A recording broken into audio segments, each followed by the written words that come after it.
Never use a potion. I think we literally don't have a potion, right? Yeah, no, we have not. Yeah, we had 2 herbs and forgot about brewing, but also we have 2 of the same herbs. So, always end adjacent to a wall obstacle or God, freaking knows.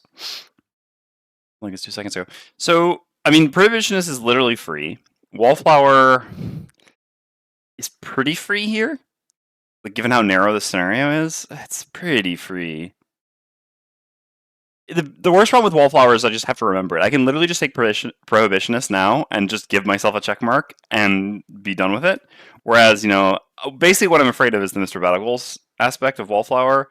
I still think I should take Wallflower. I mean, it's just double the number of checks, and it should be pretty easy to complete, and we'll just set it over here and really try our best to remember it's there. Okay. Especially for Deathwalker, who's not a melee character, right? Like, it should be so easy for Deathwalker to accomplish this. If I don't, I'm going to be pretty disappointed with myself. Like 2 or more loot tokens performing loot ability while adjacent to 1 or more enemies. We can do that with the attack AoE pretty easily. Attack loot, sorry, I mean. Kill an enemy and open a door in the same turn in either order. Kill 1 or more elite enemies, or 2 or more for 4 characters. And we can definitely kill an elite enemy. Yeah, let's just take that one. I think that's easier to do than pickpocket. Put that over there too to remember it. Perform no attack abilities in the first 3 rounds. Absolutely not. Kill an enemy that has 2 or more negative condition. I mean,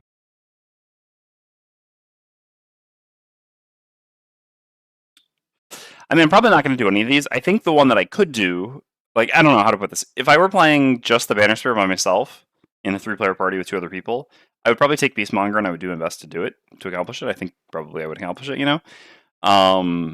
The problem here is I'm just going to forget. Like, this one I'm 100% going to forget, and I'm just going to end up doing it, or, yeah, there's going to be a situation, but never prepper.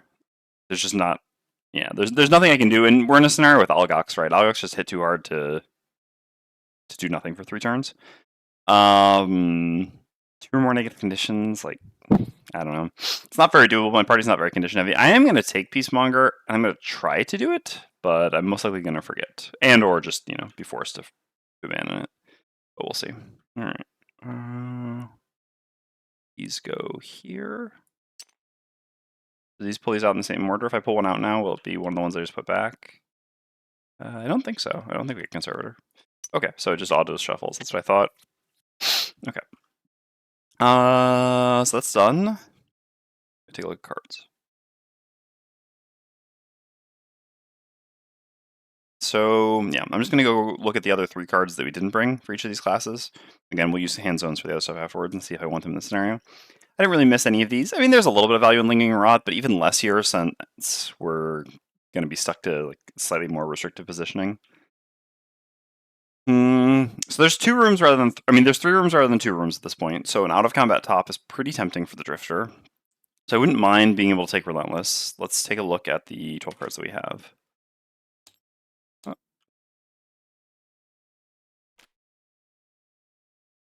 I'll redo the hand thing in a second. Let's go bring that up here and see if there's anything that we could use instead. All right. So don't want to replace that. Don't want to replace that. I could replace Violent Inheritance at this point. I don't have a loot-based personal quest, and there's not that many enemies. Yeah, I think that's actually reasonable. I mean, this room has 5 enemies. It's pretty easy to just pick those coins up. Give me a second. I'm gonna go blow my nose. I don't know why it's driving me crazy, but I'll be right back. Well, all right, first, what's your thoughts on the Shards class, Gripe? That's what I'm currently playing. I enjoy the class a lot. I think it was in my top 5 classes personally in Frosthaven. I think were, again, this is in no particular order. I don't know. It's also hard to do a top 5, but I think Kelp, Shackles, Shards, Coral. Yeah, I have a type. And Bone Shaper, Deathwalker, kind of a toss up. I don't know. Yeah, so I think around the top 6. I enjoy Shards quite a bit. There's yeah. I mean, at higher levels, there's sort of like a reductive, semi-broken thing to do with Shards, which is a little bit less fun. But other than that, I find the class to be very fun. Really flexible, malleable. Yeah, I think here I like having. I mean, this is also an out of combat top. Violent Inheritance is the thing. But yeah, a bit less valuable. How are you enjoying it? What are your thoughts? Let's put this in though. Honestly, I should try to fix my grid at some point. I don't know why it's messed up, but whatever. Okay, let's get rid of that. So Deathwalker's already all good, so we can just do this. Again, I'll set up the hand zones in a second. All right, and here, this is an interesting one, right? I was like this and this. All right, let's go have a look here.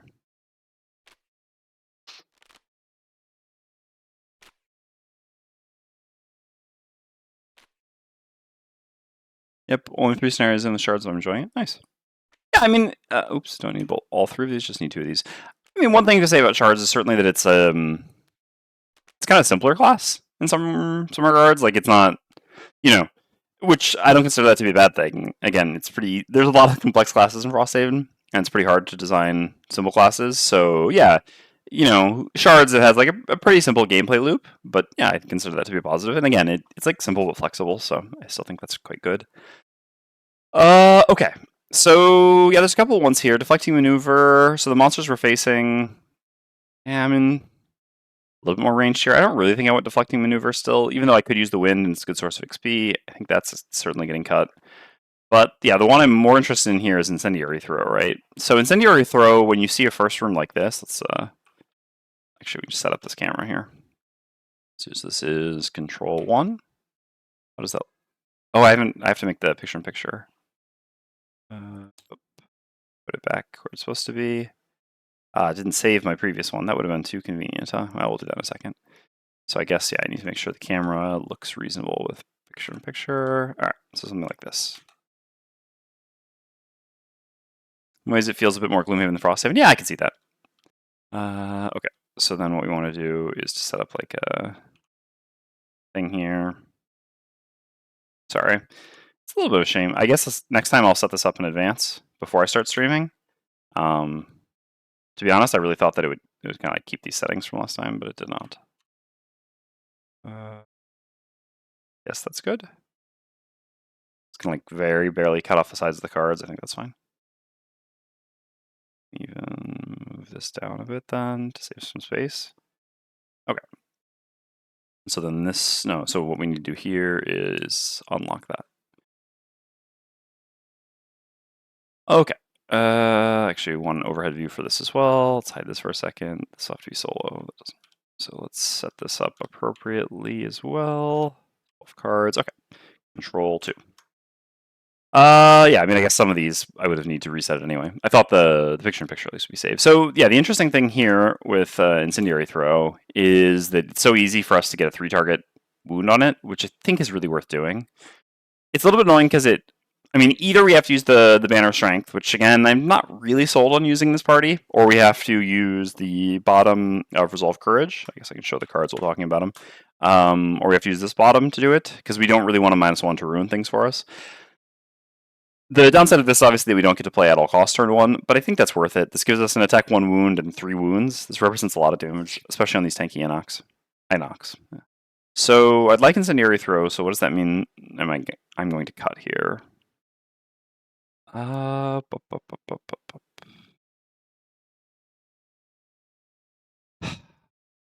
mean, there's nothing I really want to cut. I guess yeah, I guess it's probably just going to be pincer movement. Again, I feel like in this room, no, sorry. Keys. Again, we're looking at 5 enemies in the room. 5 enemies is just not a lot of enemies. Algox have high point values, which means you see a lower number of them in a room. Because yeah, a scenario is 3 points of monsters per character per room.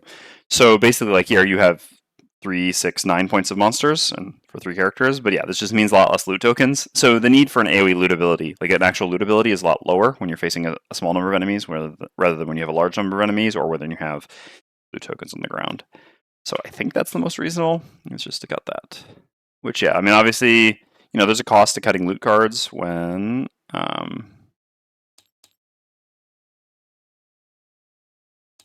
we have a personal quest related to looting.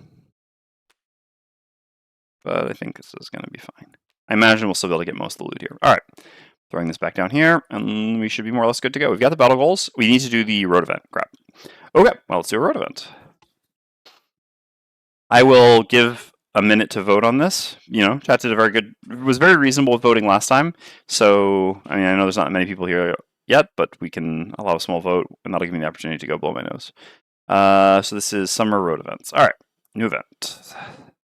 Gotta see if this does event 1, because the previous time we had event 1 as well. I mean, it's possible that this is purely chance, I guess. I'm afraid of putting things back afterwards. All right, we'll let this ride for now. Because I mean, I guess it's like what 1 out of 20 that it would be back to back ones. Obviously, much less likely that they're both ones, but that's only considering. I think it's fine to leave this for now. You can just do scenario. I mean, there's no problem with it being this, but then if we end up getting like Outpost Event 2, then I'm just going to put it back in reshuffle, because then at that point we're sure that it's just going that it's not pre-shuffled basically. I guess I can press this button to shuffle it or something. Is that what it does? Shuffle the... No, I don't want... Then this just affects the current event. Okay. You're hiking along the banks of a small creek when a spray of color draws your eye. Blood in the snow. You draw closer to the scene, telltale black-red pools already soaking into the snow and mud. You're no stranger to the aftermath of a hunt, and this doesn't look like someone took down game. From the amount of blood and disturbed snow here, you're pretty certain this was a fight. The blood trails off from the scene into a nearby copse of trees. Following it, you discover that the trail splits at a fork in the path. The blood trail continues to the left, though judging by the broken twigs and footprints, something also ran off to the right.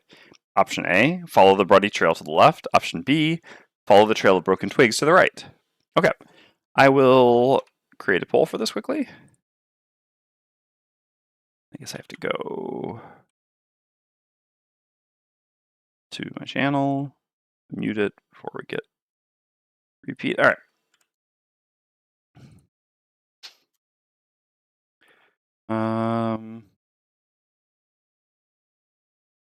Option A or B, easier. A, B. All right, I'm gonna give 1 minute for that poll while I go blow my nose, and then we'll do the event and get into the scenario. You're okay. Every single person wanted to follow the bloody trail. Okay, fair enough. We'll do that. So I'm gonna need this. So like a thing. Bottom of the deck. Move the event. Shuffle back in. Okay, so we just flip it manually, and then we'll put this on top of option B. Okay. As you follow the trail of blood, an arrow buries itself into a tree by your head. Ah, hello. Thought you were them. A young Inox in a bloodstained blue cloak sits against a nearby rock, nursing some heavy wounds. A load of undead got the drop on me. I was about to go finish them off, he grimaces. If you can spare anything to brace this pain, I'll let you come help. Return 1 collective small item to the available supply. Add event WR36 to the road event deck. It's a shame that there's not like a button to do this from here. So we have no small items, if I'm not mistaken. Yeah, we have no small items, so we actually can't, but it doesn't actually require one to add the event, so that's fine. So what we need to do is we probably have to just like search for it. Let's see. So we need Winter Road.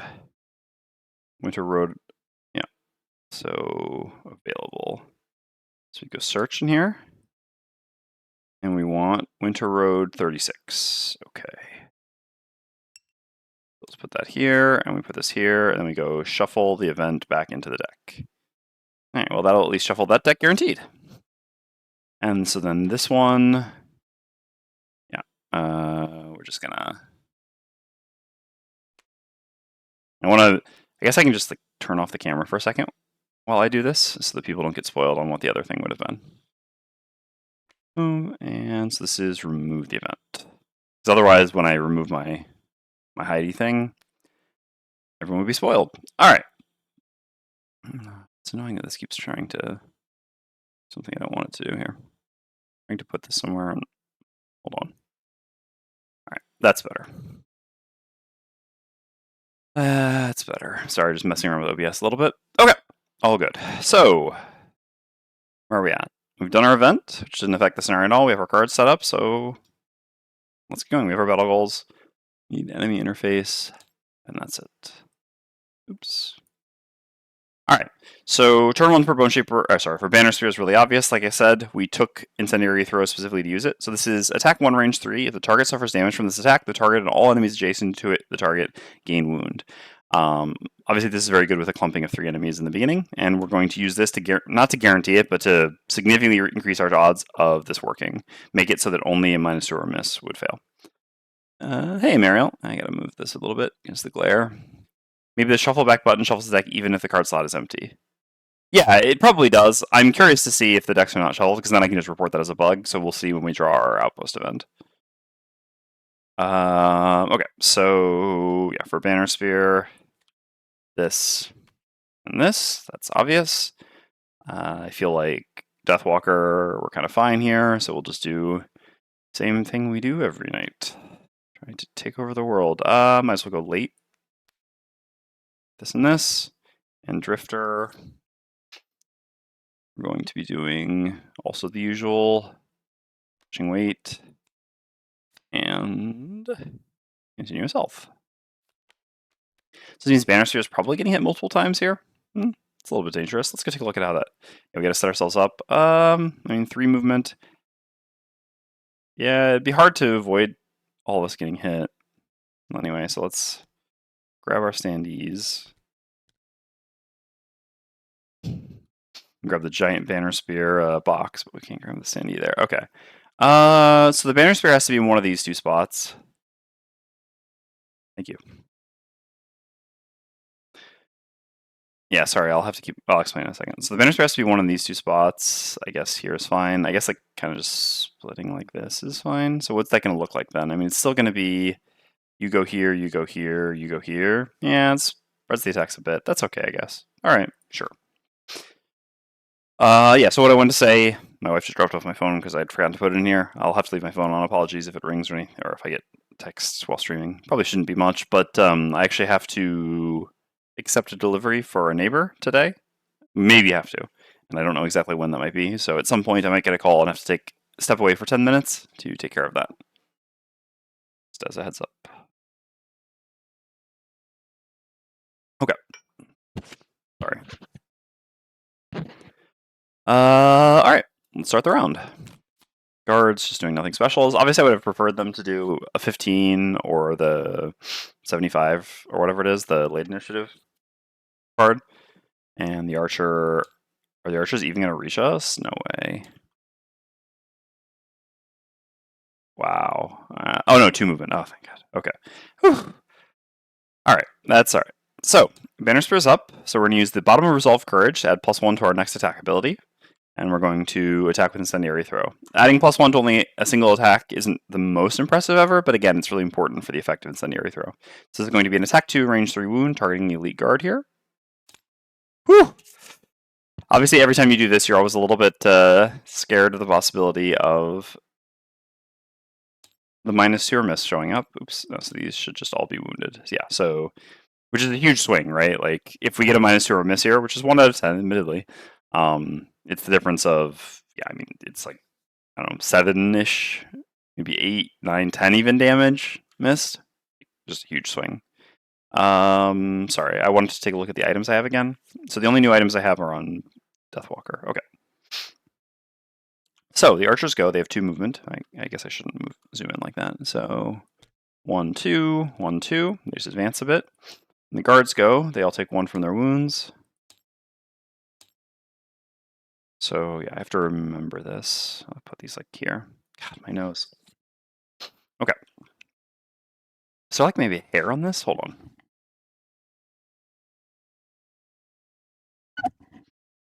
No, I don't know. It's just something that's gonna drive me crazy today. It's quite distracting. All right, so this was, yeah, left to right, something like that. So we did the damage to all of them. So the Elite Guard's gonna come to here. This is guard number 1, yeah. So actually, no, we can have this go here, and then this one doesn't hit anything. Can we have this go here? 1, 2, 3. No, we cannot. If we had positioned like this, we could. Yeah, we really messed that up.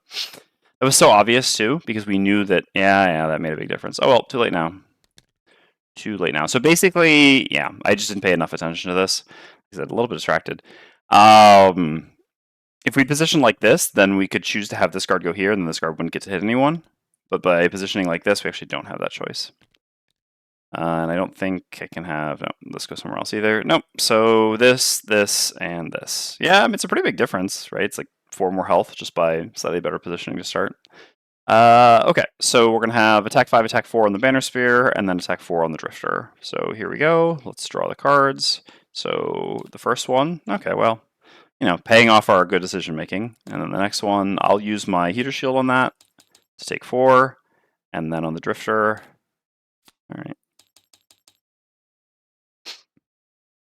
That's done. So then the Drifter is just going to set up 2 persistence. So this is shift 5. So we activate, as usual, crushing weight and continuous health. And then we'll just go over to the Deathwalker while we're at it. I think I didn't mess up this camera, but I guess I will set this one up with a persistence as well. She also has some number of those, so we're going to activate Call to the Abyss. I guess I could just be pressing the button there. And then we'll just use the bottom of Call of Doom to do a move 3 and create dark. So, darn it. Yep. Again, hotkeys take some getting used to. All right, let's zoom in a bit more. Don't want to zoom in too much, but I do want to get a better view of their health this time. All right, that should do. Control 1. So we just do a move 3. We're just going to go like 1, 2, 3 and stay where we are. No reason to move from here.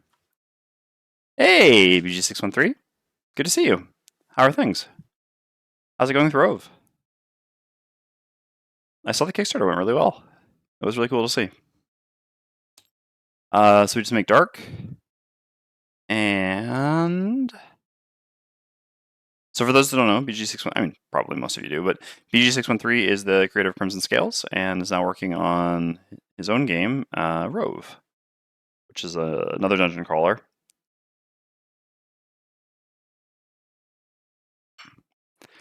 Okay. And yeah, they had a Kickstarter, and I assume probably accept pre-orders. So if anyone wants to check that out, feel free to just like Google Rove. I don't think links will work in the chat, but yeah. ROVE. Okay. So we messed up any battles yet, right? No. I have to kill the elite with the Drifter. Okay.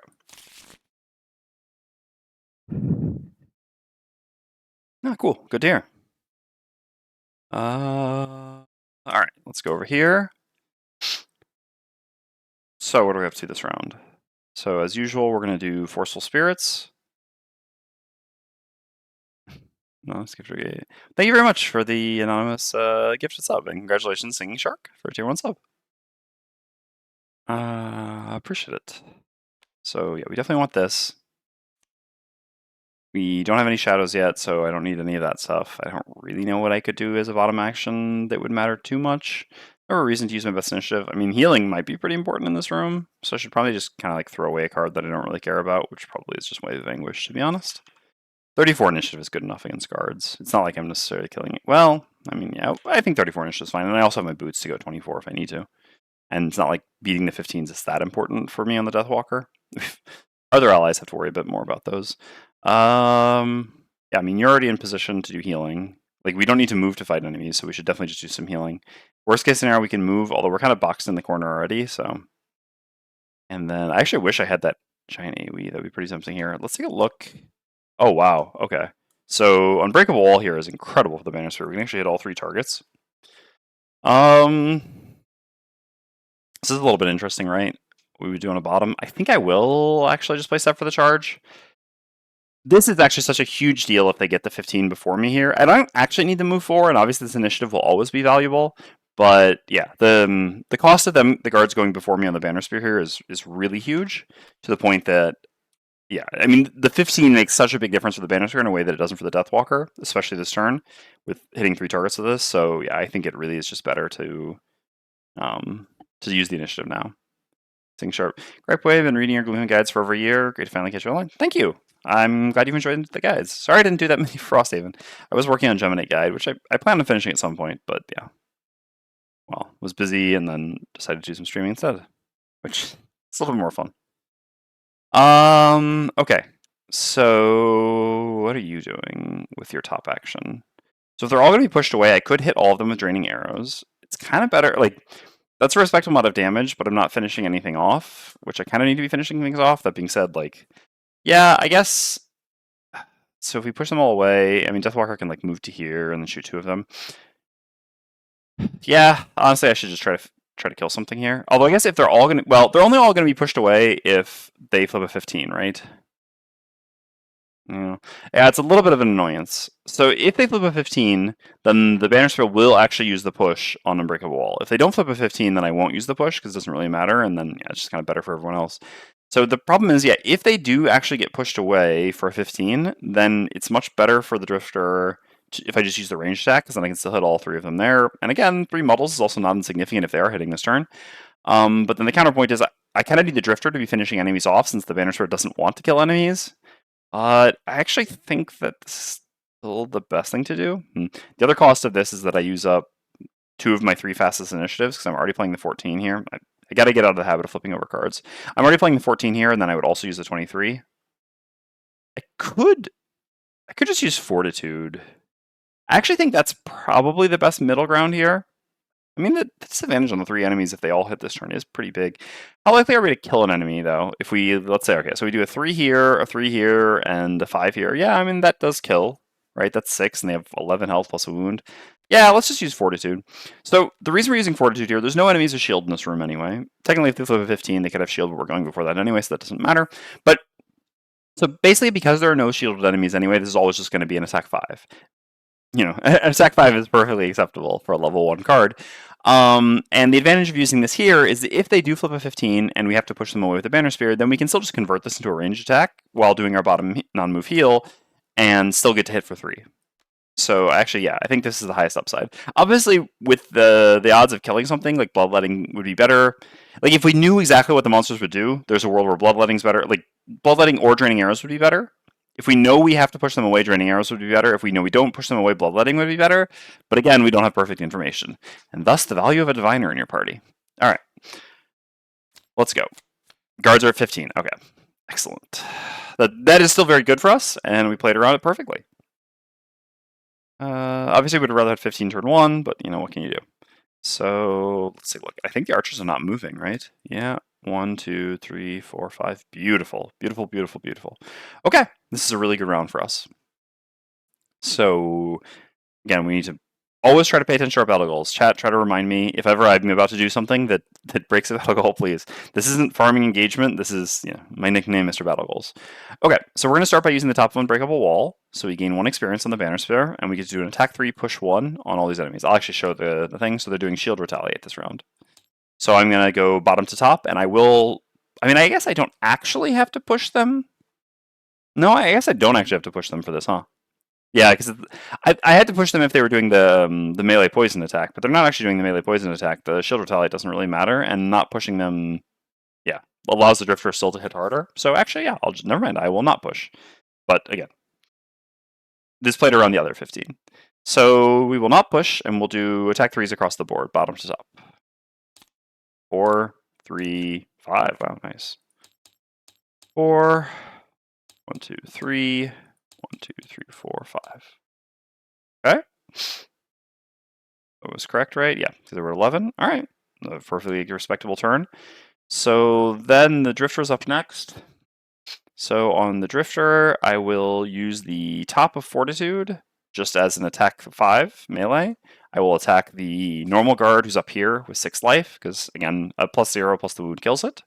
Technically, even a -1 will kill it because it's not doing anything this round, so that's pretty good. Obviously, I would like to be able to mark enemies with the Deathwalker before killing them, but it is what it is. We can't always go fast with the Deathwalker. So let's attack this enemy here. Okay, -1 is fine. So this does 4 damage. We're going to gain... Oh, no, we're not going to gain experience yet, I think. All right, let's go Shift 5. So this is... Oh, yeah, we do. We gain 1 experience because of Crushing Weight, and I'm going to go ahead and just give myself... or do continuous health here as well, and gain the experience, because I'm also then going to do a heal 4 range 3. Let's go back up to the board. I'm going to do this on the Bannerspear. This heals the Bannerspear to full, but the Bannerspear is often going to go before the Drifter. The Bannerspear generally has faster initiatives than the Drifter. But also, the Drifter still has the Amulet of Life, which is a heal 3 whenever I need it on the Drifter. So, yeah, I would rather have effectively like 8 and 10 rather than, be at 9 and have the Bannerspear with no healing and at 6. Should I use the Amulet now? Let's take a look at our initiatives for next round. No, I think I'll actually probably just be able to do Vile Assault next round. As a bottom, yeah, so I think I don't need to do that. Okay. Alright, so done on the Drifter. So then the guards go. They all gain 1 shield and 2 retaliate, and I'll take 1 from their wounds. So if I was greedy with the Deathwalker, obviously I could hit this to finish it off to get an additional shadow, but basically, I think that 3 damage, well, I guess it's 2 damage. Yeah, this is actually kind of close, right? Like, what is worth more, 2 damage or a shadow? I think 2 damage is actually worth a bit more than a shadow, to be honest. At least in these circumstances here, especially like a shadow all the way back here that has to be moved all the way to the door at some point, etc. So, because like with Anger of the Dead, obviously a shadow is 1 range, like 1 pierce, 1 attack, 1 experience, and since none of the enemies in here have shield, it's kind of effectively you could just consider it like one damage, 1 experience, and I think I value at this point 2 damage more than 1 damage, 1 experience. Also, a lot of times I just use Anger for the bottom. Okay. So, bottom to top, we're going to do attack 3 with the Deathwalker. I do have the Spyglass to give myself advantage on attack, but I'm not going to use that here. I'd rather save that for Fluid Knight's attack 5. So, normal then elite. Okay, +0/+1. So 2 damage here because they have a shield, and 3 damage here. Oh, sorry. As usual, I marked the first one, and I wouldn't have marked the second one because the first one has 4 life, and the second one has 10 life. I mean, again, would have had actually 11, but yeah. Normally, I want to keep the one mark that's likely to die sooner. Okay, and as we said, the archers don't have a move of range 5, so they don't hit anyone. It's very good for us. Okay, what's up next? Oh, sorry. We consumed the dark on the Deathwalker doing this and gained 1 experience. That was with the top action of Forceful Spirits. We had made dark the previous round with a move 3. Alright, so what do? So I don't mind finishing this off. I only need an attack 3 to finish it off, though. We don't want to kill anything with the Bannerspear. I should have maybe pushed. Yeah, that was a mistake, actually. Too late now, though. Basically, I mean, realistically, is it too late now? All this is kind of open information. I really should have actually pushed this one here. Then I would have been forced to use the bow, and the Deathwalker is the only cost. But the advantage of that is then I would be able to disarm this Elite Guard, which is kind of what I want to be doing. What else can I do otherwise? Yeah, otherwise I've got like combined effort, which is really not great. Ugh. Yeah, that was kind of a mess up, huh? I mean, I can jump to the other side and still do it, but then we're kind of maybe taking hits from the archers for no reason. Probably still what I'm gonna have to do here.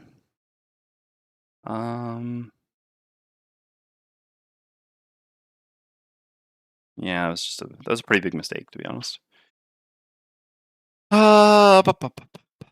So Drifter.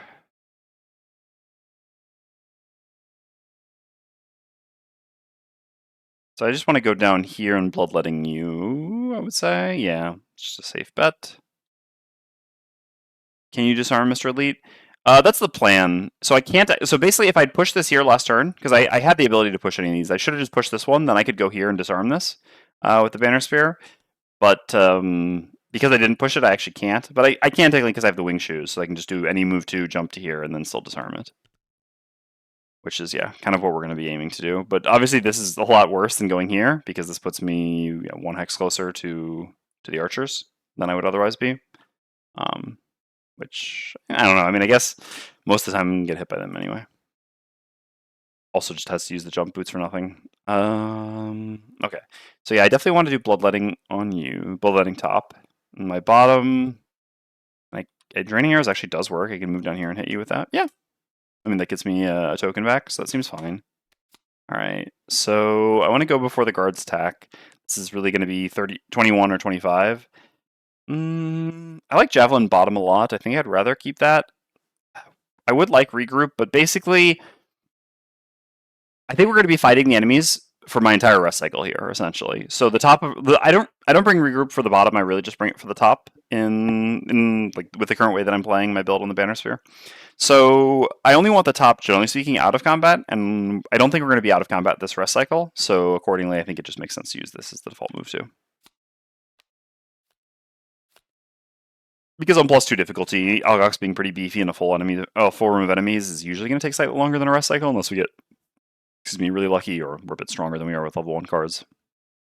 Okay, so for you, so the annoyance here is that basically 2 enemies are dying, and neither of them are really getting killed by the Deathwalker, huh? I don't actually even have my like tiny AoE that would kind of be tempting here on call. Obviously, I used that in the beginning. So I don't actually have any shadows to do Fluid Knight. Yeah. Kind of not done great here, huh?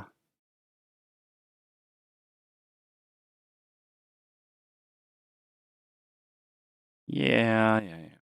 Oh wait, no, I will have a shadow because when the Drifter kills this one, I'll still get the shadow. So yeah, okay, that's fine then. Then we just have like our normal stuff. So Fluid Knight, and I'm just gonna kind of play a card. So that shadow's gonna disappear, and I'm not gonna get a new shadow this turn. So Dark Fog doesn't really make sense. So I think I'll maybe just move with Eclipse. That's fine. All right. Annoyance with this is, I guess the enemy's gonna be disarmed anyway. I should go like this. I don't actually want to move up early at 24 because then if the archers do multi-target, I'm just going to get hit for nothing. We also do need to pick up some loot here, although it doesn't have to be the Deathwalker who picks up the loot. Yeah, this seems fine. Could alternatively just use this, maybe. Just move a small amount and pick up loot. Yeah, I actually like that a bit more. Oops. Let's do that. Just throw this away. We have enough healing here on the Drifter. I probably don't need to be bringing this card. I mean, I don't really feel like there's another card that I'm missing that much. But yeah, the Drifter does bring a lot of healing to the point that I'm not sure that I actually need this. Okay. Guards at 15. Oh, it's going to be... Oh, that's really bad. That is really bad. Well, sometimes lucky, sometimes unlucky. I don't have anything that I can do on the Deathwalker to make this better. Like, I can use my boots on the Deathwalker to go at 14, and then I can go hit this one, and if I flip up +1, I guess I have my advantage. Yeah, honestly, I think that's where we're at, because this is so catastrophic otherwise for the Bannerspear. Okay, well, I mean, what do we draw on this far? Let's go take a look. We're already drawn A+1. Yeah, odds are not amazing. Whatever. I think it's worth trying. Okay, so I'm gonna go ahead and use the Boots of Speed here to go at 14 initiative with a Deathwalker. So I'm gonna go at 14 initiative. I'm literally just default here. Unfortunately, I don't have any shadows. I wish I had my. Oh, yeah, I don't actually have any other cards here. I even if I had the AoE Curse attack, I think I would probably consider using that loss here. This is such a big swing. So I'm just going to do default move 2 to here, and I'm going to do a default attack 2, targeting this enemy with advantage because I use the Spyglass, and I just have to flip a +1. Obviously, he's already marked. Yeah, well, what can you do? What can you do? All right. I mean, the good thing about going before him here, the reason why I still consider this to be worth doing, even if I didn't, even knowing that there was a reasonable chance I wouldn't flip a +1, is that it actually makes still a pretty big difference on the amount of damage we deal because we attack before the shield here. If I'd flipped to +0 after the shield, I would have only done 1 damage, which would put him at 3. Here, at least, even though he gets to go here, which is obviously much worse than him just dying, this still means that he dies after just this turn. We don't have another turn that we have to worry about him, basically. The archers are indeed doing the multi-target too, so I actually don't want to go there. God, this is like all the bad. Well, no, yeah, this is basically all the bad things. All the bad things. All right, whatever. Maybe we're gonna change some plans a little bit. All right. So Deathwalker's done. Guards are up. So this guard's gonna take 1 from its wound. This guard's gonna take 1 from its wound. This guard's gonna take 1 from its wound and die. So I guess the good thing here is at least because I went earlier with the Deathwalker, we're splitting the attacks rather than both being on the Bannerspear. That is much better. So the Elite is going to attack the Bannerspear. This is an attack 5 poison. Also gains 1 shield. Okay, -1, so we take 4. And we're poisoned. And this one's going to attack the Deathwalker. So for 3 and poison. Okay. Funny, I got rid of this. I was like, I won't need this much healing. Okay. So. I guess it actually does work out the disarm now. 1, 2, 3. Yeah. It does actually work out because of we can just move the Drifter there now. So I guess that's fine. Okay, so the Drifter's up next. So on the Drifter, I'm going to... I think I'll just heal myself now. That way I can get this token back. I guess I get the attack token back. Otherwise... Yeah, we just get the attack token back now. I don't think I have to use the healing. I'll likely do it. I mean, the archers have a reasonable chance of going before me next round. No, I should just use the healing now. Okay. I still think I'll get the... No, I'm going to have to do a lot of healing here. Let's just get the healing token back while we can. So, alright. So what I'm going to do is I'm going to do the bottom of Draining Arrows to move 3. I'm going to move to here. I'm adjacent to just 1 enemy, so I get to move a token back. I'm going to move the continuous health token back. Then I'm going to go ahead and use the Amulet of Life, heal myself for 3, push this forward, and gain experience. So I get healed for 3. Oops. 1, 2, 3. Then I'm going to do the top of Bloodletting. I'd have to crit for the second part to matter here, so this is just going to be an attack 5 on this guard. No, actually a crit still wouldn't even kill. He has the shield. This is an attack 5, he has 1 shield, this does 4 damage. Putting him down to 5. This is here, and I advance Crushing Weight once more. Okay. And then I need to go grab my loot. Up. Alright, and we got hide. Again, what we want is cash money. Goes there.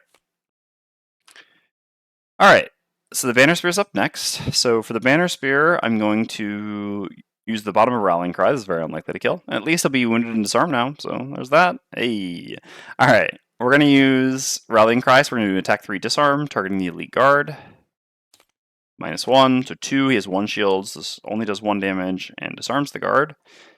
And then I have this bottom action, so I can move myself, or I can give some movement. We can't really advance at all here. I can move the Deathwalker up a little bit, I don't know how much that matters. I mean, I guess I should take a look at my cards to see if there's somewhere I want to be for an AoE next turn. I don't really have a good AoE next turn.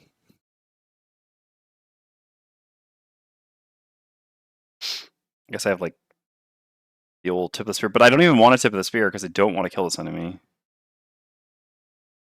So what it's actually kind of tempting, I mean, what would be nice is to move the Drifter up to be able to do some stuff to them, but I don't actually want to move the Drifter up either because of this. I mean, because they haven't gone yet. I think I will grant movement, and I'll just move the Deathwalker over to here. Okay. Using this, I think that's better than moving myself. I mean, yeah, I have my jump boots anyway, and I'm definitely long resting in this room after getting this beat up. Okay, the archers go, they have range 4 and no movement, so they hit no one. Okay. Hold on. It's... And your turns, Jason. Yeah. I was just making sure. So I can still move through, I just have to always end.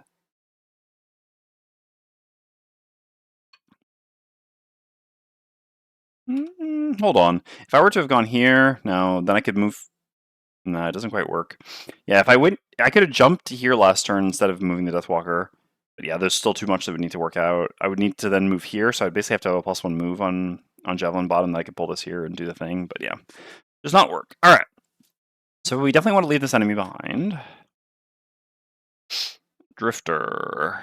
Oh yeah, but I didn't necessarily want to heal myself, but late on that now, huh? Yeah, because I was looking to use that. Yeah. Alright, let's... There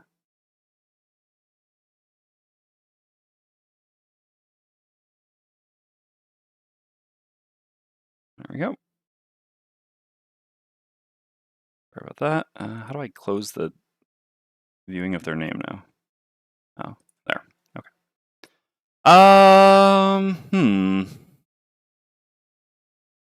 Yeah, I really meant to use this turn, so I really shouldn't have used my healing thing. I mean, I guess there was the risk, you know. The initiative risk was the reason. Oh, oops. Okay. So...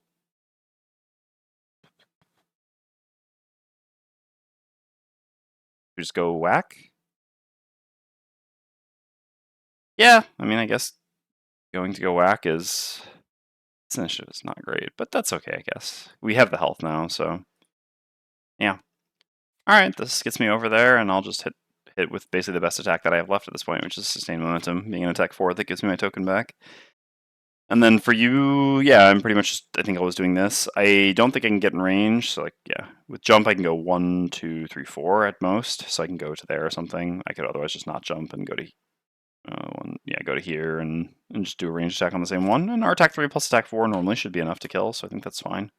Like, not a super exciting turn, but acceptable. I don't really know how we'll use these things afterwards, but we'll kind of try to figure that out this turn as well. So we didn't end up making dark on the Deathwalker, which means we don't have Black Barrage set up here. We have a shadow. No, we still don't have a shadow. When this dies, we'll have our first shadow. I think my plan is probably just going to be to tickle this.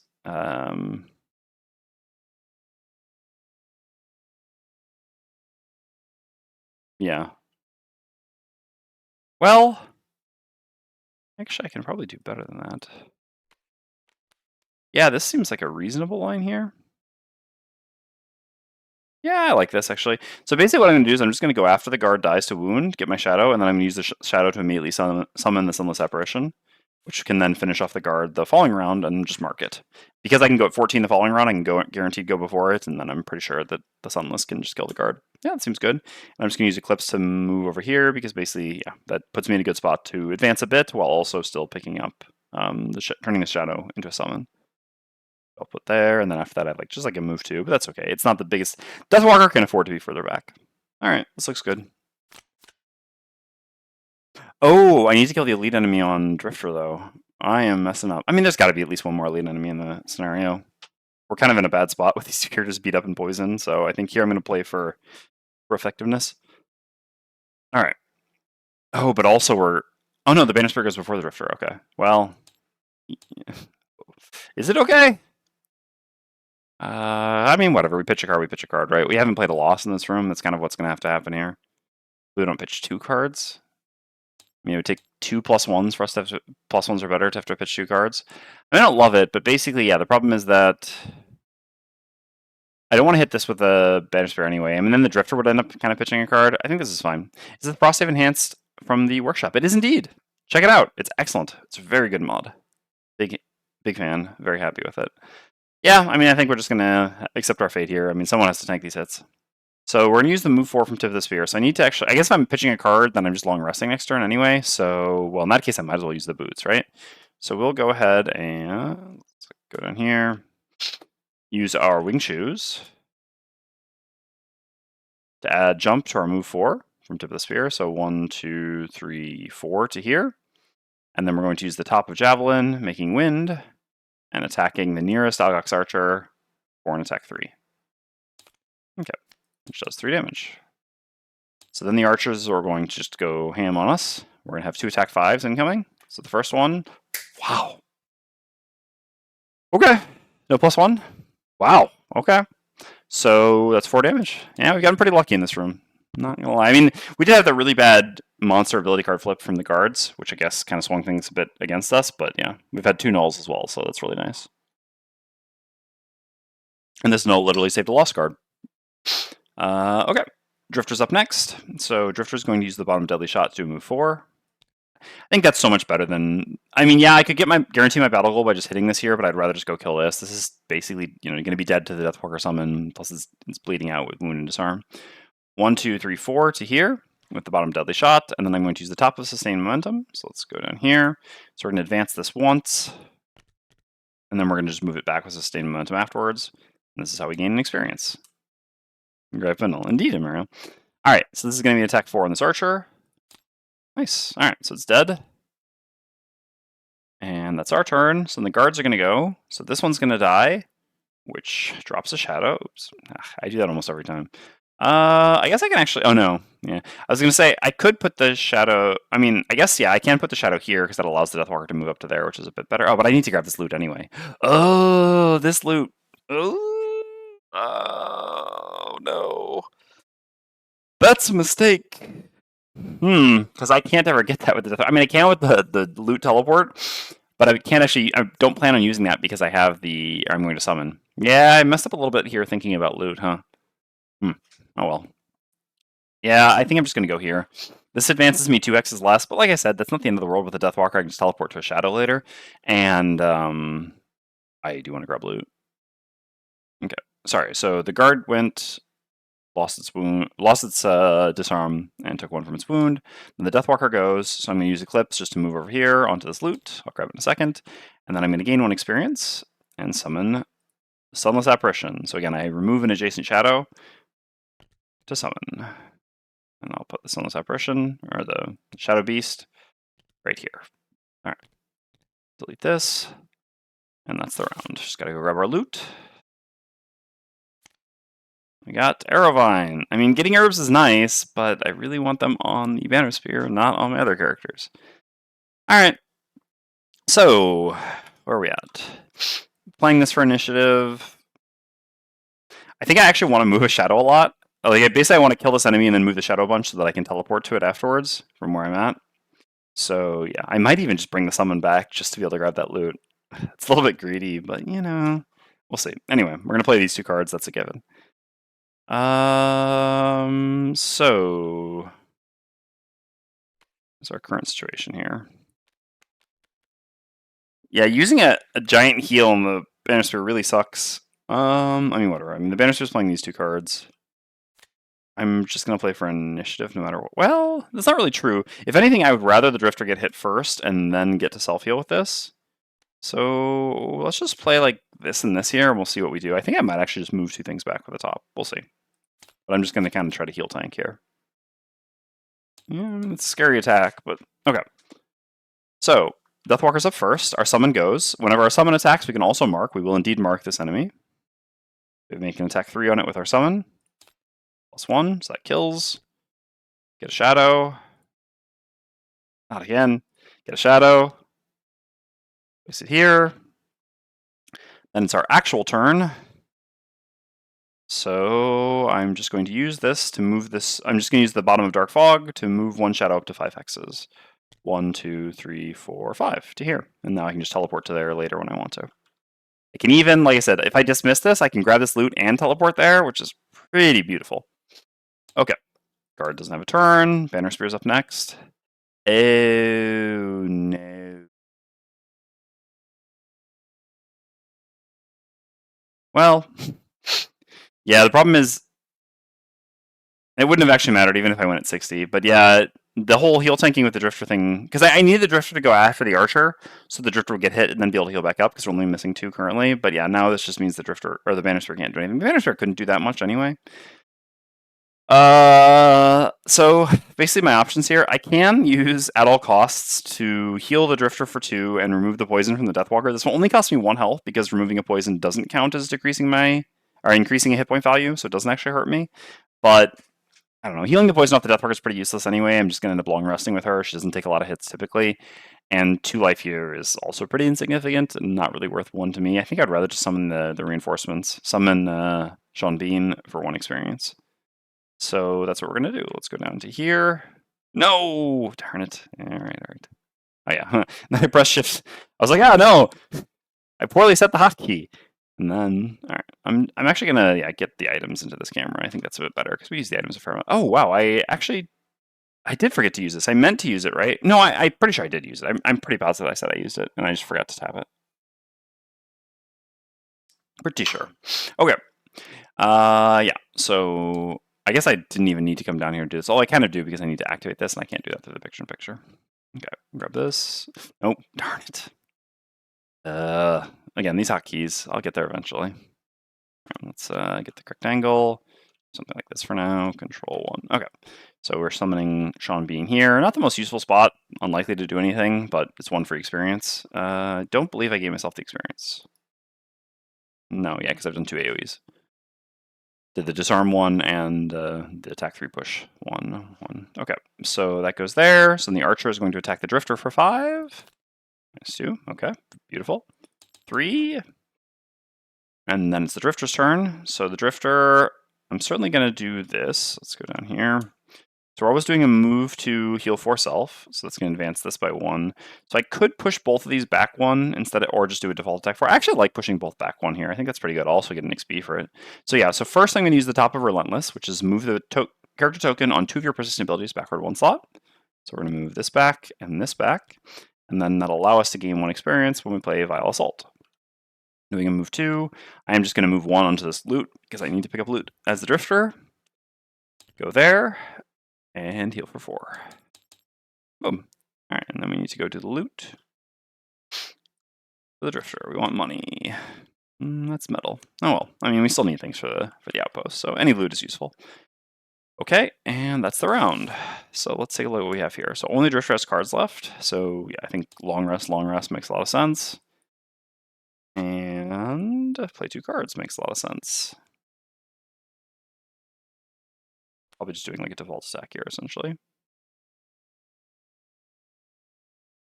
I mean, there's a world in which we don't. No, yeah, let's just play these cards like this. What if they were to go through for the Immobilize? I mean, if they went for the Immobilize, then we would just heal ourselves? I don't know. Not considering that the Wing Boots is pretty great here, how do you like the Loot Boots? I love the Loot Boots. I think Loot Boots are amazing. Every time I see a meme post about loot boots, I immediately upvote. Hold on, where's the really good one? Let me go grab it.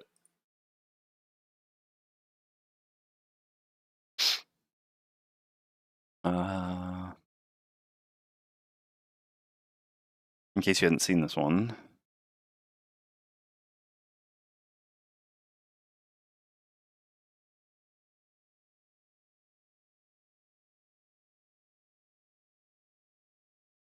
Oh yeah, here we go. From our meme laureate, no less.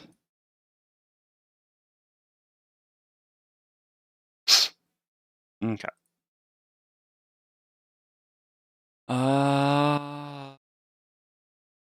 So yeah, I don't know. I mean, I think you could make an argument for doing. But anyway, so yeah, I like the loot boots a lot. The thing is, yeah, I just went with the recommended starting items, and that being said, I'm quite happy with them. I mean, in the first scenario, I the wing shoes mattered on both my characters a reasonable amount in the first scenario. Admittedly, the first scenario is a little tight, but yeah, I'm pretty happy to have the wing boots on both these characters here. So I think you could try to do something with the Deathwalker without getting the boots of speed. I love the boots of speed on the Deathwalker. I think the boots of speed are one of the more underrated items in both Gloomhaven and Frosthaven. I mean, Gloomhaven obviously the problem was that you had boots of striding, right? Which are just so busted. But yeah, I think boots of speed are really really strong. I think, and I'm always happy to have them. And obviously they have particular synergy with the Deathwalker.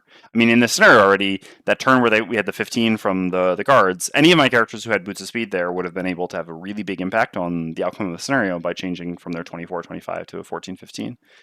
Yeah, so I'm really happy with those there. And yeah, I think the wing shoes are just essential on these two other. I mean, definitely essential on the Bannerspear. I think you could get loot boots on Drifter for sure. And we do have a PQ related to looting, so I think there's justification for it. But yeah, I got my wing shoes. I love loot boots on Bone Shaper because Bone Shaper you're going to start with the Warden's Robe, so I always pick up loot boots there. I think you can also consider going with loot boots on Blinkblade. Obviously, Blinkblade doesn't mind the additional movement, especially the one that adds +1 to all your move abilities a bit later. I guess that's spoiler, but it's a pretty early spoiler. Never mind. I'll stop there. Okay. So should I try to go before or after? Even if I get immobilized, then I would just heal myself. It's really like if I go before, then I have the choice of doing a default attack or healing. If I go after, I'm just healing. Even if they multi-target, it doesn't really matter. It's just going to hit Sean Bean. So yeah, I don't know. I mean, I guess going before doesn't really give me a choice. If I go before, I'm always default attacking. If I go after, I can choose to default attack. I mean, no, I don't really want the healing, right? Because I'm gonna long rest after this, and I still have my amulet, so that's just 7 healing when I long rest. Yeah, let's just go like this. So in that case, I'm just going for a hit, and going for a hit, I do want to go beforehand. Surely enough, it is the immobilized. This is why we need to go before them if we plan on hitting. Okay, so let's take a look at our situation. So we want to actually move this back first. So I'm going to start by using the bottom precision aim to do a move to and move this token back using this bottom here. And then when I use the top of No Remorse as a default attack, it's going to move forward, gaining me 1 experience.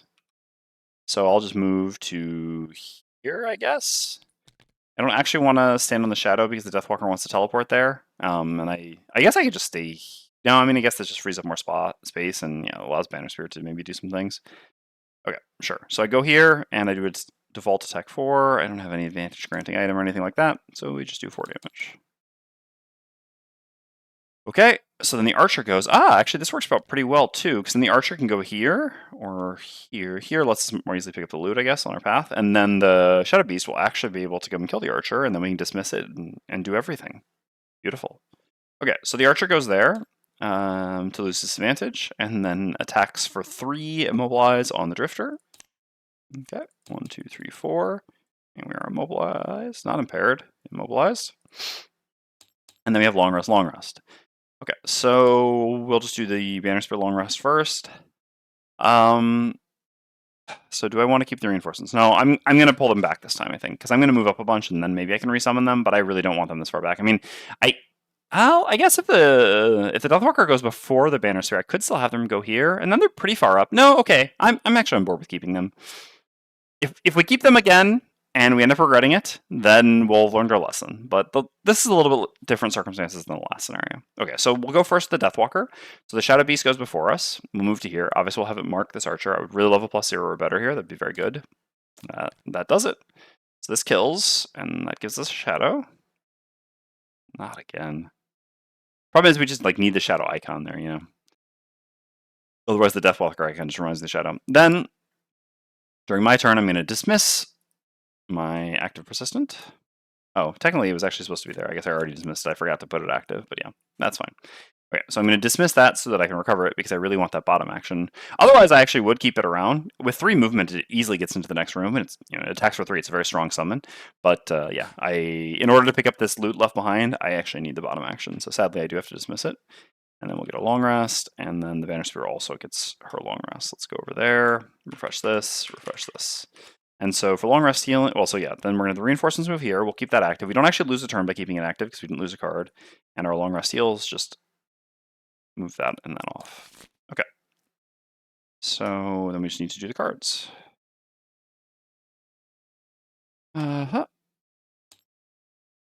So this is the only card we can't get rid of.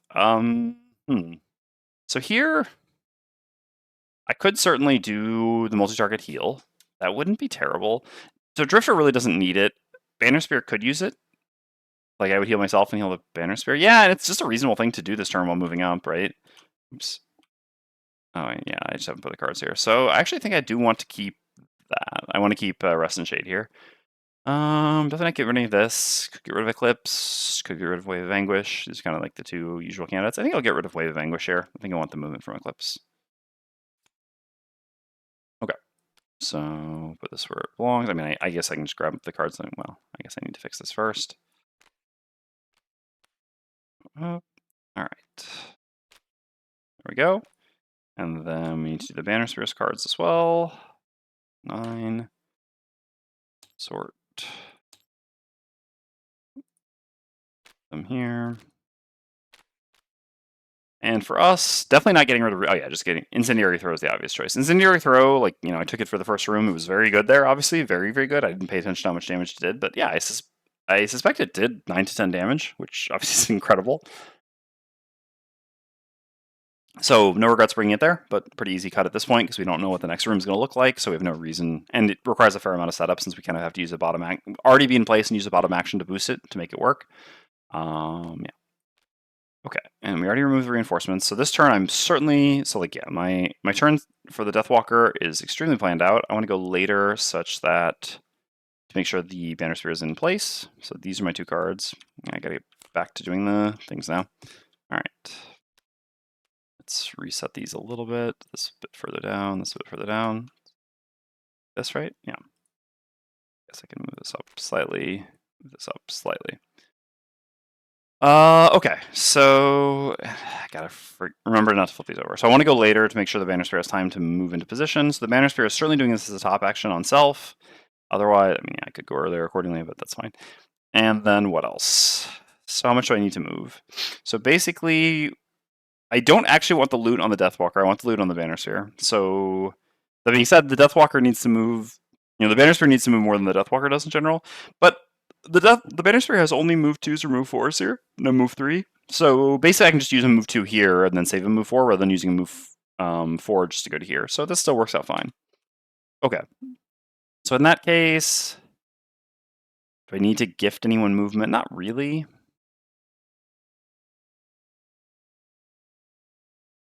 So I think I'll just throw away this here. All right. Don't need to flip these over. Let's get going. So we have a long rest on the Deathwalker, or on the Drifter. And we start the round. So Bannerspear's up first. We're going to send the reinforcements to... Yeah, so you're going there. So we'll send the reinforcements to here because we need the spot for the Deathwalker. Then we're going to use the bottom of Unbreakable Wall as a default move 2. Moving here, grabbing this loot. We'll grab in a second. Okay. And then we're going to use the top of Regroup to do a heal 2 regen on self. It's very nice. Then the Deathwalker's up.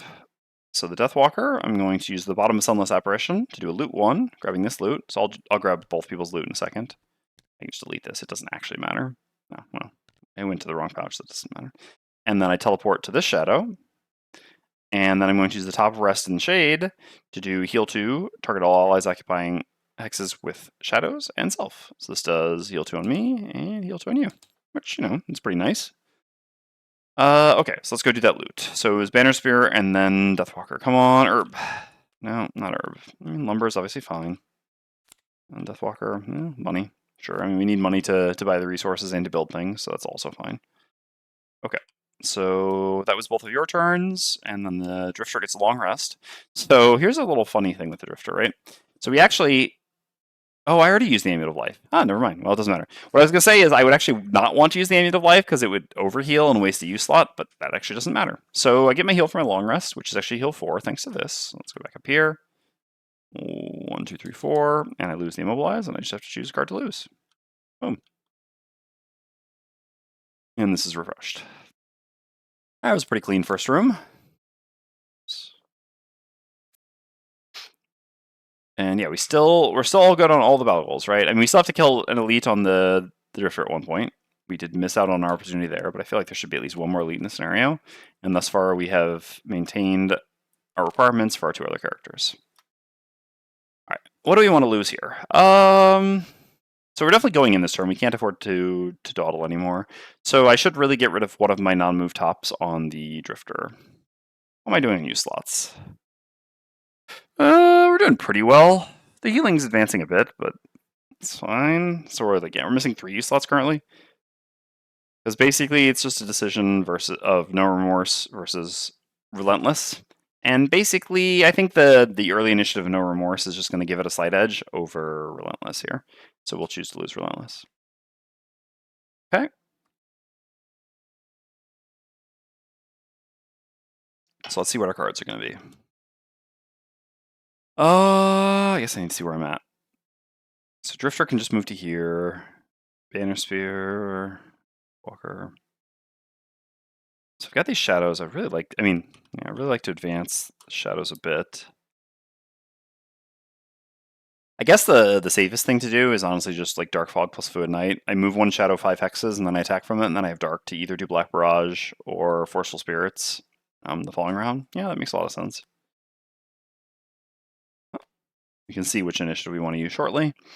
So for you, I would really like to do Precision Aim to get a use slot back, but I think that's not very realistic. Should probably just do the move 4. I mean, with move 4, will I even have a guaranteed hit on anything is the problem?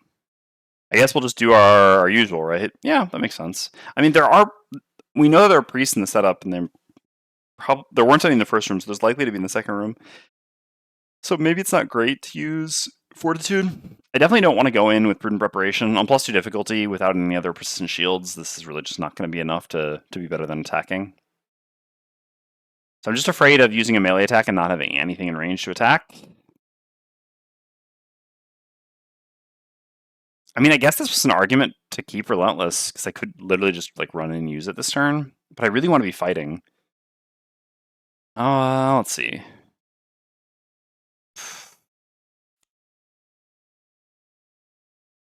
How bad is it if we use Fortitude and there's a priest? I mean, the room probably lasts more than 1 rest cycle. So it's probably fine. This is where having the Crude Spear is nice. Just being able to add an additional range effectively on your melee attacks makes a difference. But let's do this to be safe. Okay. And then for you, like, I can't imagine that I'm not using move 4. I kind of want to go after the Drifter, so it's more like that. I mean, otherwise, I guess... No, because I want my regen to tick for another turn as well. So let's just do something like this and this. Yeah, and then after that, we've got like good initiative, a couple AoEs, the ability to set something up. Yeah, this looks good overall. All right. We can run this. So yeah, then we wanted to go at 46 because we cannot open the door with the Drifter or the Deathwalker. Okay, so Drifter's up first. So the Drifter is going to use a move 4 from Deadly Shot. So 2 onto the door. Oh yeah, I forgot to read the scenario. I mean, anyway, the scenario is complete when all enemies in it are dead and the ice sheet A has been destroyed. At the end of that round, read, etc. Okay. And we haven't had anything else added, so it doesn't look like... I mean, I guess I'm supposed to read the section. So what is the first one? It is, yeah, it's top to bottom. Okay, neat. Okay. The Algox Priest is an ally to you and an enemy to all other monsters. If all revealed enemies are dead, the Algox Priest focuses on moving toward and opening door 2. If the Algox Priest dies, the scenario is lost. Okay. This is the famous one where this priest famously like runs up and just suicides. So the priest is actually on our side here, so there actually won't be enemy priest, so the fact that we're using Fortitude is fine, since I don't plan on killing. my ally. All right, so we have archer, elite archer, and elite scout. Wow, we'll at least have an elite to kill for the drifter here. So scout, priest, and archer. Okay, disarm's not bad. Going so early is a little bit more sus, but so we have 1, 2, 3, 4, and the priest has how much movement here? So 2 movement, so we'll go here and disarm this. Yeah, and this way I tank for it, which is definitely safer. Okay, so yeah, unfortunately I wouldn't have reached anything with a melee attack, so I will just be using Fortitude as an attack through range 3. Okay. But yeah, if I had the crude spear, obviously this would be a lot better. So I have to advance one of my use slots. Yeah, I'll advance this one just for the experience. So we'll advance this. Go back here, and so then yeah, we use Fortitude just to do an attack through range 3, targeting. I guess I can better set up this camera now. Let's do like this. And I guess then move these like this. All right. Attacking the Algok Scout here. What's the Scout up to? Nothing special. Okay. So this is just an attack 3. Ooh, 5 damage. Beautiful. All right. So Drifter's done. So then the Priest goes. The Priest moves to here and does an attack to disarm on the Scout. So we need...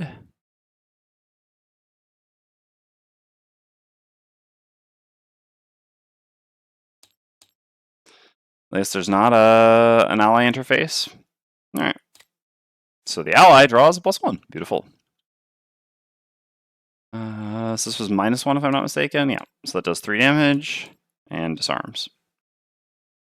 Okay. So then the archers go. They're doing hasty strikes. So they have +1 movement and 4 range. 1, 2, 3, 4. 1, 2, 3, 4. So this one has to advance 1. Keeping them clumped up is probably generally better. Yeah, I think this is fine. Okay, so we're going to have 2 attack 4s on the drifter here. Okay. 5. Yeah, I mean, obviously... Yes, did I... Actually, yeah, I mean, even if I go in here... Yeah. So do I pitch a card to the 5? Or end up just pitching a card to the 4? I mean, the difference in 1 life isn't that big of a deal, I think. And if this draws a -1, -2, or miss, then I would rather not have pitched a card, so I think I'll just not pitch.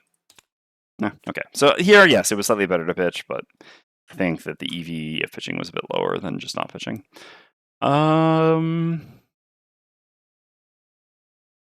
Yeah. I mean, I think I'm probably getting rid of No Remorse. I've got this for healing at this point, and this for healing, so yeah. Okay, this is out.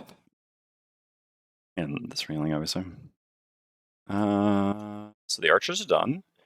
The Deathwalker goes, so if we move this shadow 1, 2, 3, 4, 5, yeah, that works. All right. So the Deathwalker, I'm going to use the bottom of Dark Fog to move 1 shadow up to 5 hexes. I'm going to grab this shadow here and go 1, 2, 3, 4, 5 to here. And then I'm going to throw it away for Fluid Night, obviously marking this enemy. So this is gone. I gain 1 experience. I create Dark. And I perform an attack 5. I will go ahead and use... Let's fix this to include items as well. I'll go ahead and use the Spyglass while I'm at it. So attack 5 with advantage, targeting the Algok Scout. Okay. Putting him to 3. So then the Scout is disarmed, just moves up to here. Oh, disaster.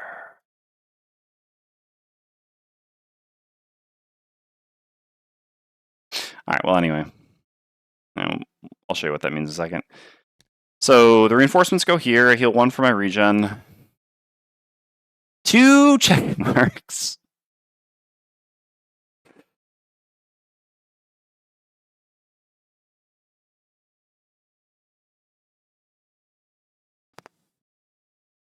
So if I kill this enemy with the Bannerspear, obviously it's good for us, but yeah, it means that I fail my battle goal.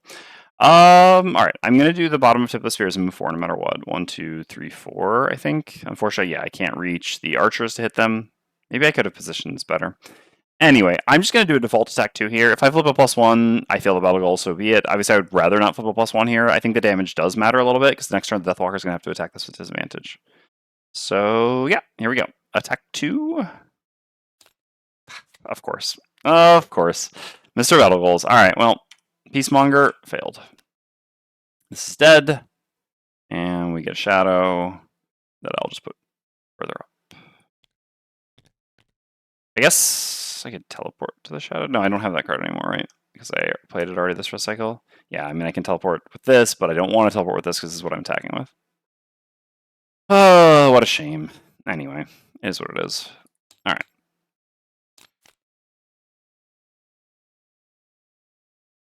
One time you don't want a positive modifier. Ah, I can't actually go here with the Deathwalker either, huh? Yeah, I have to go to here. How annoying. Because of her battle goal. Alright. So I have Dark. So yeah, basically I can't really use Forceful Spirits anyway, because even if I went to here, or here, I can't reach both of them. I can only reach one of them. So I'm just going to end up using Black Barrage here instead, which is fine. In that case, I guess I might as well remake Dark with Call of Doom, so that I can Forceful Spirits the following round. It's fine. Don't need to flip these over. Okay. So yeah, the reinforcements are once again not really doing anything. The Bannerspear doesn't really have anything. Let's see. So if I go at 32, God, I hate 32 against archers. What is Drifter up to?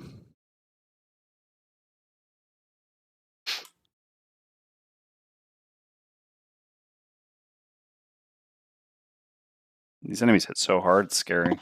I kind of need to heal myself here. But maybe that's just fine. Let's see. So let's say we do this at 23. So let's say we just like move to here with the Drifter, or even here. No, to here, I guess. So it doesn't really work for our targeters, right? Kind of. Like we can hit a single enemy. It's pretty crappy though. Yeah. We go here. No, but I can't reach down here. All right. Yeah. Yeah, these archers are annoying.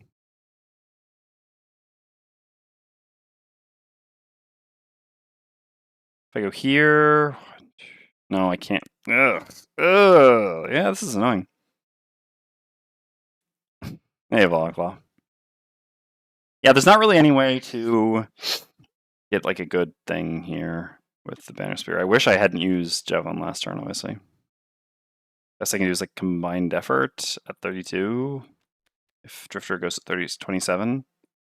Yeah, I mean, I guess we'll run this. I think this is probably the best line. In the following round, we have like a 10 disarm, which that is at least pretty good. So I actually have to use the larger movement here, which means I don't heal at all. I just use my item healing. It means I'm pitching another card here. But otherwise, we don't have a targeter. Yeah, that's what it is. All right. Maybe the priest will help us. Priest. Oh, Archer's going before us. Yeah, see, this is again, like I said, if you have the boots of speed here, it just like saves so much. Saves so much. Yeah, the Deathwalker can't beat them either. So yeah, they're just making some traps. Okay. So this one will place a trap. Yeah, this is about as bad as it gets, to be honest. All right. We could lose here. Trap there. Both of these attacks on the Drifter. Hey, how's it going? All right, attack 4. Have to have a -1 or a miss on one of these, realistically. Nope. Pitch a card. Okay. Oh, boy. What am I pitching here? I have to keep this healing. Also, I don't really get to do anything this turn, I think. Yeah, well, I guess I'm just going to, I'm going to move and hit both of them with the muddle. And I'm not going to be able to even do anything with Bannerspear here. Yeah, because the trap, I can't walk into it with Drifter. The Olympics are really cool. I'll go into that in a second. Let me just try to think this through. Yeah, because I can decide what to pitch. I just don't think I can pitch this, although I can't really use this next turn either, but I still just don't think I can pitch it. Honestly, I think sustained momentum is probably the one that has to go at this point. The Ally Priest did not blow herself up. I ran in front, and I'm paying the price right now. Yeah, I think I have enough use slots, and honestly, I just don't have enough longevity. That yeah, I think sustained momentum ultimately is going to be after the card is going to have to be the card to go here. Anyway, yeah, I mean, we didn't actually go to the any Olympics, which I don't really regret that much because it was obscenely expensive. But we watched a lot of it on TV, and I mean, well, we went out and saw the marathon, and so didn't like go to actually like events, I guess, other than the marathon, and went and saw the flame and stuff like that, walked around a little bit, and yeah, it was. I mean, again, I also don't regret only going out one day because basically we went out the one day for the marathon to see the flame and all those things, and it was I mean, the amount of people like Paris is a crowded city, but this was a whole new level of crowded. But otherwise, yeah, the energy, the vibes, and all the events was pretty cool. It's fun. All right, so that's done. So the Drifter's up. So yeah, on the Drifter, I'm just gonna use the bottom of Vile Assault. I think I'll pick up this loot here because the Deathwalker I literally can't pick it up, and the Bannerspear has to go further. This means I don't really have anything to do next turn is the problem. But even if I move to here, I really have nothing to do. I don't know. I mean, I guess worst case scenario, I might just tank the trap next turn then or something. Yeah, I want to pick up loot. Okay, so I'm going to move to heal for 4. And then I'm going to use the top of Draining Arrows to do 2 attack 1 models. So here and here. That's nice at least. Oops, I meant to do. I'll correct that. I need to fix the thing a bit here. Make it a little more visible. Okay, and they're both modeled. No one in the US actually wants the Olympics in their city. Yeah, I mean, I can understand. Generally speaking, I think cities lose a lot of money on the Olympics. Honestly, the nice thing here is that the Paris Olympics, and I wouldn't say drinking the Kool-Aid or anything like that, but the Paris Olympics were pretty reasonable in general. They avoided building many new things, so just like reused a lot of pre-existing infrastructure, and then they improved a lot of infrastructure as well. We got nice metro improvements. Theoretically, we're supposed to get a swimmable Seine, which jury's still out on that one. But yeah. So in general, I think that the Olympics were pretty good for Paris, but generally speaking, yeah, they're not great for a city.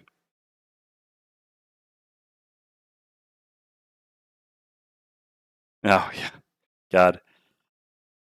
Yeah, so I mean, specifically, yeah, the LVMH.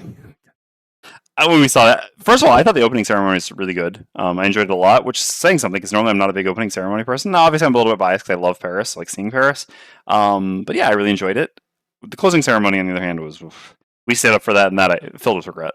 But yeah, the LVMH. So for those that don't know, LVMH, I guess this is like a common name in French, but LVMH is Louis Vuitton, LV Moet, which is like alcohol, and Hermes or Hermes. But it's like the super luxury brand that owns like Kenzo and all these things, own just tons and tons and tons of fashion things. And yeah, they were the ones who were premium partners, and yeah, they were the ones who made the medals, and their ad was just LVMH anyway. It's Bernard Arnault, I think, is the name of the owner, who's one of the richest men in the world.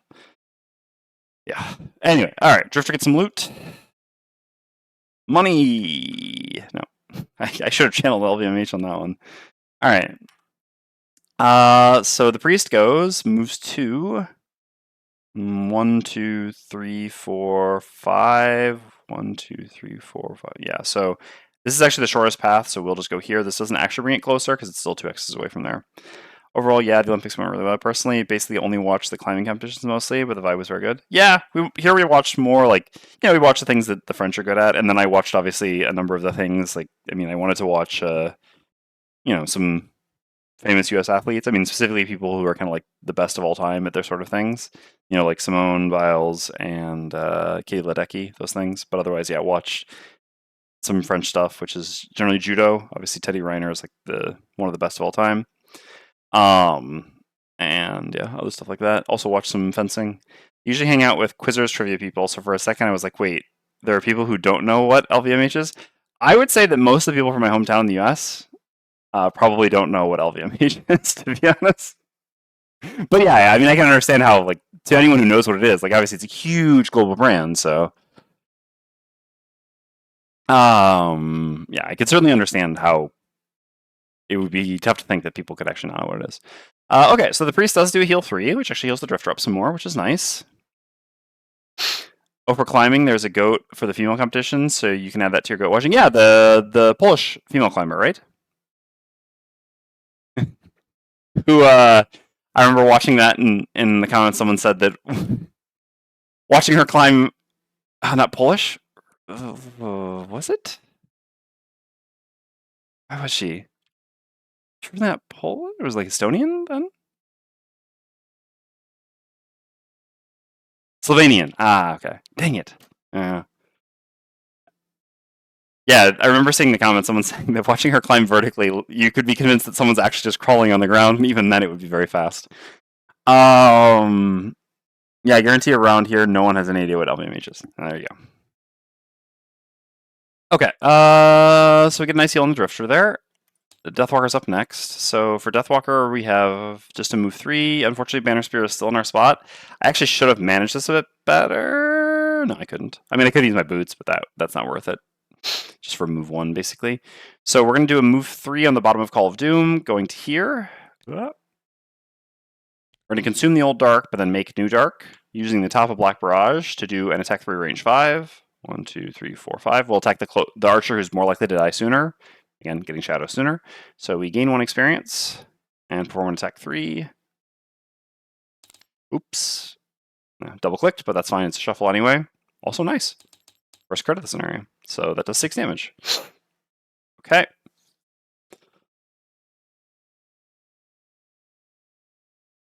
Yeah, okay. Sorry. Yeah, I get confused about the two then. Yeah, I didn't know if she was the goat or not. I just saw that she set the world record, so I assumed that it was possible that's who we were talking about. But yes, I realize now we were talking about different people. Okay. And so then for Bannerspear, ultimately we're just going to be doing a default attack 2 here. At this point, if we kill, now I actually want the +2 or the crit, right? Anyway, we take 1 from the regen. Reinforcements move down to here. We go 1, 2, 3, 4 to here with the bottom set for the charge, and we just use the top of combined effort as a default attack 2 on this archer. No, 2 damage. Okay. And that's the round. I'm going to play these 2 cards, and I'll see what they do. Certainly want to go as early as possible. In all likelihood, I'm probably just doing default attack 2 here. This room has gotten a little... The trap that they set down really messed things up in a way that they don't usually. Historically, when the archers place down traps, it's more of a problem for them than for you, but here it's actually quite a problem for me. Like, I mean, look at this little spot that they made for themselves, right? And I just haven't had the health to be like, I don't care about traps. So I have dark. I actually can go to here. I can even go not that early, unfortunately.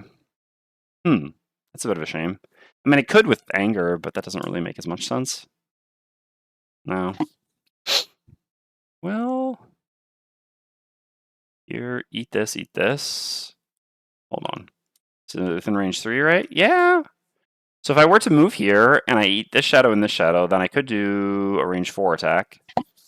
That's kind of not much better than doing Forceful Spirits here, though. Like, Forceful Spirits here would be amazing. The problem is actually, that one movement, I should have maybe used the boots. Yeah, I should have used the boots in the end, right? Because if I were actually in this hex here, then I could actually default move 2 here, do this at 4 initiative, and hit both of these, kill this one, make a shadow, hit this one, and then the Bannerspear could go up and hit this one, which would just be so much better. But as is, if I want to go here, I actually have to go at like 22 initiative at the fastest, at which point the Bannerspear will have already gone, and yeah.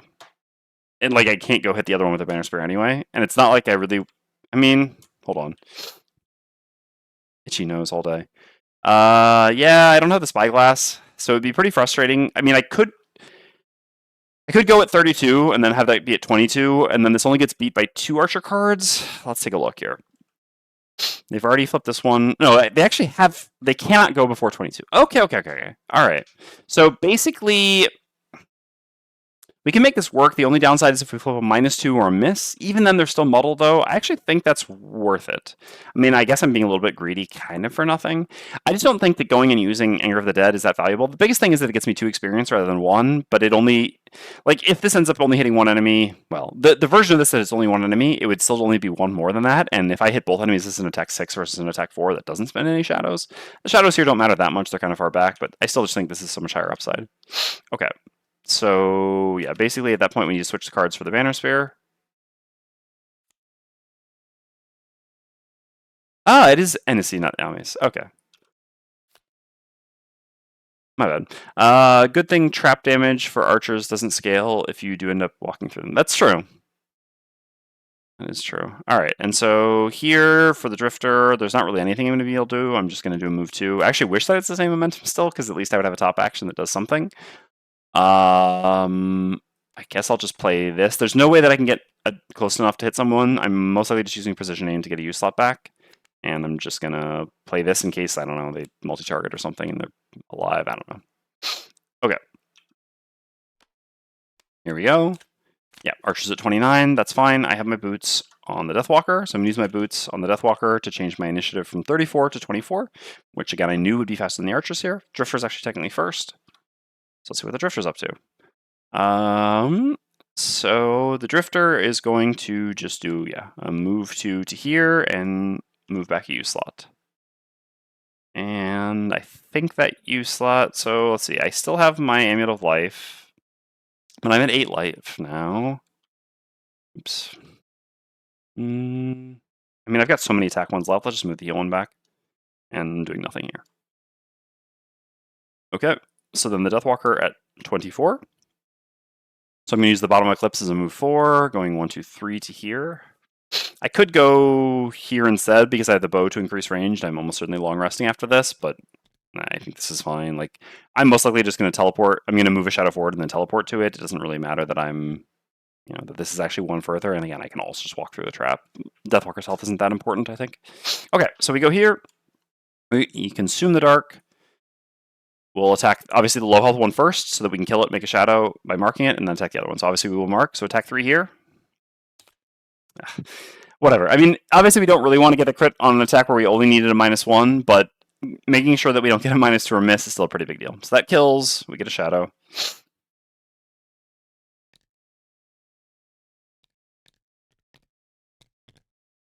And then we attack here.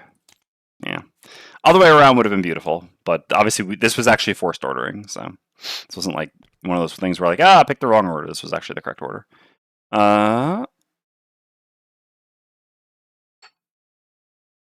Okay, so I'm done. So then the archer goes. So the archer's actually going to attack the Deathwalker here, which is fine. So this is going to be an immobilized attack on the Deathwalker. So this is going to be a disadvantaged attack 4, immobilize. Okay, so we take 3 damage and we are immobilized. That is perfectly fine. Okay. So then the Bannerspear is up. We actually really have to kill this enemy with the Drifter, though, right? Because we need one of these elite kills. Yeah, I guess I'll just short rest then. That's fine. Okay. So then the Bannerspear goes. Did I already... I gotta check the chat log now. I did not see the regen. Okay. Okay. Bannerspear goes. So I'm gonna just default move to here. Unfortunately, yeah, I can't do any of my formations here. Things just didn't really work out. And learn the lesson about the reinforcements. Summoning it in the previous room and letting it run forward has just not worked out twice in a row now. So move to here, heal 1 from the regen, and just perform a default attack 2. So this means that I'll actually have to run out of the way for the Drifter to be able to hit. No, I guess I can just use the Drifter's jump boots to go down here with a move 4. Yeah, that's fine. Okay. So move here and just do a default attack 2. Hope to get a +1. Nice. That means an attack 5 from the Drifter is likely to kill now. Okay. And then so we get the loot. I'll get that in a second. The Priest goes has 1 movement. Movement doesn't take it any closer. And yeah, I guess I technically should put the Bless in their deck. Heal 1, target all adjacent, and then puts a Bless in the ally deck. There's no add Bless thing there. So I wonder what automation there actually is for the ally deck. Okay. And that's the round. So we don't have any cards left on anyone here.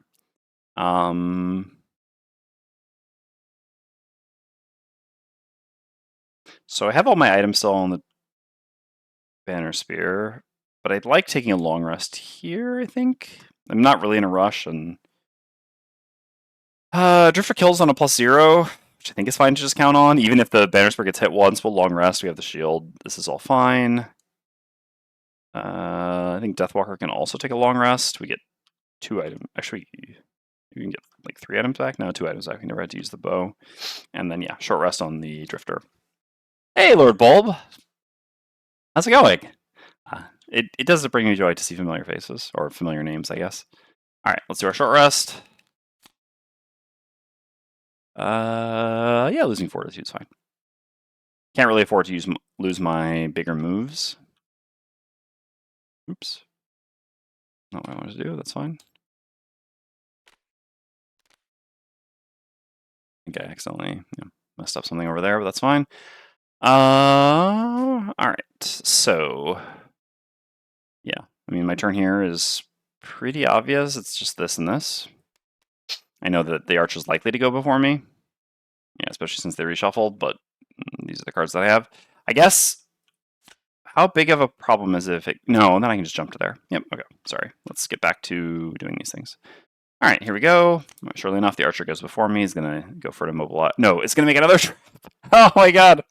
Ah! These traps are really annoying. Ugh. If only someone had push or pull, huh? All right, whatever. Steps back to here. Makes a trap there. Come on. All right. Honestly, I don't think the archer's traps have ever been this good in the history of Gloomhaven or Frosthaven. So he's going to go there.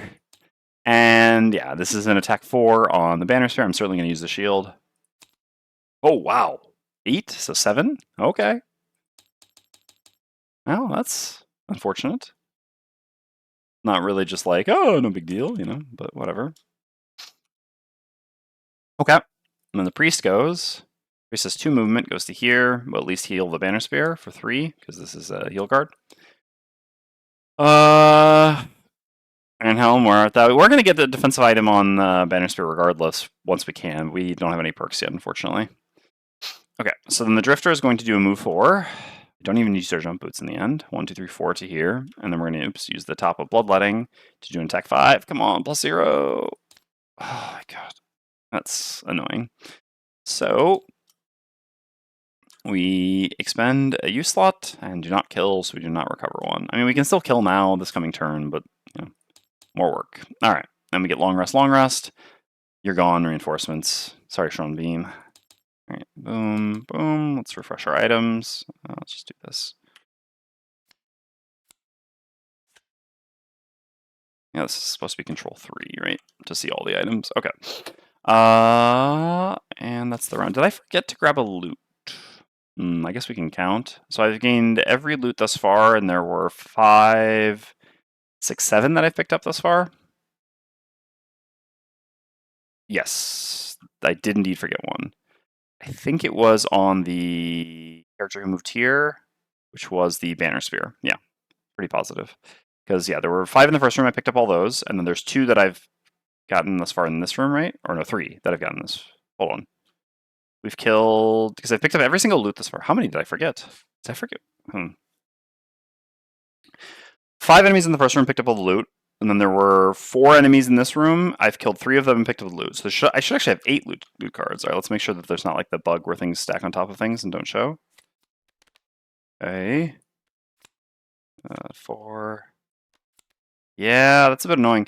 The annoying part is I don't actually know who was the one to get the other loot. I know that the Drifter one is forgotten. Like that's what tickled something in my head is because I was like, I'm pretty, or no, sorry, the Bannerspear. This one here. I think the other one was probably, I mean, I guess I should just look at the last 2. That's the most likely, right? So this one here. Oh wait, no, there were only 3 enemies in this room. No, we're all good. We're all good. 3 enemies. Yeah, no. Yep, someone said it too. Yes. Yeah, for some reason, I was thinking of an additional enemy in this room. No, so we're all good. So we're just missing the one, and that was the Drifter one. Okay, that's very easy then. Okay, Drifter. No, I mean, I guess that's fine. That's a 2 lumber? Yeah. All right. Yep. All good. Okay. So we need to choose cards to lose on these 2 characters. I mean, I'm just going to choose to lose Rest of the Shade. That's pretty obvious at this point. I could move a fair number of shadows into the next room, but Eclipse is just kind of a better version of that. I mean, yeah, it does it on bottom, but let's be real. Alright. That'll cost us back. That's only my second card that I've lost on the Bannerspear. That's not bad.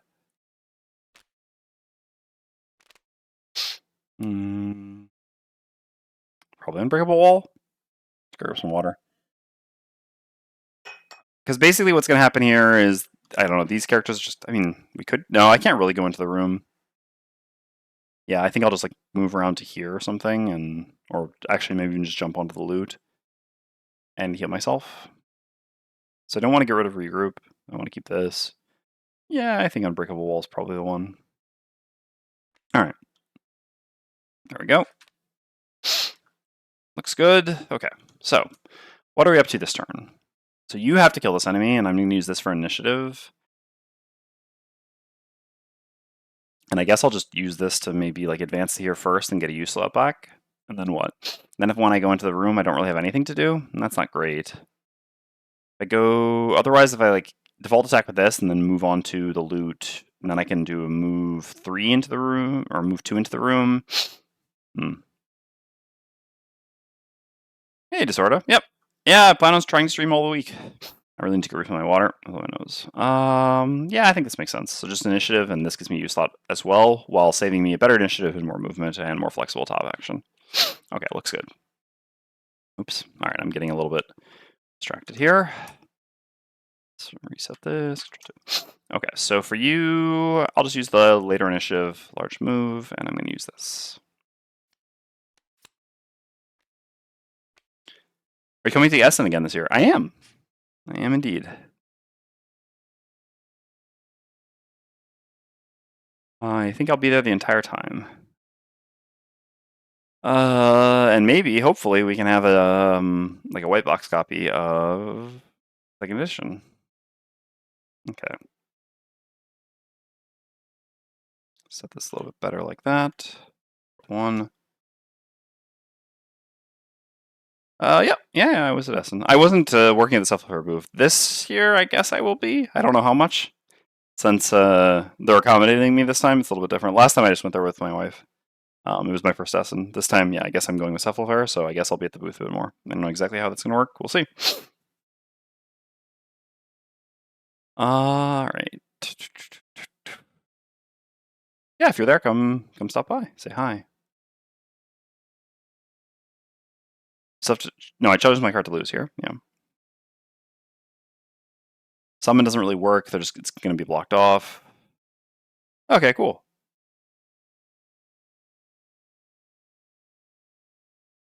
So the thing is, I don't know nicknames. Is this... So, is it Julian?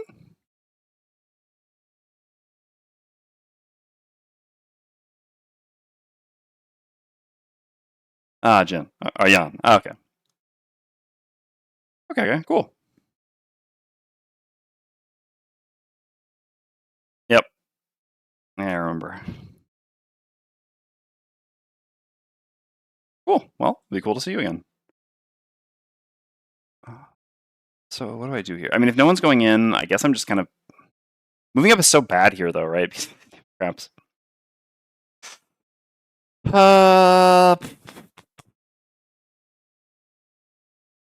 I don't really have something to do here. I don't know. I guess I can just move all my shadows too?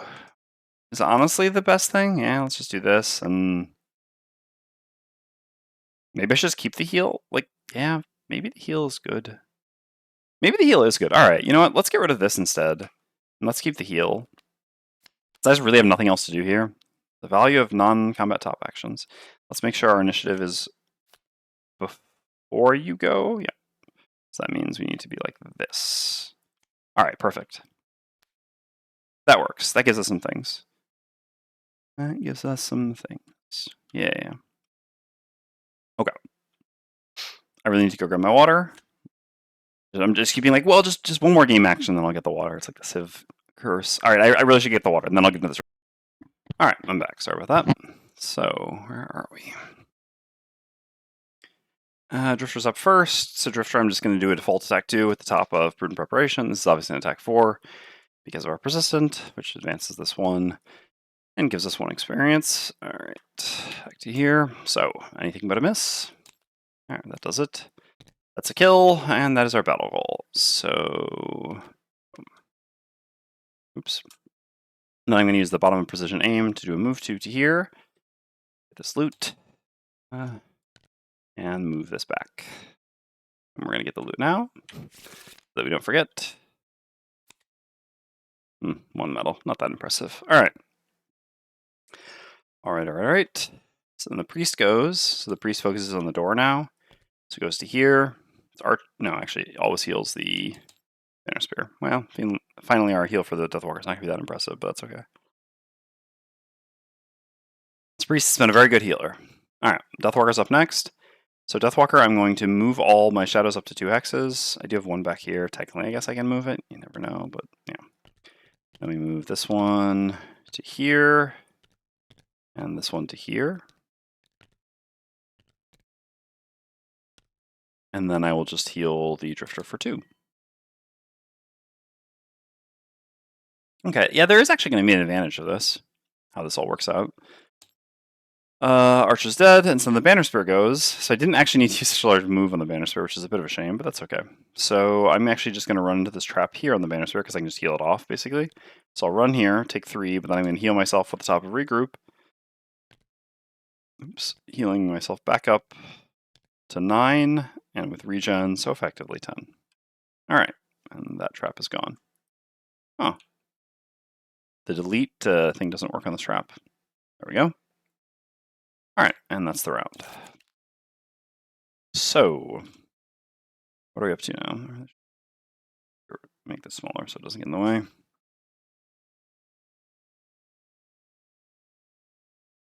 I think we'll just do the usual door opening plan here with Deathwalker, which is Fluid Night plus Dark Fog after someone else opens the door. Hit something for 5. I guess the problem is that afterwards, we just walk through the trap and go 1, 2, 3, 4 to here, and then we can't really hit things because this doesn't have much range. Yeah, I mean, that is a bit the problem, right? Otherwise, we could just... We could do like the move forward this turn and then Anger, but Anger isn't great either because then we'll spend both of our shadows, do a smaller attack, and not even make Dark. I mean, the Dark's not doing much for us either. I don't know. It doesn't seem like we're going to have a great follow-up to this. I mean, I guess there's also a world in which like next turn we just run up and summon. Just run onto the door and then use the other shadow to summon. I think that's fine. Regardless, Fluid Night is just a good opener. I mean, doing an attack 5 right away seems fine. Okay, so Bannerspear, we don't actually need to move in that much. So there's a world in which we could use combined effort. Let's see. And just assume we'll have range for Javelin and then save this. I think that's fine. Yeah, I think that's fine. And here we're just going to play these 2 cards and go after the Bannerspear. And also, yeah, the Bannerspear giving us 2 movement on the Drifter could allow the Drifter to actually just like do a much better turn here, which is pretty nice. All right, let's do it. So Bannerspear's up first. I'm going to use the bottom of combined effort to move 2. So first I heal for 1 with the regen. Move 2. All right. I go take a look at the book at this section. All right. The ice sheet has some amount of health. It is an enemy to both you and the Algox Priest, and an ally to all other monsters. And there's a chest. All right. So the ice sheet is down there. For now, I guess we have to set this as the camera. Can't really see its health, but yeah, it has 15 health. So we have to kill all enemies and kill the ice sheet. We got to break the boat free. All right, so we have scouts and guards. All right, so guard draw, nice. Scout, little loot action. Oh yeah, you love to see it. All right, all the monsters are doing nothing. So we move to here. We're going to grant the Drifter a move 2 as well while we're at it. And then we're going to use the top of Javelin, making wind. Going to make an attack 3. Honestly, it doesn't really matter too much. I guess No, we never actually got attacked by the Elite earlier because, yeah, I was disarmed by the Priest. We'll attack the Elite first, I guess, because Impair is annoying. I don't really know. Well, even took a long rest. Did I remember to refresh items? Yeah, we're all good. Okay. I guess we kind of want to kill off an enemy for a Shadow sooner. Big luck? Yeah, big time. So I guess let's just hit this one. So we'll just do an attack 3. No, I mean, this one the Drifter can just destroy, right? All right, now let's do an attack 3 on this normal scout down here. All right. Here we go. 3 damage. Okay, so then the guard goes, gives himself shield and retaliate. That doesn't really matter. So then the Drifter's up. So on the Drifter, we're going to use... I guess we're actually going to go destroy the Elite on the Drifter. Well, anyway, it's fine, whichever one we hit. So we're going to do a move 3. 1, 2, 3 to here. Oops, we want to go here. We're going to push back our attack use slots. And then we're going to use the top of Vile Assault to do an attack 4 poison, attack 5 wound. Here we go. So 3 and 4. So that's a total of 7 damage, poison, and wound. All right, and we'll remember to put this in the lost pile this time. This is lost, and that uses 2 of these, which gets us an experience. I think it's fine to go in with a big bang on the strongest enemy in the room. All right, the priest is once again trying to heal. So moves to here and heals the Deathwalker to full. Excellent. Not so important, but that's fine. All right, so then the scouts go. So this one takes 1 from its wound. So this one's going here, this one's going here, and this one's kind of our choice. I guess keeping them clumped up is okay. All right, Deathwalker's up next. So,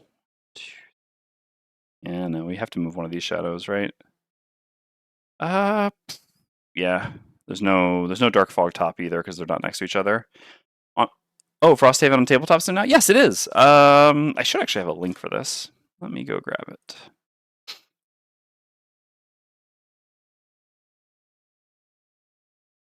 Here is the link to the TTS mod. It is completely free, and it's a very good mod. All right. So yeah, we're just going to grab one of these shadows, move it over here with the bottom of Dark Fog, and then we're going to use Fluid Night, gain 1 experience, get rid of the shadow. We're going to attack the lower health one because we can mark it and hopefully get another shadow sooner. So this is going to be an attack 5. And yes, we can get advantage on this attack by using the Spyglass, and we shall. This is just our biggest attack, so why not? Okay. So 6 damage. Hoping to see it digital someday? Yeah, that'd be nice, but I mean, I guess that's going to be some amount of time, I would assume. All right. And that's the round. There's a world in which we could have gone and hit the Elite as well. That might have been reasonable, but anyway. The Elite's wounded, so not as big of a rush. All right. So I guess, yeah, I actually can hit 2 things with... Oh, and we actually made dark. Oops. There we go. Hey, Dwarf. Thank you very much for the Prime. I appreciate it. Good to see you here. It's been a while. All right, so yeah, my initiative's not great on this. I do need to move, yeah, at least 3, so I do have to use Eclipse. I still have my boots, though, so I can go at 24, and Scouts aren't particularly fast, I think. 24 is actually beats the fastest Scout, so I think that's actually fine. All right, I actually need a short rest with the Drifter. Really? Yeah. Well, did lose a card there. Okay, that's fine. So let's grab these cards, put them in our hand. Okay, so what are we up to here? So we have a fair amount of use slots and not a lot of time, right? So what I kind of like here is, I guess, doing maybe Draining Arrows top with Bloodletting bottom. This is a respectable attack, and then just a bunch of small attacks. Otherwise, we could always do Prudent Prep top instead of Draining Arrows. Maybe that... No, I like having Prudent Prep for next turn for initiative. I think this looks pretty good. Oops. I need to turn off notifications on Steam. Give me a second. Sorry.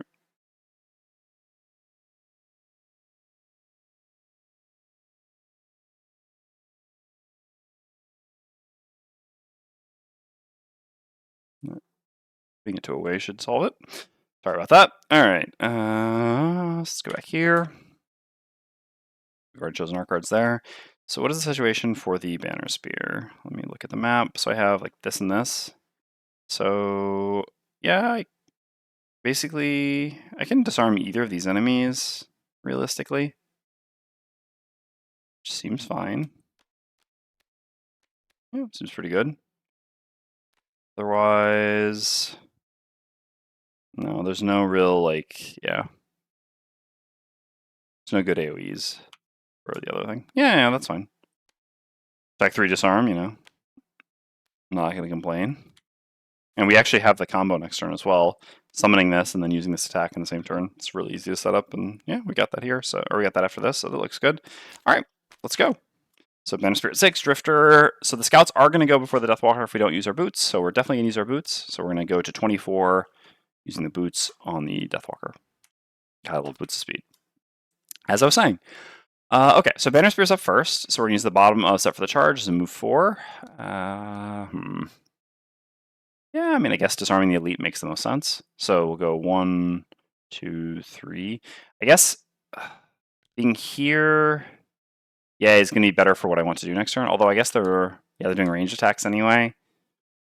So yeah, I mean they're going to move away. Doesn't really matter. And the guard's also doing a ranged attack. Yeah, we can't actually really do the combo next turn, huh? I mean, we're just going to be able to hit this enemy. But I guess there's no harm in using my boots to go a bit further in, so why not? No, I mean, I guess there's just no reason to use the boots, then I should just save them. So okay, so I'll just do a move forward here. I'll gain 1 experience and do an attack 3 disarm on the elite scout. Yep, so 4 damage because of the poison. And he is disarmed. Okay, and the Drifter's up at 23. So for the Drifter, I'm going to start by using the bottom of Bloodletting to hit the normal scout here. So this is going to be an attack 3 wound. Okay. Just spreading wound around is better than focusing on the same target that already has it. I have to go expand a use slot. I could just default attack here, but I think I like muddling a bunch of enemies that are going to attack. So sure. I will hit the 3 enemies that I don't have disadvantage on, especially because 2 of these will attack the Deathwalker, so having disadvantage on that is pretty nice. I don't really care about the attacks here as much, and the guard obviously is the hardest hitting enemy, so overall this just seems good. So yeah, we're going to do draining arrows. Oh no, it's range 2, so I can't actually hit this one, yeah. It's range 3 with the persistent up.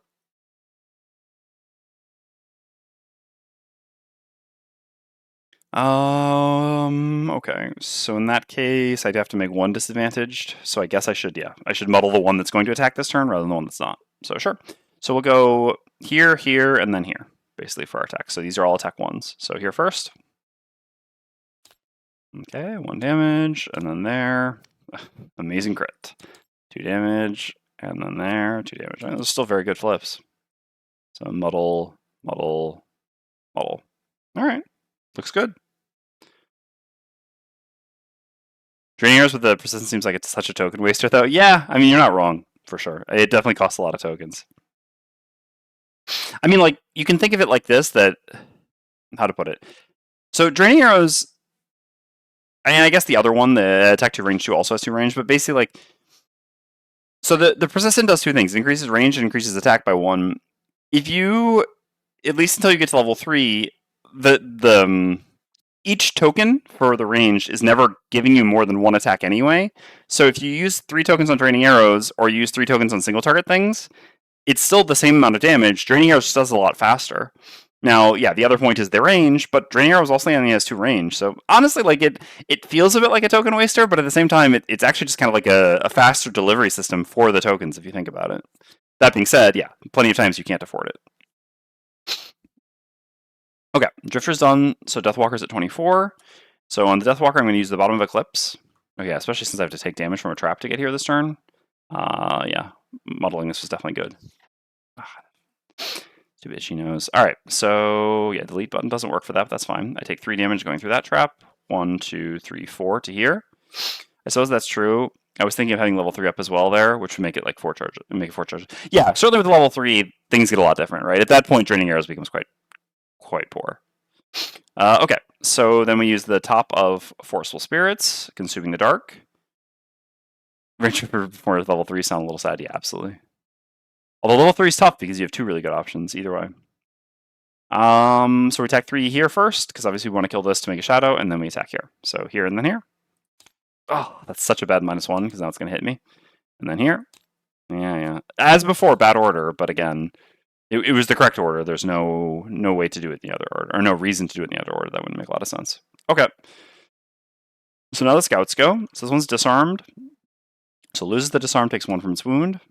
And so then this is number 2 here. So it's going to take 1 from its wound as well. It's going to attack the Drifter with disadvantage, because it can't lose disadvantage by moving away. It is going to apply Impair. So here's a disadvantaged attack. I'm pretty sure this is -1. Yeah. Disadvantage attack 2. Okay, no damage. Would have rather that over here, but that's fine. Then we have... I guess this one's actually going to be on the Bannerspear. Although, perfect distribution of Impair, huh? Oh no, this is actually going to hit Drifter. Okay, no, we're all good, I guess. So then this one will attack Drifter with disadvantage. Okay, so that's 2 damage. And then this one will attack Bannerspear, not with disadvantage. Okay. So actually, I'm pretty sure I can... I'm sure. I can use Heater Shield on this attack. I won't be able to use it afterwards, so I might as well use it now. Because the condition is applied after damage, so we take 2 damage, lose the regen, and gain Impair. Okay, so the scouts are done. I'm pretty sure I did the damage this one. Yeah, I believe I did. And then this guard is making a ranged attack as well, so it's going to attack the Drifter as well. So this is an attack 4 with disadvantage. Yeah, nice disadvantage. So 4 more damage. All right, and these muddles are all gone. And the priest is up. Priest cannot move, but gets to attack at range 3. So we'll attack... actually, this scout. Okay, sure. So this is an attack 4 from the ally deck. Oh! Huh. I shuffled it when I put it in, too. I remember shuffling it. So either it bugged out and it was just stuck on top, which I doubt, or, you know, sometimes lucky. I wonder if it's going to auto-remove that. I guess we'll see. Anyway. Well, I marked this one because I was like, yeah, this one with 1 health will definitely die before this one with 7 health. And yet... Alright, so this is just it. Did it get rid of it? It did. Beautiful. Okay. So let's go back to not moving the camera around. We're just going to play these 2 cards at 10 initiative, certainly. Play these 2 cards at 14 initiative. Play these 2 cards at 14 initiative. Alright. Priest is up first. Priest is just killing them all. Okay, so the priest is going to attack at range 3, targeting this scout. Gotta go down here for this. Okay. Go back now. So this was attacking at +0. Its base attack value is a 3, so -1 is 2, so that still kills this, which gives us a shadow. I'll go ahead and put that shadow here, I guess. Sure. Doesn't matter too much. Okay. So then the Bannerspear is up. So on the Bannerspear, I am going to gain 2 experience here by summoning the reinforcements and then using Resolve Courage. So click, click. And get the reinforcements right behind us. Sean Bean is back. Otherwise, I could put him here. I don't know. That's really better. I mean, that just cuts out. No, the Deathwalker can't go there anyway. Sure, I'll put him here. Hey, K-Dogs. Great to have you back. Thank you very much. I appreciate it. And yeah, I hope to provide some more Gloomhaven streaming entertainment. Hey, Wayne. How's it going? Okay. So yeah, we use the bottom of at all costs, which I guess I actually have to go down here. I wish there was a slightly more convenient way to use the. I mean, I just wish the picture-in-picture worked correctly, like worked with allowing you to actually click the buttons. Because every time I go down here is when I start moving the camera around again, et cetera, and I can hear Themris over my shoulder being like, this is not what camera zones are for. Okay. So then we use the top of Resolve Courage to perform an attack 3 immobilize, +1 for the poison, so attack 4 here. So let's draw. -2, so 2 damage. And immobilize. It's a nice time. It's nice time to have entertainment while I still work. Oh, I'm glad. Well, you're having entertainment because I am done with my work for this. Yeah, let's take care of this quickly.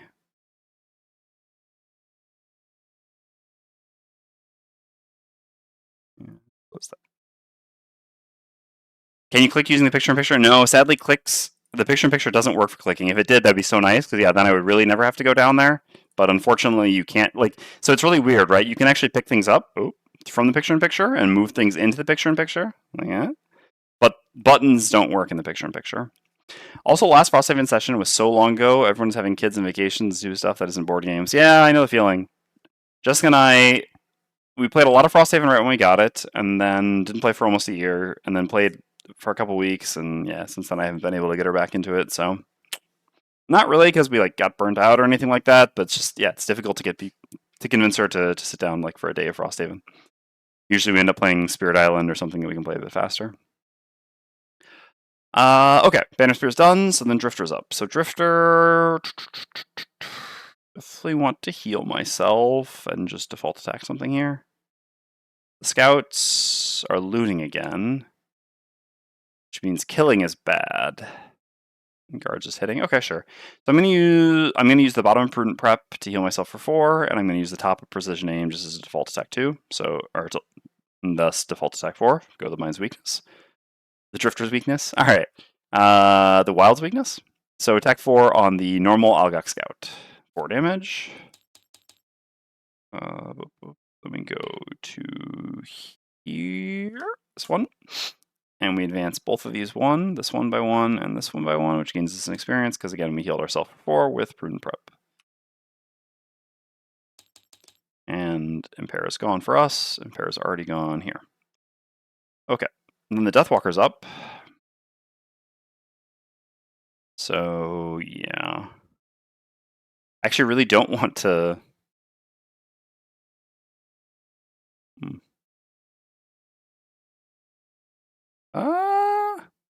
Yeah, this works. Okay. All right.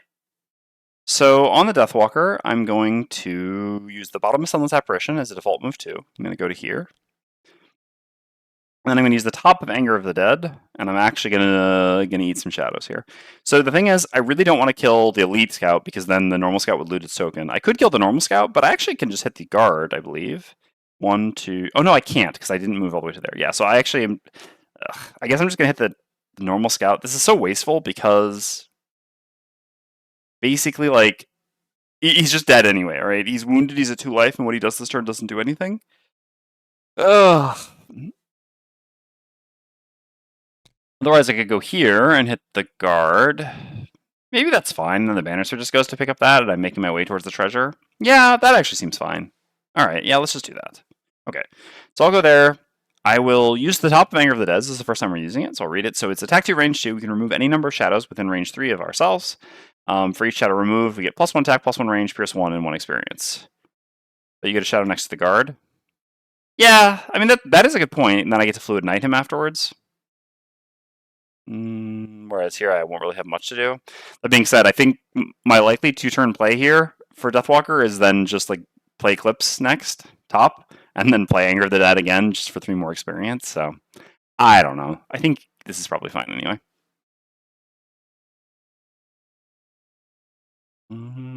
I mean, get loot. No, but the other thing is I really need to pick up as much loot as possible with my other 2 characters. I should try to avoid, like, in this situation, I can take all the time in the world to pick up loot because there's no clock here because we have to kill the objective. So, yeah, I'd rather be more efficient with damage and also, distribute loot to the characters who really need it. Okay. So, we eat this shadow. We eat this shadow. And we attack the guard, marking them. So this is 2 experience for the Deathwalker. I don't believe... Did I maybe already do that? No, I did not. Okay, great. No, I did 2 experience for the Bannerspear is what I was thinking of. And then we attack the guard for 4. I believe I don't have my item anymore. Okay. The scouts go. They each take 1 from their wound. This one loses immobilized. They're just doing loots, which don't do anything here. And the guard goes. The guard is going to move to here and attack the drifter. Okay. And so that's 4 damage. And that's the end of the round. All right, what do we have for cards? 0 cards. All right. I think I'll just short rest all around. No reason to prolong this. I'll keep the reinforcements up. That's fine, I think. Technically, pulling them back would get me more experience, but that's fine. I don't care that much about milking experience.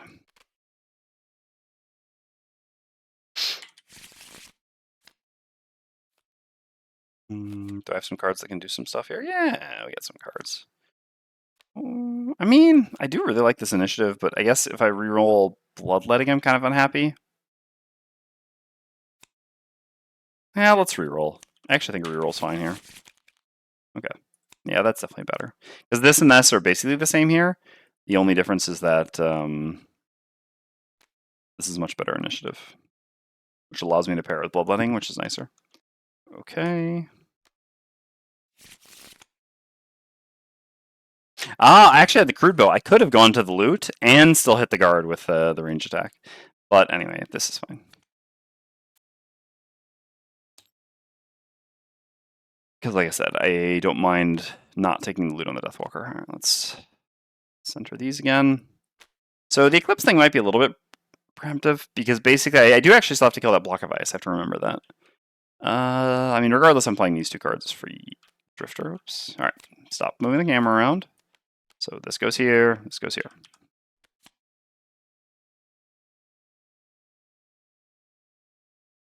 Bannerspear can pretty easily...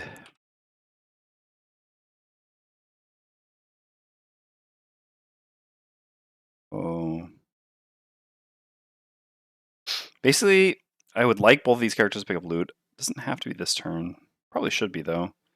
The only thing is I can get experience by just hitting the two scouts. Like, basically just hit them for experience. I mean, that's fine, I guess.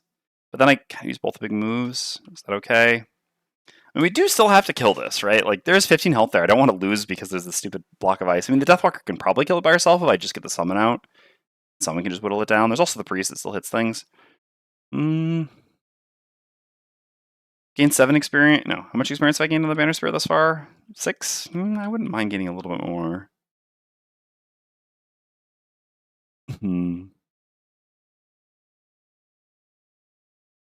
What if we do this then? Just hit this for 1 experience and then move there with, I don't know, something like this. That seems good. Okay. Keep my big movement and just go get experience. I'm not going to hit the guard, but I don't think that's the end of the world. So for Deathwalker, I would actually move to the chest with Eclipse the way that I get there, but then I just don't really have a top action. I guess I do have a top action. I can actually just use Forceful Spirits with the bow to hit the guard and the crystal while going to grab the chest. Or the ice. Alright, this looks good. Let's run it. I don't believe I have my boots anymore on the Deathwalker. No, I don't. Okay, that's fine. So, Bannerspear is up first. So the Bannerspear, I don't really need to move the reinforcements somewhere else. No. I actually can't really move them somewhere else, so they're just going to stay... I mean, I could go here, but that's not really better. They're going to stay there. I'm going to use the top of Resolve Courage to gain 1 experience. I'm really just attacking this to gain experience, nothing else. Dead. And then I use the bottom Rallying Cry to do move 2 and go pick up this loot, which I'll do right away. Because there's a random item in this scenario still, as well as obviously I need herbs. Instead I get a single coin. Not the most exciting. Okay. And then the Drifter's up. So for the Drifter, I have this move 3, with which I'm going to go like this so that I get closer to the ice to go hit it. Because I can't be next to the scout as well if I want to push a token back. Oops. And so then I will push back my attack token, which gives me experience and an additional +2 later. And then I will use the top of Bloodletting to do an attack 5 here. And we flip. 6. Putting this guard to 1. Oops. Advancing this and gaining an experience. Okay. And the guard goes, technically hold, yeah, because this matters. Oops. And then I'm going to use the Amulet of Life to gain 1 experience and heal myself for 3. Okay. There we go. Then the guard attacks for 3 on the Drifter. It wouldn't have mattered in the end, but still much safer. Then the Deathwalker goes. So the Deathwalker, I'm going to use the bottom of Eclipse as a move 4. 1, 2, 3, 4. I have to always end along the edges, so I can't pick up these loot tokens. I'm going to grab the chest at the end of my turn. So I like press the button. Yeah, I'll press it in a second. I'm on top of the chest for now. And then I'm going to use the top of Forceful Spirits. These are just attack 2s. That's okay. I'm going to use the Crude Bow to increase the range of one of them to hit the ice sheet. So I'll do an attack 2 here, and then an attack 2 on the ice sheet. So first on the guard. Kill the guard. Get a shadow. Not that. Get a shadow. I'll put the shadow adjacent to me so that I can summon more easily. I guess, yeah, here's fine. Not the same X as the Drifter. And then on the ice sheet. Okay, 3 damage to the ice sheet. And then we get the chest. Spoil chest 32 here, which is 3 loot cards. Damn it. It's really not what I wanted. I was like, it's fine, it's just a chest. Alright, please don't give me the herbs. Do give me the random item. Okay, that's nice. Alright. That was good, that was good. That was very good. We didn't get the herbs, and we got the random item. All right, well, we're about to spoil a random item, so things are getting a little bit more spoilery from here on out. Let's open it up. A flashing axe. During your multi-target melee attack ability, add +1 target.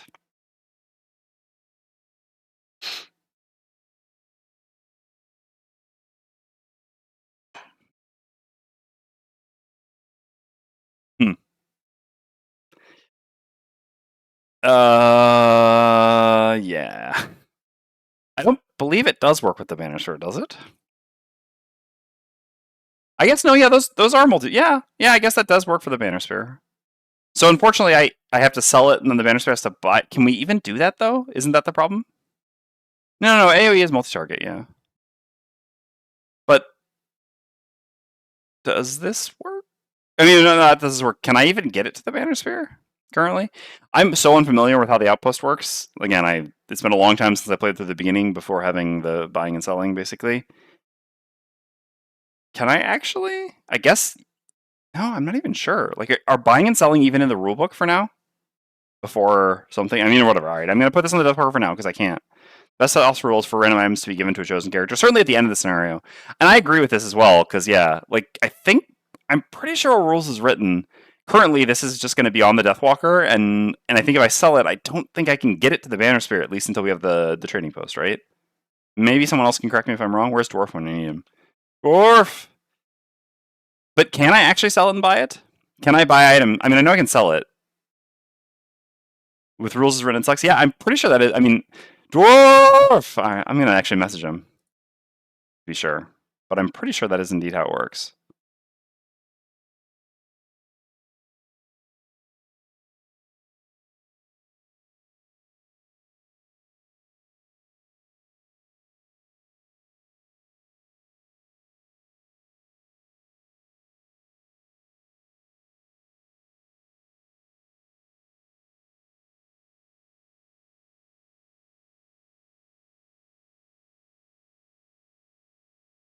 Yeah, I mean, I think that's not unreasonable. Until I'll just slide it over. Yeah, well, I'm going to check the rules first. No matter what, I'm just going to set it here for now, and then, yeah. Because it certainly would be a shame, because obviously this would be great on the Bannersphere. That's why I was like, I kind of went through a roller coaster of emotions when I was like, oh, this is useless on the Deathwalker. Oh, but great on the Bannersphere. And then I was like, oh, but I can't get it at the Bannersphere. I mean, worst case scenario, yeah, Yeah, that's what I thought. Alright.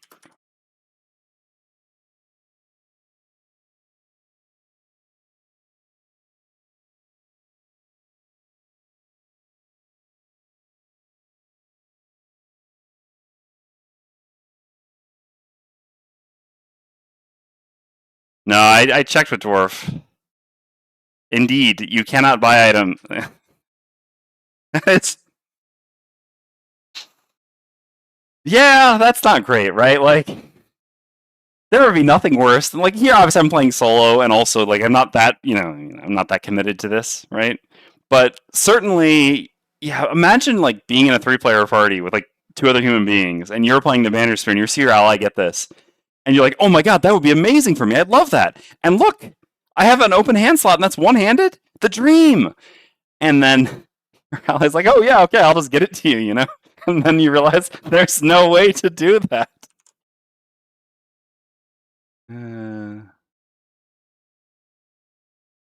You should be able to sell items for your team for half price. Yeah, I mean, I think even just using the normal rules, like at least being able to just like sell it and buy it or whatever, like there are plenty of house rules for this that I think are reasonable. I'm gonna go with like the most severe version of, let's say, house ruling this, which is basically applying Gloomhaven rules, which is that I will sell this and then the Bannerspear will have to buy it for full price, which is the most punishing way to do this, I think, definitely. And I would encourage people probably to do something. Yeah, I mean, I think the house rule of just like either.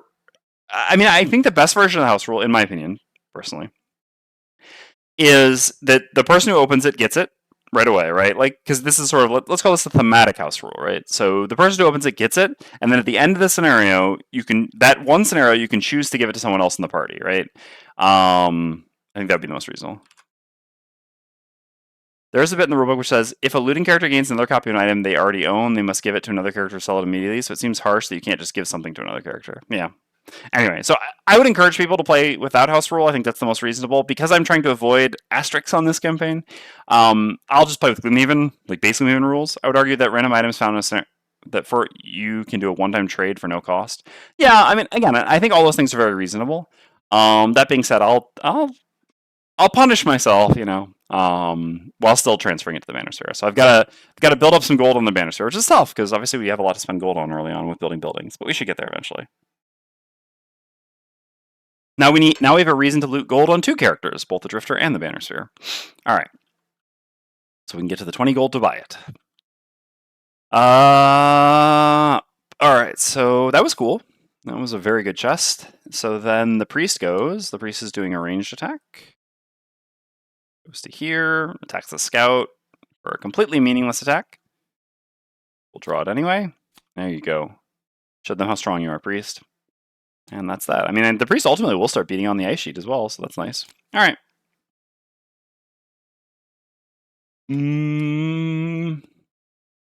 I guess I'll long rest on the Drifter. There's no real reason not to. So what are you doing? So we can't gain any more experience at this point with the Bannersphere, so I'm really just going to elude each turn. Let's just do like... I guess I can save this one, because if I go really early, I can move the priest. Which gives me a better chance of the priest attacking. I guess the one thing I need to be careful is that the priest doesn't end up on top of one of the loots that I then can't grab. Oh yeah, no, but I guess the priest attacking earlier reduces the amount of time I have for grabbing loot here. The Drifter's gonna... I actually know, yeah, I'm gonna short rest on the Drifter, not long rest. Because I really just want to grab loot. Alright, oops. Oh no. Alright, so we're just gonna play this card and this card. Because, yeah, the priest actually gives us a clock here. I forgot. We don't have infinite time. Okay, so I'm going to summon, because, yeah, unfortunately the Deathwalker can't really pick up any of this loot. Technically, if I go, like, to one of these places, I can then use a loot ability. I guess I maybe will end up doing that. No, because this is going to be my summon, and I think I want to get the summon out to kind of, like, be sure that we will eventually kill this. So let's just do, like, this and this for now, I think it's fine. All right. Oops. Stop moving around like that. So I don't actually want to advance the priest, so in that case, it doesn't really matter what I do here. Let's just play, like, this card and this card, I guess. All right. I guess if anything, I would like to have the ability to move the priest later to grab the loot. Yeah. All right. Let's go. The priest is indeed moving. Zoom in the camera a little bit more here. So the priest has 2 movement. Does not get to attack. Drifter's up. Drifter, I have a range 2 attack, so I cannot hit anything here. That's fine. I'm just going to move to this loot and grab it. Ooh, 2 money. Perfect. Excellent, excellent. Every 6 gold counts. Okay. Deathwalker then. It did indeed work. Okay, so for the Deathwalker, we're going to summon you, gain 1 experience, oops, and delete the shadow. Put this here. Okay, that's that. And then, oh yeah, so I can't even get this loot. I don't know. I'm just gonna show where I am. I'm fine. All right. And the Bannerspear is going to move to this loot here and grab it. Yeah. Good luck at work. I guess move this as well. I'll start moving you towards the thing, I guess, to set up some AoEs, maybe gain experience, who knows. All right, Bannerspear goes there. So there's still 1 herb to find, right? So we really want to find that herb. Yeah, there's no preset for this. Come on, no, not an herb. But again, we do need gold to buy that item now, so. And that's the end of the round. I'm not gonna, I know I could long rest on the Drifter. I'm just gonna exhaust the Drifter just to save myself time. So I'll press the button. Yeah, Drifter's exhausted. All right, play these 2 cards. I'm just kind of going through things quickly here because we're really just wrapping things up. So I don't have any shadows to attack from. I can attack with this for an experience, I guess. Or I have enough cards that I think that should be fine. Yeah, especially with my summon out. All right. Let's go. So Bannerspear goes first. Send this down here. Move to here so that you don't, because then even from here I can always move forward. Yep. I mean, technically I could have it go here. It doesn't really matter that much, but yeah, I'll go there, grab the loot. Another one. Lumber. Okay. Deathwalker goes. Summon goes here. Attacks. 6. All right, well. I can't kill it this turn, fortunately, because that's the only crit. But yeah, that does mean, I mean, that's fine. We get all the loot just perfectly. Okay, so then I use my actual cards. I'm going to use the Top of Dark Fog, create Dark. Gain 1 experience, and make an attack 3. 3 damage. And then I'll just use the bottom of Fluid Knight to move to here. Priest goes, gonna like move up and heal a little bit, doesn't really matter. Okay. Short rest here. Oop, this is lost. It's fine. Sorry, I am moving around the camera here. I'm just trying to, like I said, do things nice and quickly. Sure, that's fine as well. For you, there's no way to gain experience here while going to grab that loot, so that's fine. I need to get the loot. Sure. 2 cards are fine. Yeah. Technically, yeah, like if next turn the thing's not dead, but I'm pretty sure it's going to be dead. Between the priest and the Deathwalker. Okay, so I have a dark consuming thing for 1 experience. Oh, this section should still be active. No, I actually did want to dismiss this, so yeah. I want to dismiss it because I want to attack. I don't want it attacking. Other card here really doesn't matter. Just play this. Okay, let's go. Bannerspear's up first. Go grab this loot. All right, last shot. There's 1 herb left, if I'm not mistaken, right? Yeah, we've actually gotten only 1 herb here. Yeah, so there's 2 herbs left. Yeah, we got 1 arrow vine. That's it, right? Come on, 2 out of 5. Really? I'm not mistaken, right? Yep. Wow, brutal. And both of these were +2s as well. Yeah, so, I mean, whatever. I guess the loot draw from the chest was very good. Can't complain too much. Okay, Deathwalker consumes dark, gains 1 experience, does an attack 3 on the ice sheet. All right, ice sheet's dead. Scenario success.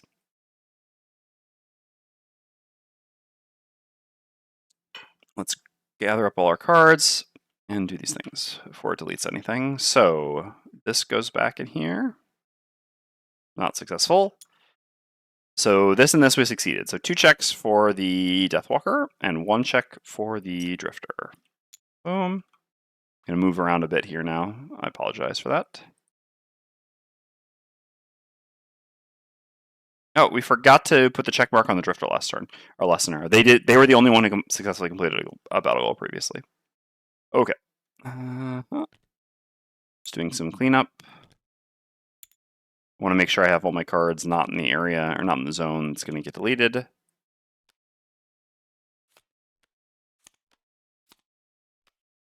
$11 cards there.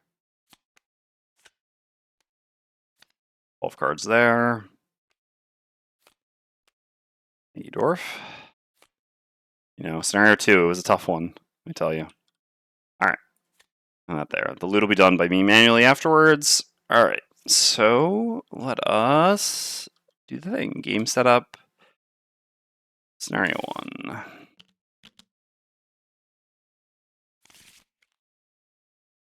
And then, yeah, we need to do this before we do delete map. All right, so conclusion is 77.3.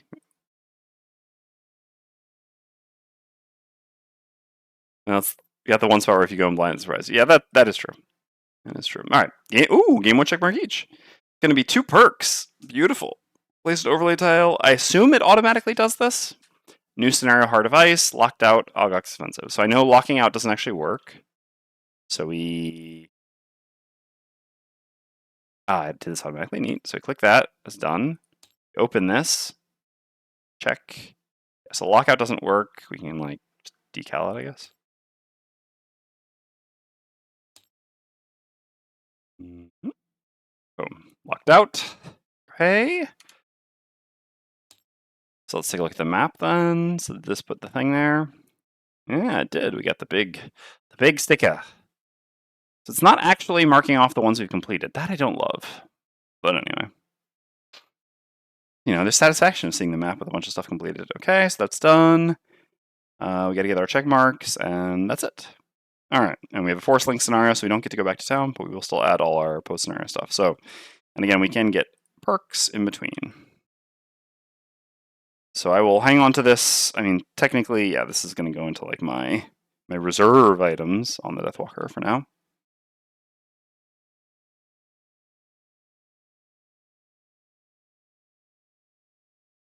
Just checking. All right. So let's do some perks. All right. Let's do Deathwalker first. Congrats on the win. Thank you.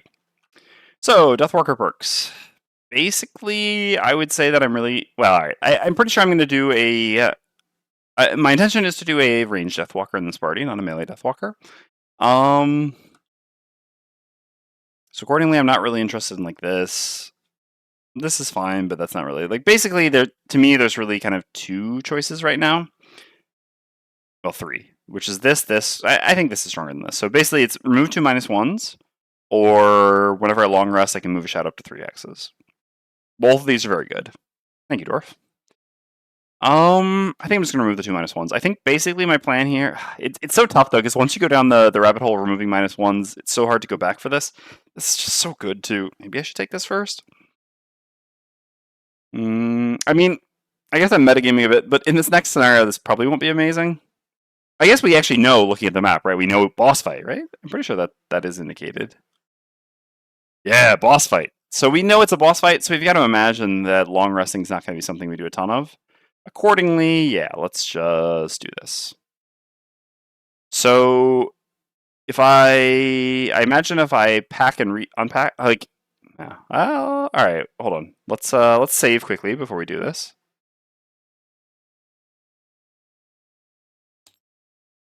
No.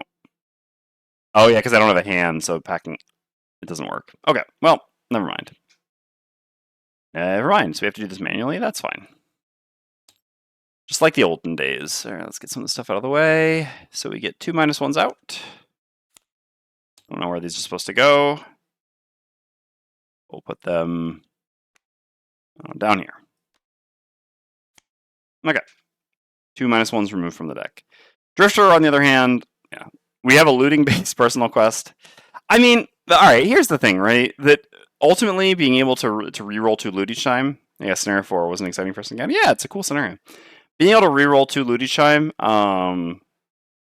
like early on, it's not that valuable because I also need materials for the town and stuff like that. But and like, how often, or how to put it this way, do I really want to? Like basically, I built a building so that I can convert gold into material resources. I invested resources in something that just allows me to do that. So am I really going to be re-rolling material resources in the hopes of finding more gold?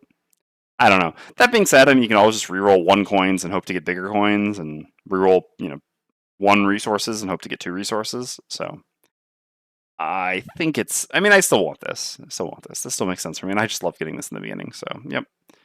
Let's get Scavenger.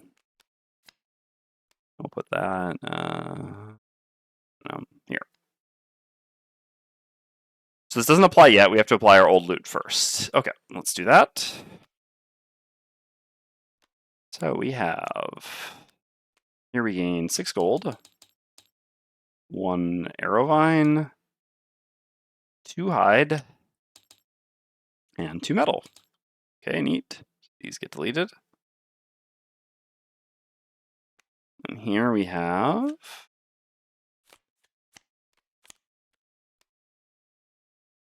there's a spot for the perk card. Oh yeah, good call, good call, good call. Neat. Is there an indication of which? Yeah, another point. You're right. I really missed the Graphic stream getting all nostalgic. Yeah, it's good to be back. Good to be back. All right, so these are just 1 metals. This is a 2 hide. This is a 1 hide. And this is a 2 lumber. Okay, that's a nice amount of material resources. So first of all, we have 6 gold. And then, yeah, we have 2 metal, 3 hide, 2 lumber. So 2, 2, 3. 2, 2, 3, right? Yeah, this is 2 lumber. This is 3 hide. Yep. Neat. That's a lot of resources. Some good looting. All right.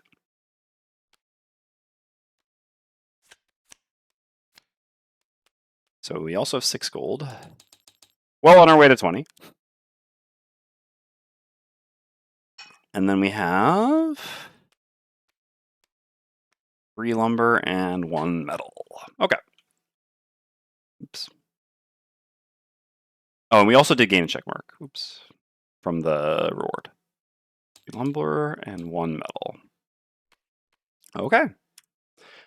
By the way, you'll notice I haven't really paid much attention to masteries. I don't really have an intention to ever do masteries. I don't know. I mean, I guess maybe I should try to do the Bannerspear banner mastery. That's a pretty doable one. Like, for example, in this scenario, maybe, like I said, the banner is just so bad in this party. Like, if you were to replace, I mean, if you watched my previous campaign, I mean, years ago, where I played Bannerspear, Bone Shaper, Blink Blade, I actually completed both the Bone Shaper and Bannerspear mastery in like the 3rd scenario of the campaign, the banner one. But yeah, here the banner is just, I mean, again, if I had a Bone Shaper in the party, I would be using it all the time. I do not, so it's a lot less impressive. But I don't know. Maybe I can still try to do it. Definitely won't be doing this anytime soon. We'll be doing any drifters. So that's the only one that I could consider doing, and it would be nice to do it, I guess. My drifter cards went here. Okay. Sure. Yeah, because it's recognizing my hand, so it's like trying to put my hand stuff there. All right.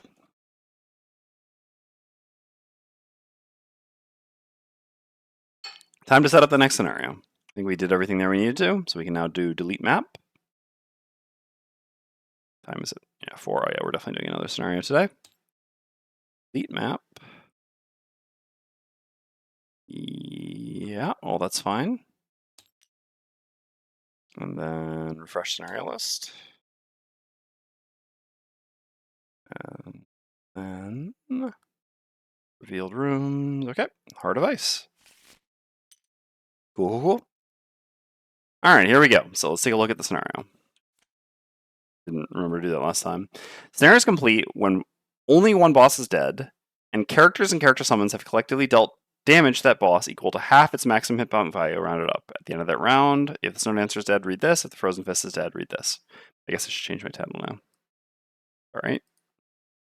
Each character adds 2 mana. So early. Like, it's almost impossible to have this. I mean, technically, I could have. Did it auto do that, I wonder? It did not. Oh, no. Something bad has happened here, huh? Just delete this one. Hopefully we haven't broken our campaign. It did not appreciate us trying to pack and unpack our things without a hand, huh? Okay. So we need some of these for everyone. I just got rid of 2-1s for the Deathwalker, and this is what I get handed. Do not love to see it.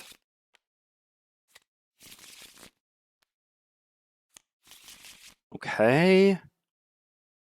Yeah, so we come from scouting, so we were supposed to come over here, so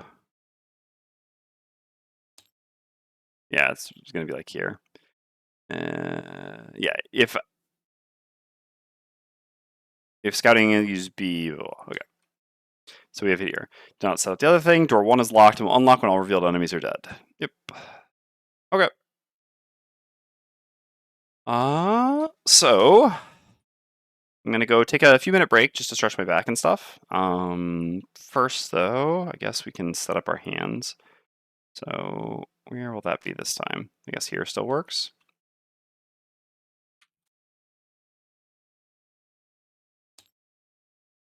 Oh, it gave me battle goals as well. I guess I'll have to choose those. I'll do that when I come back though.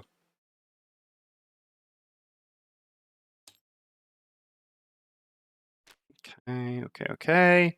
Are there any cards that I will want to bring? So I brought Incendiary Throw last time. Oh, how do I get it to set up this room? Oh, okay, I see. Introduction, neat. Introduction B. Okay. So Incendiary Throw here would be 2 target. I mean, it's still okay. It's like a little bit worse than a certain classes card in Gloomhaven 1. I mean, I don't really think I need the loot anyway, but maybe deflecting maneuver would be interesting here. Over incendiary throw. I mean, how good is incendiary throw? Like, yeah, I start here and I just hit one of these. I get an attack one and I wound both of them. I mean, it's still pretty good. It's not like we have that much wound. I think I'm fine with that. The only thing I don't like is then I just don't have my summon up for turn 2, but we'll be pretty like close quarters, so we'll have allies who can help. I think I'm fine just incendiary throwing turn 1 here. I think even 2-target incendiary throw is reasonable enough. Just with how much health these enemies have, the wound is just going to represent a lot of damage. It did not put my cards in order for the Drifter. I definitely told it to, but anyway, let's try that again then.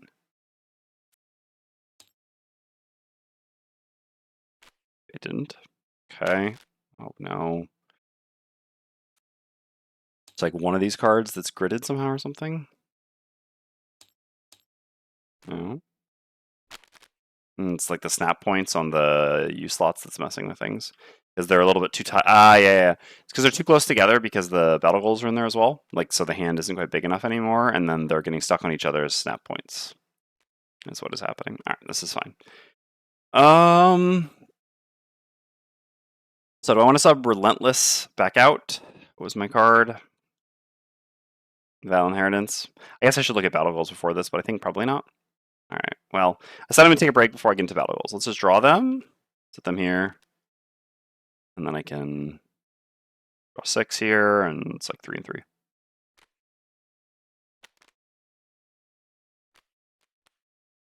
Alright, I can just leave this here and check and contemplate what our battle goal situation is.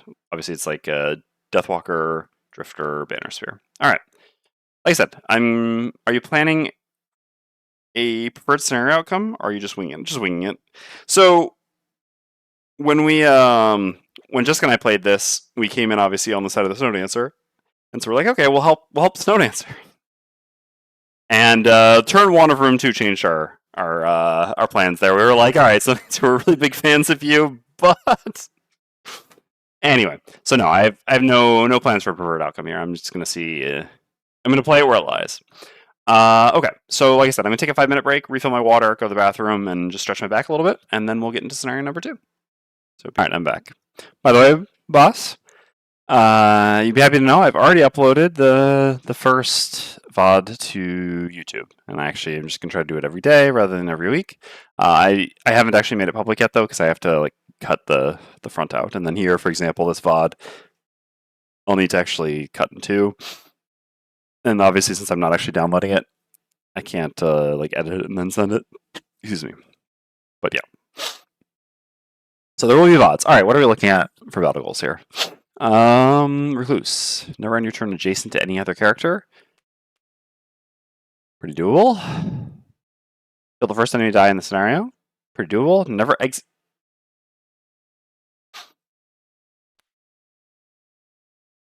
There we go. All right. Add 2 cards to your lost pile before the first rest. So this doesn't actually work for Drifter, because the cards are lost, but they're not in the lost pile.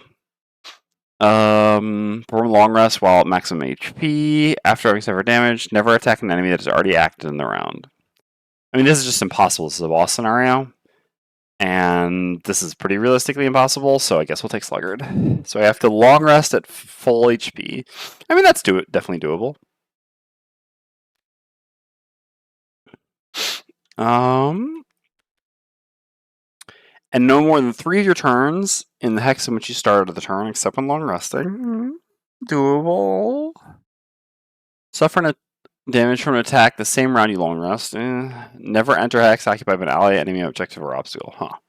It's pretty annoying, because often we want to jump over things.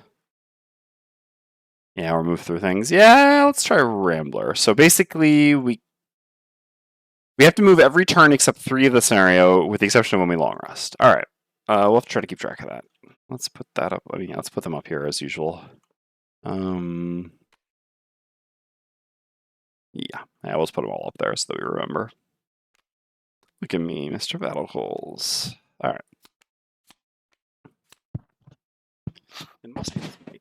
Sorry, I should have muted it before I rubbed my fingers across it. Unintentional ASMR stream, although kind of violent ASMR, I suppose. All right. I think I'm fine with the cards that I have then. No, I take that back. I take that back. I do not want Rest and Shade. And I do want Strength of the Abyss. Because when we get into a room with a boss, our plan will just be to get up to 5 shadows, and this is an attack 6, or 4 shadows, and this is an attack 5, etc. It's spammable. That is definitely where we want to be at. All right. Oops. Okay, let's set up the camera.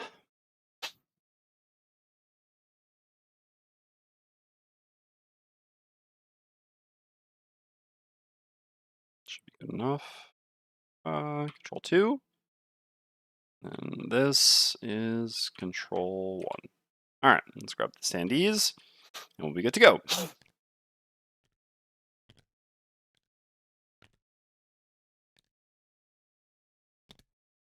Okay, so probably in our best interest to start as far back as possible. So something like this makes a lot of sense.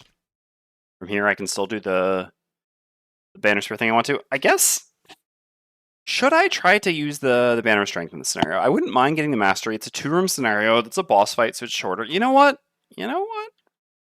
Let's do that. I mean, because that also works with Incendiary Throw, only while having some additional bonuses. I mean, we can give it a try. I'm not sure we'll actually manage, but I think it's worth trying here.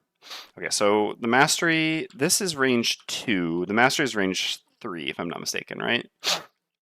Yeah, so, yeah, basically we have to keep the banner alive and within range. Oh no, but this is just impossible. Well,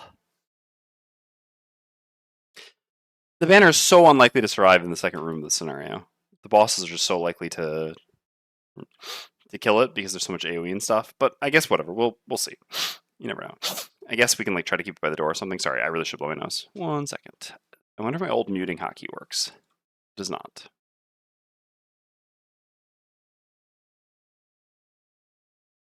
Yeah, I mean, I can leave the banner outside, but it has to stay within range 3 of me, so then I'm going to be pretty limited on my ability to hit the boss is the problem. And yeah, I know, I don't have to flip them over, but again, it's... I mean, I've spent so many years doing this at this point that is just going to be one tough habit to crack. So this is that. All right. Yeah. So, crushing weight. Use health. That's a requirement for the mastery. Yeah, that's what I'm trying to do, is to get the mastery here. I don't think the banner is actually worth playing in this party, even in a boss scenario without the mastery. If I weren't going for the mastery. I think, well, I mean, I don't know, maybe it would be, but no, yeah, if I'm playing it here, I'm specifically trying to get the mastery.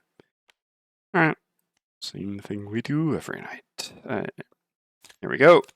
Agux Archer. That's fine. So, archers go. They have range 5. 1, 2, 3, 4, 5. Fortunately, we started back here, so they can't actually hit. They have -1 movement. So this one creates a trap here. This is the usual archer trap, right? Like this is the archer trapping we know and love. I think it's technically here that it's supposed to be placed, which is a little bit more annoying than placing it on the other side. I'm not 100% of that. I don't know. I know it's like closest by distance, but then I don't know if the tiebreaker is actually like as the crow flies sort of thing by range.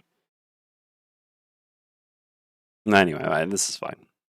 Okay. So the archers are done. Oh, so hold on. This one. No, yeah. Moving 1 doesn't change anything because it's 2 away from here. This is 2 away from here. Yep. Okay. Bannerspear is up. Oh, but the banner's just going to die here.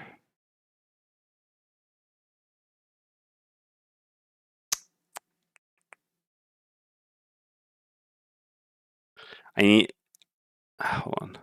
I did it like this. Yeah, I needed to position like this, actually. If I'm planning, again, this still works for this. There's nothing to do with what they flipped. I just wasn't really thinking this through. But in order to actually be able to place the banner, obviously I was just going late with my 2 allies and they're not moving, so...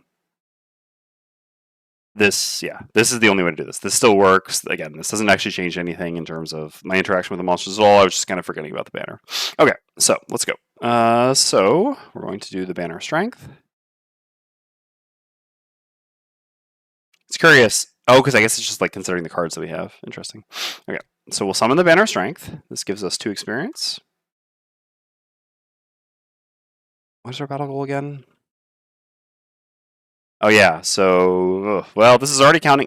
Oh no, yeah. All right, hold. Oh no, but I put the other ones away. Damn it. This is never gonna work. Absolutely never gonna work. I really made a mistake. I mean, whatever. I I guess I'm going to go for the Mastering of the Battle Goal. I wish I could get my other Battle Goals back. Does anyone remember what the other ones were for the Bannerspear? If anyone remembers quickly, I would love that. Because basically, if I'm going to try to do this banner thing, I never should take this battle goal, right? Because I'm basically going to have to use, I mean, not only the turn where I summon the banner, but I'm going to have to use the bottom of regroup a fair amount. And every time I do that, yeah, it's fine. Whatever. All right. Mr. Battle Goals. Every time I use regroup, I'm going to just be failing this. There's just no world in which this is actually going to be successful, but whatever. I mean, we'll start tracking it for now, and then we can see. That's a 1. Okay. And then I use the top of Incendiary Throw. Oops. All right, we're moving around a little bit. I don't even remember what they are right now. That's fine. So we're going to use Incendiary Throw. We're going to do an attack 2, range 3, targeting the Elite Guard. Better to hit the one with more health. +1. Nice. So we do 3 damage there. We wound you, and we wound you. One is not leaving loot behind. Yeah, I mean, here ours are not leaving loot behind, and then Drifter's is long rest while at full health after having taken damage. Okay, guards go to here, to here. Oops. Take a point, take a point. This is attack 5, attack 4.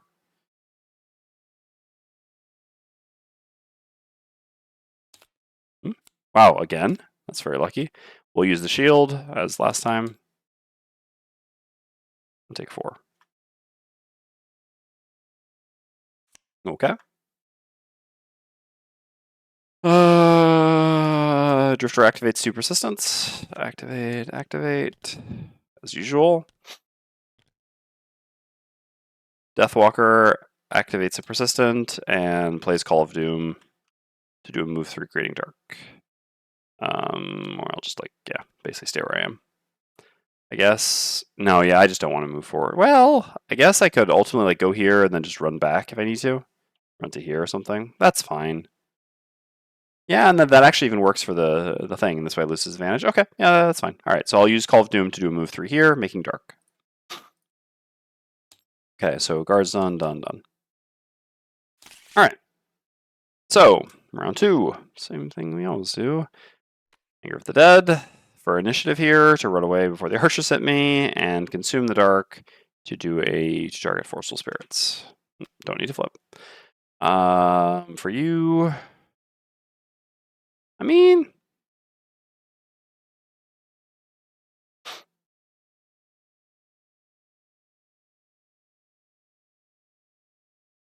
now the thing is, I could immobilize them and we run forward, but we don't really want to run forward. We want these to run through their traps, so we really want to be running back to here. I mean, there's a lot of reasonable choices here. Oops. Obviously, hitting them with this or hitting them with this is also good, but I kind of still feel like I should probably just go for the disarm this turn and then try to AoE next turn. Oh no, I can't disarm. Okay, well, never mind then. Sure, then I guess we're just going to do the biggest attack we can. Which is just going to be an AoE attack 4, which, I mean, 1-5, 1-4, yeah, that's still very good. Don't need to flip the cards over.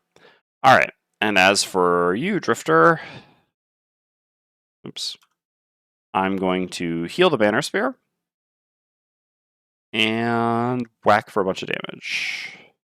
At 14, so 1434, 1465, yeah, I could probably build letting something here. Forces Build seems like such a strong key level 1 Deathwalker card. Almost seems weird it's an X card. Yeah, I agree. I mean, yeah, I don't know. Yeah, the 1X stuff is a little bit weird on Deathwalker. I definitely agree. I mean, again, had no part in that. Because, yeah, both halves of Forceful Spirits are just so good. Even once you stop caring so much about Forceful Spirits top, once you get some, better top actions at 2 and 3, you also just... Or is 3 even good? No. 3 is the... That's 4 is the bottom. What is the 3 top action? Oh yeah, no. Yeah, the 3 top action is kind of comparable. Yeah, you just with Fortune Drifter. Yeah, that's also fair. You still just end up using this bottom bunch. So yeah, Force of Spirits is definitely a very important card. All right. Here we go. Yep, right down the line. But Fortitude has a lot of text. That might be an argument. Yeah, I agree. I think that's at least a fair argument for Fortitude, whereas Forceful Spirits is just an extremely simple card. Simple, clean, effective. Okay, Bannerspear is up first. So, Bannerspear, we're going to use the bottom Resolve Courage, add +1 to the next attack ability performed by you or an adjacent ally this round, and then we're going to use the top of Unbreakable Wall to do an attack 4, push 1 on both of these enemies. They are actually, not attacking, so that's great. I don't care about pushing them. Happy to leave them where they are. So I'm going to gain 1 experience, and I'm going to do an attack 5, attack 4. So let's see. I think 5, 4, because let's see, like 4 plus 3 is 7, and then the 5 here, yeah. So basically, even with 1 minus 1, we should still kill with Drifter. Oh no, and we also even have the banner for Drifter. Yeah, no, absolutely. Absolutely. Okay, so we'll do the attack 5 here first, and then the attack 4 here. Because we only get banner strength for one of the attacks. So first the attack 5. Okay, 5 damage. Then the attack 4. Okay, 4 damage. Beautiful turn. Okay. Deathwalker's up next. So Deathwalker's going to consume the dark, gain 1 experience. And we're going to do 2 attack 3s. Technically, I could actually move here. Like, I think it's about the same with the number of -1s in our deck. I could move here first to get the bonus from Banner of Strength, but then have disadvantage. I don't actually think that's worth it, because missing is so much worse here. Like, I only need a small amount of damage here. I don't need bonus. The bonus here would be a little bit better, but I guess that is where I would throw it. I mean, I know mathematically, disadvantage is less than -1. So statistically, I am supposed to go take the banner, but when the room's going well like this, I just don't see any reason to take like a sort of like risk, basically. Got a jig in? Yep. Take care. Okay, so let's just do attack 3, attack 3. So here and then here. I'll start by marking this one, obviously. Oh, yeah. Okay, I guess we won't be forced doing anything, but that's fine. I mean, we might still... yeah, so you're marked. And then we'll hit the other one, and I will not mark it, because... Yeah, I mean, this will literally die when they go. I guess there's a chance that... No, but then it doesn't change anything. Yeah, I can never get more than 1 shadow here. Yep, so just marking that one, not marking this one. So then we will attack here for 3. Okay. I'm curious, we can actually see what it would be, since we're going to reshuffle our deck anyway. Oh! I mean, again, I know that this was, you know, like, not the outcome we should actually expect. It was the outcome I expected. So basically what this meant was that if I had gone here and done what I thought, then it would have actually been a much worse outcome for me. Not done what I thought, but like done the statistical thing, it would have been actually a worse outcome. Okay. So yeah, I did my 6 damage here, and I did my 3 damage here, and then I'm using Anger of the Dead to do a default move 2 to here. The archers, range 4, yeah. Yep, all good.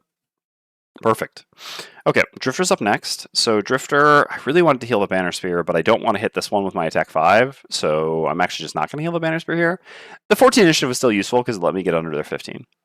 So, and I'm definitely not going to jump boots to there to go take an attack, so I'm just going to use the bottom of Prudent Preparation to do a move 2 here, default, and then I'm going to use the top of Bloodletting to do an attack 5, plus 1 from the banner, so an attack 6 here. Precisely, Lordbolt. Beautiful. Okay, so I don't actually get my token back, but, you know, he's going to die, so kind of worth it. And 1 experience. All right, that's just a clinic. All right, so the guards go. They both die to their wounds, and we do get 1 shadow. I'll put the shadow further forward, obviously. Gotta remember... Oh yeah, so we've already done 2 of it. All right, well, you know what? Let's save ourselves the mental. Okay, these are the 2 that are left. We made a mistake taking Rambler. All right, so there are no guards, then the archers go. And again, this is the classic archers. So this one's going to go here, and this one's going to go here. So this will have taken 3 damage from its own trap, which again is kind of what you expect when they lay traps. Light traps, not what, or lay trap, yeah. Not what actually happened in the last scenario. Okay, so there's some loot here. We do have to pick this up before we can advance. That's a requirement for the Deathwalker. Still, I think we'll find time to do that. We should just, prioritize combat actions for now, and then worry about picking up the loot afterwards. So we'll do the usual, send a shadow forward 5, and then hit with Fluid Knight.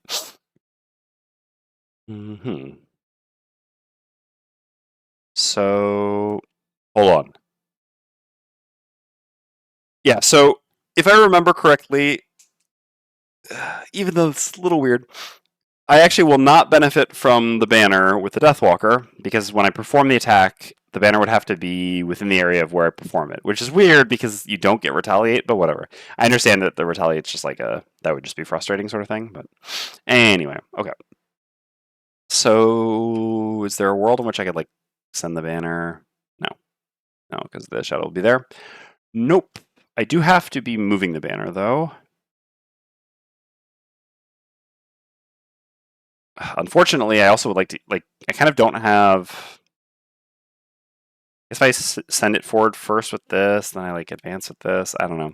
There's not really a good line for me here that involves it. Like, this turn is pretty good for me right now. I can just, heal myself for 2 plus the regen, which would be nice, because this would basically get me back up to full. And then use this to advance the banner and maybe advance an ally. Like, that's pretty nice. But then afterwards, I can't advance the banner anymore, so I really have to just save both of these actions to advance the banner. I guess yeah, so then I'm kind of just like looking to throw away a top action here. I do this. Going later is fine then, because I would like to go first with you, because I move you onto loot, then yeah, you get loot. I guess I'm playing this probably just as throwaway top here. Because I'm pretty much just going to have to, like, in order to keep the banner around, I'm going to have to use this bottom, and then I'm probably going to have to use a move 4 to keep up. My whole thing is shepherding the banner here. That's what my life has become about. Okay, so 1, 2, 3, 4. So if I just go after the Bannerspear, I'll have gotten some gifted movement, so I don't need as much. So I don't really need this, because I like have initiative from... Is it Deathwalker who's getting hit here? Yeah, it is. That's a little precarious. I guess I have the 25 here. Yeah, Deathwalker might pitch. I mean, if Deathwalker pitches a card, they pitch a card, it's kind of okay. It's a boss scenario anyway. Yeah, I just don't really know what to do for a bottom here. Because I have to go after 25. Yeah, I mean, I guess I just use the 32 then. Okay, let's go. Oh, well, the 32 did it to keep the Deathwalker safe. All right. So Bannerspear's up first. So I'm going to use the bottom of regroup to move the banner 3. 1, 2, 3. This is not multi-target, yep. Oh, yeah. And then I can't actually move the Deathwalker onto... that's a shame. Not this turn, at least. I guess next turn I can. And move the Drifter 3. 1, 2, 3. Just 2 allies, right? Yeah. Okay. And then I'm going to use the top of battle cost, literally just to gain experience. None of my allies' HP will increase.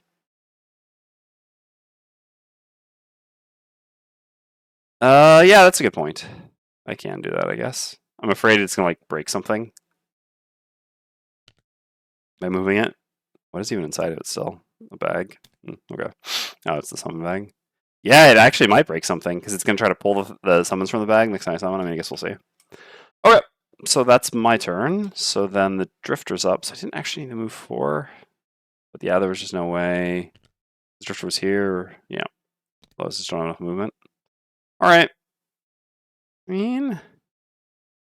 So otherwise, I just do this and just do like a ranged poison attack? Nah, that's so much worse. These are some powerful hits that I'm going to take. Get attack for 11 here? Is that really worth it? This archer in the back has 2 movement and 3 range. What if I advance everything a bit less? So basically, if I were to go here with the Drifter, actually, let's say.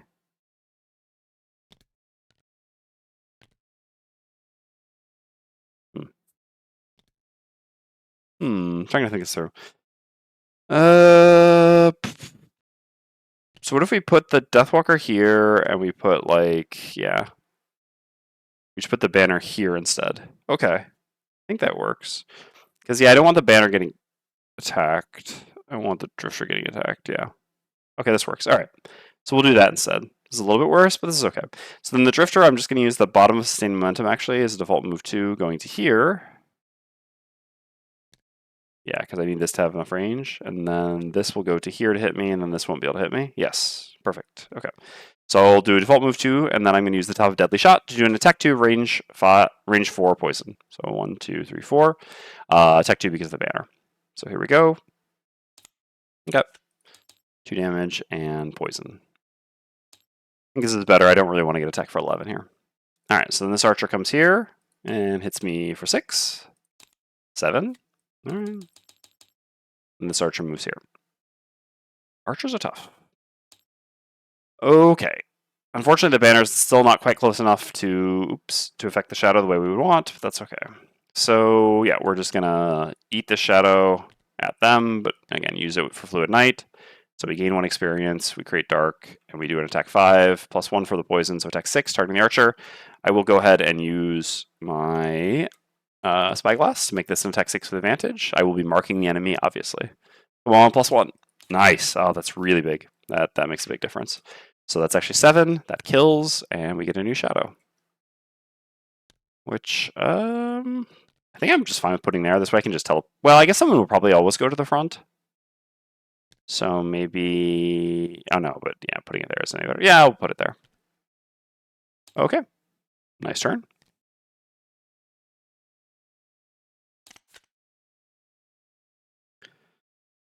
Alright, so we still have to grab this loot. So, yeah, Deathwalker or Bannerspear turn here is basically like, yeah, I see what it is. It's like this. Yeah, I'm never hitting. That's fine. So I'm going to save these 2 for the following turn. So this is just like throw away this. This is, I mean, normally if you're going to do like the banner thing, you really should bring another ranged attack. Like having the range 4 ranged attack would be a big difference here. Kind of made a mistake with that. But it's okay. Alright. Drifter needs 3 movement. 3 movement fast. You called Draining Arrows? It says. Sadly for a top, I've really just got Fortitude at this point, but that's fine. And for you, Black Barrage, ideally going after you, which is perfect. And I guess if I go here, yeah, that works pretty well. I can go pick up that loot. Also, I should have actually picked up the loot with the Deathwalker on the Deathwalker's turn, because I actually moved the Deathwalker there with the Bannerspear, and then when the Deathwalker ended their turn, they should have grabbed the loot. Let's grab a loot. Or the Deathwalker. Okay, a coin. Not the most exciting. Alright, this works. Let's go. Archers, this is... yeah, multi-target. Okay. Alright, that's a bit scary, but we should be able to manage. So, the Drifter is up first. The Drifter is going to do a move 3. 1, 2, 3. Get to move our token back. But then we're just going to move it back, and then we're going to move it forward again, because we're attacking with Fortitude. So we just gain 1 experience, and we perform an attack 5, targeting this archer. Oh, yeah, that's what we really did not want to see there. Alright, that's fine, Whatever, we had some pretty good flips thus far, can't really complain too much. That's fine. And we get the loot, which maybe I should just set a... No, because then I always have to like drag it to the deck or to the person anyway, so it doesn't change too much. Alright. Get a metal loot. Then it is the Deathwalker's turn. So the Deathwalker is going to do... yeah. 1, 2, 3, 4, 5, yeah. So we're going to use the bottom of Wave of Anguish. We're going to move to here, picking up this this loot. Remove all our shadows 1. I guess in the end I could have put the shadow there. Whatever. To move that shadow there. Yeah, I have some regret now. And then we're going to use the top of Black Barrage, consuming the dark, gaining 1 experience, and this is an attack 4 thanks to the banner. So attack 4, obviously marking the enemy. Okay, 4 damage, putting the enemy to 3. Good enough. Then the Bannerspear is up. So the Bannerspear is just going to do the bottom of combined effort. So we do move 2, grant 2 move 2s. So move 2. Oh. Yeah, I mean, it is what it is. I need to advance the banner. And so if I advance the banner and I don't want the banner getting hit, I just have to accept the Deathwalker gets hit. That's okay. Deathwalker can take some damage. Okay, the archer attacks. This is attack 3 with disadvantage, then attack 3. Okay, well, at least we got rid of the crit there. Oh no, that's still a pitched card though. Oh no, crap. I really meant to do this. I'm sure I like, again, I was being attacked for 3 here. There was no reason I wasn't going to use my Amulet of Life. Sorry. I was like, there's no way I should be like this. I just forgot. This is a pretty clear, like a very obvious thing to have done here. 1 experience and 3 health. So I gain 3, lose 3. Yeah. I was thinking, like, I'm sure I wasn't supposed to be in such a risky spot here. And then here, +1, so that's 4. Yeah, I mean, we got a Traveler's Cloak and the Deathwalker prepared for this exact moment, right? All right, and that's the round. Could have gone a little bit better if we hadn't missed, but that's okay. I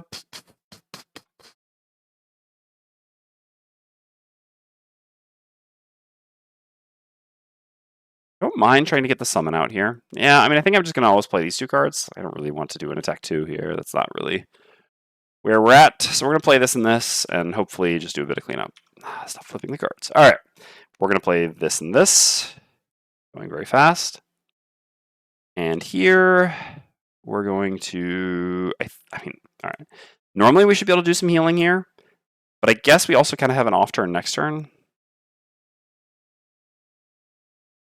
Because basically the problem is here, if, okay, let's say the Bannerspear flips a -1, which is very likely. We have 7 -1s in their deck now. Then I'm actually going to have to do a default attack, and that'll be pretty sad not to have this next turn. I mean, how much healing is actually needed here? So, like, you'll be to 5, you'll be to 8, and I'll heal myself. I think it's fine. Like, again, obviously if the Bannerspear flips a +0 or better, which is still favored, is over 50%, then this is the best. And if not, if we're forced to default attack, I think it's okay. We still have an out-of-combat top to use next turn anyway. Okay, yeah, this seems fine. Let's go. Oh, oops. Yeah. I've done that a couple times. That'll happen. Alright. So it's actually Bannerspear up first. So Bannerspear has a move 4. So we're just going to move to here. Doesn't really matter too much. I have to stay within range 3 of the banner. Yep. Hold on, where did I start? Is it here? Yeah, I was, right? So I could jump into the trap to make the most of this movement. Nah, I can just jump like past afterwards. This is fine. We go here. We'll use the top of Javelin, Grating Wind. So this is an attack 4. Oh no, -1 is still a kill even. Okay, yeah, this really should be fine. Yeah.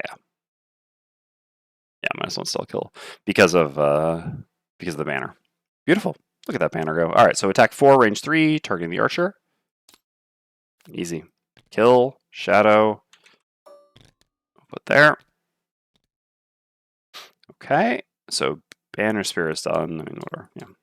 Then there's no archer, so then Drifter's up next at 20. So with Drifter, I will do a move 2, heal 2, going to here, healing for 4, and then I will use the top of No Remorse to heal the Bannerspear. Kind of for a lot of overhealing, but I don't really mind overhealing before going to a boss room. Like, I mean, I know I'm wasting use slots here, basically. Let's go down here. So we push this forward twice, which gains us some experience. Okay, and then the Deathwalker goes. So the Deathwalker is going to use the bottom of Eclipse as a move 4. 1, 2, 3, 4 to here.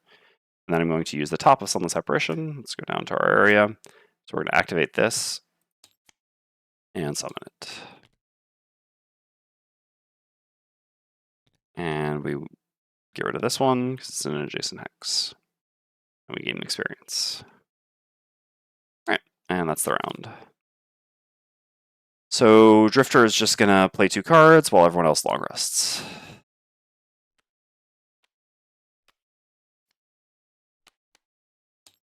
Okay, so Drifter uses the bottom of Precision Aim and the top of Relentless. So we move 2 to here, moving a U slot back.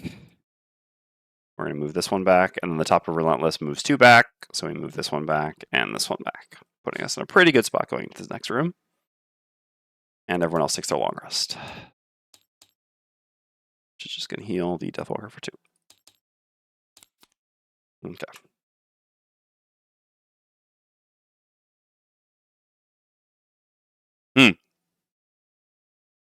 If I healed myself, I actually would have gotten the battle goal. Yeah, that was a bit of a mistake. I guess it's all open information at this point, because yeah, it was after the kill, so there's actually no new information. Yeah, I actually like that better. So I'll have actually healed myself instead of healing the Bannerspear, which means basically, well, yeah, after the Bannerspear's long rest, the Bannerspear would be at 8, which is fine. Okay, that works. Like, this is wasteful. Basically, we're missing out on 2 life here, but this is the way to get the battle goal, so... And I do want the battle goal. I like my check marks. Okay, so... I have to choose the cards that I lose.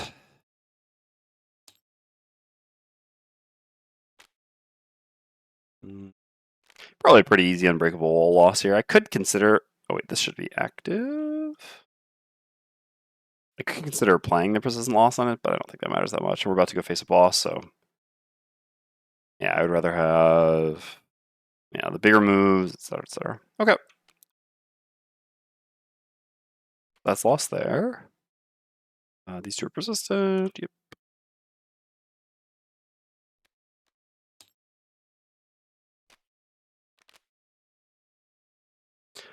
How much I care about teleporting to a shadow? Not so much.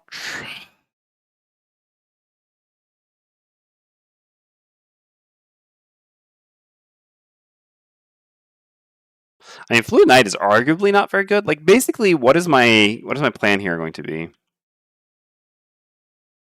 It's going to be to play Eclipse to set up a bunch of shadows, and then I basically want to use Strength of the Abyss, Wave of Anguish. I actually need this for the movement to get close enough, because once I've played Eclipse, I won't have much movement at all. Which I guess is an argument for keeping the teleport to a shadow. So, yeah, honestly, as wild as it is, I think... I mean, basically, the 2 most reasonable cuts here, I think, are either Black Barrage or Fluid Knight. Fluid Knight costing me a shadow is pretty bad here. Yeah, no, I should actually get rid of Fluid Knight. I as crazy as it sounds, basically, we're about to go fade a boss, and like we can't generate shadows during the boss. We already have Call of the Abyss up. Arguably, maybe I shouldn't have actually played the top. Probably shouldn't have played the top of Call of the Abyss this scenario, because I would much rather have the bottom in this next room. But yeah. Fluid Knight is just going to like cost me something that I can't get back and slowly diminish my power, and I don't really want that. Okay. I don't really like setting them up here. So yeah, the annoying thing here is basically that I don't have anything to do on top here. So yeah, I'm just going to kind of throw away a couple cards that I don't immediately care about, which I guess is like these 2. Oops. All right. Gotta stop. Focus up. So play these 2 cards. And then for you... Oh, wait. I could actually, at all costs, to for the healing thing, right? So perform a long rest while you're maximum. yeah. No. This actually works. I mean, is it actually any different? I guess it just gives me an experience, but I guess I get the experience by playing the card anyway, so it doesn't really matter too much, I guess. No, I don't really want to Eclipse this turn because I want the shadows to be in this room because I need to use them for Wave of Anguish at some point. I don't just want Strength, I also want Wave of Anguish. And so if I don't have the shadows in the room, yeah, I mean, it's going to be too hard. I don't have Rest in the Shade anymore to move them all 6. I mean, I can just play this for experience anyway. This heals the Deathwalker at the cost of 1 life to me, which is pretty terrible.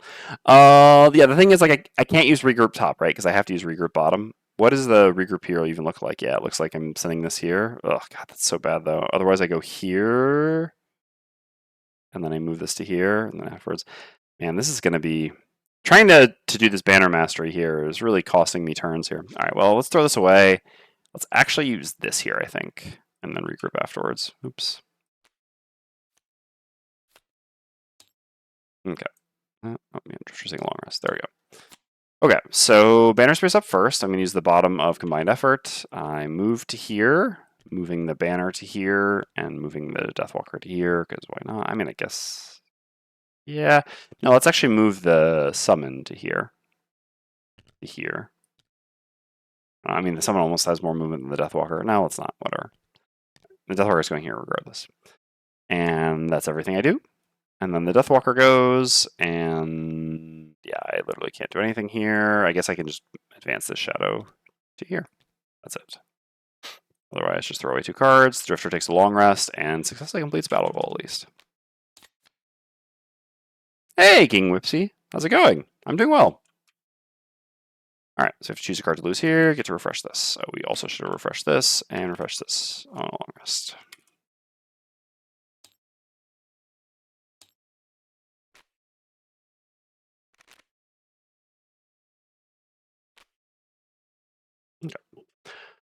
I actually like Relentless here. Just for the persistent, actually. Although arguably it could be bad with the two bosses. Yeah, let's just get rid of Relentless.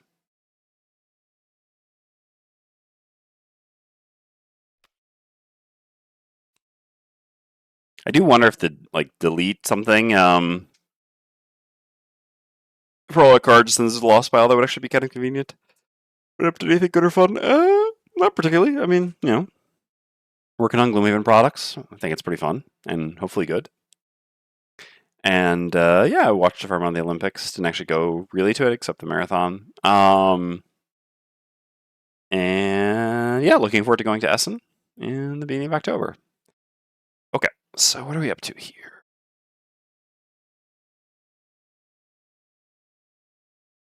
I could otherwise cut this. Hold on, what is my situation on my U slots? No, this one's all set up. So basically, I'm doing a regroup this turn. Yeah, which is going to involve like moving that here. I guess I could have moved that there last turn, so I actually will have done that with combined effort. So yeah, I'm basically going to need to send this to here. And then I can just move the drifter up for free, basically. Although, it doesn't matter too much, because the drifter can also just move up. But, yeah, oops, I should not do this just yet. Whatever, I'll just leave the things where they were last turn. This is fine as well. All right. So I guess I'm just, again, not going in. How about you? So we're throwing away 2 more cards? All right. So when I go in, I'm going to play these 2 cards on the Deathwalker, and then the following turn I pretty much want to do, I think, these 2 cards, or maybe, yeah, maybe honestly like these 2 cards, like Teleport and this. So I guess I'm just throwing away these 2 here. Hey, Freeman. Indeed, long time no see. Good to see you again. At least you be, yeah, I know. It basically normally I would never take this much time to set up. It's just this damn banner mastery, but I believe that I can get it. So.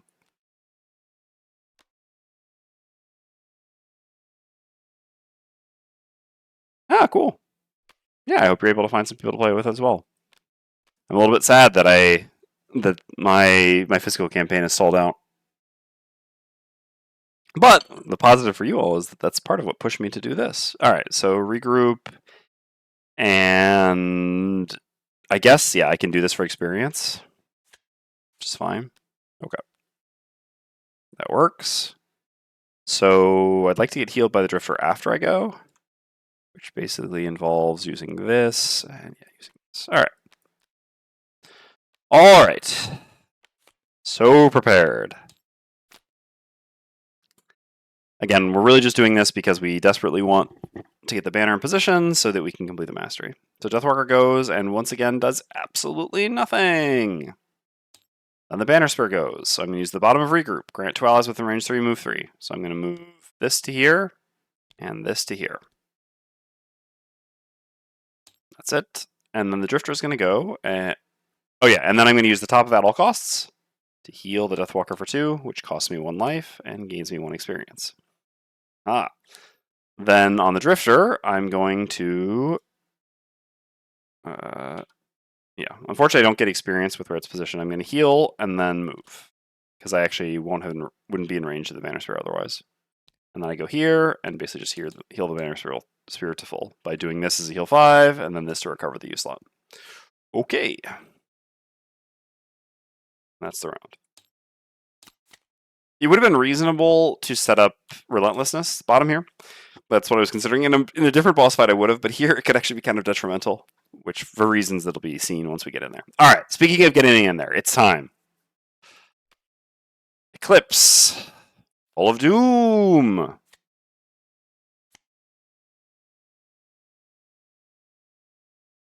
Let's take a look at the boss sheets. What are we looking at in condition? Immune. So poison, not immune, but not really going to get to the spot to make that work. I mean, yeah, the problem is I need this for movement, so I could probably use this turn 2 has got to be the plan then. So like move with this, and I guess hit with this. Seems fine. Okay. Oops. And then for you, Jump boots, 1, 2, 3, 4 to here, and ranged attack, basically. That's where we're at. Yeah. And the following turn, I don't know, go early and try to do something. Okay. Here goes. All right. So let's open this up. So we're doing move 4. We're at 2 onto the door. All right, we have 2 bosses in here. This one has 60 health. This one has 51 health. So again, and they are, well, you'll see in a second. So let's find the section. So yeah, door 1 is open, 75.1. All right. So the bosses are enemies to each other. Draw a separate boss ability card for each round. All their monsters cannot focus on or target either boss in any way, and vice versa.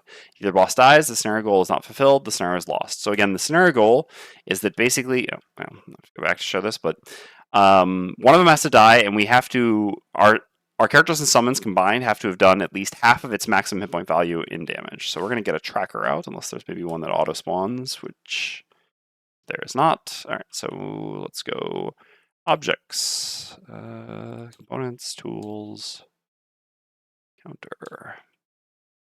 All right. So we'll make this one like a nice light blue. Oh. For the Stone Answer? Oh, no, that's not my color tint I want. Normally I thought it is color tint. Oh no, because it's like somehow black. I don't know what exactly happened here. Okay, maybe just whatever. I want like, all right, sure. That's Stone Answer. The damage token beside the coin pile can act as a counter. Oh yeah, that's true. There are those as well. And then this, darken that a bit. Whatever, I'm not, is the fist. Okay. So this will track the amount of damage we have done to each of them. Okay, so I have to draw 2 cards. Oh, oops. Weird.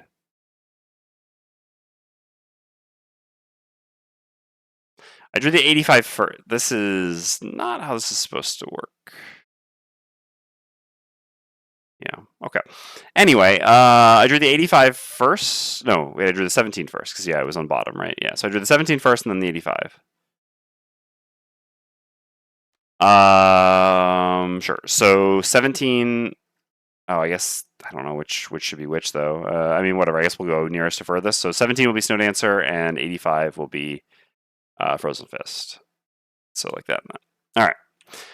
Yeah, this one has a few issues with the mod, but that's okay. So 17 for Frozen Fist. No, 17 for Snow Dancer. Is this, which is going to be attack.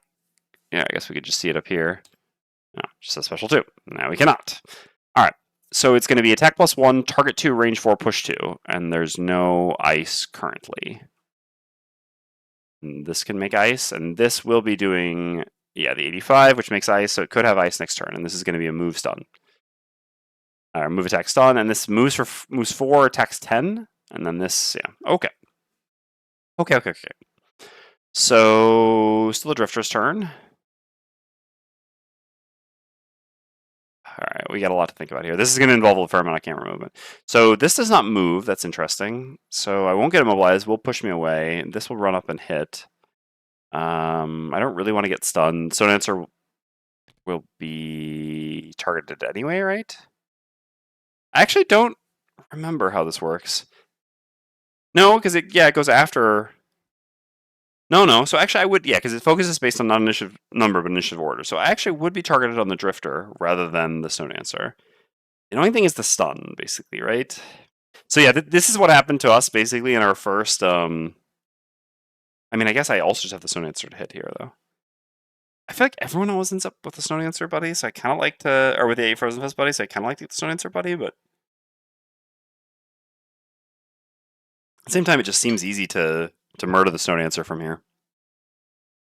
Yeah, and our summon's going to come here, and the banner's here. I'm never getting down there to murder this. I'm just going to murder the Stone Dancer. So in that case, I guess I'm kind of fine with the banner or the Frozen Fist hitting the Stone Dancer once here. Even if it's a crit, we still that's still fine. And I just don't really want to get stunned. That's going to hamper my ability to deal damage to the Stone Dancer. All right, so we'll go here with our move, and then we're going to use Sustained Momentum. So that's going to go like this and then this. So 1 experience. I assume I don't need to show. I should just stop having to show that all the time. Yeah. All right, let's control 1 this. So this is an attack for 4 on the Stone Dancer. Stone Dancer is always easier to murder, it seems. Oh, well, Betrayal Stings. Yeah, pretty much. All right, 3 damage. 3 damage. Okay, that's that. So Drifter's done. And so then we're going to get pushed to here or to the door. I guess to here, to there or something.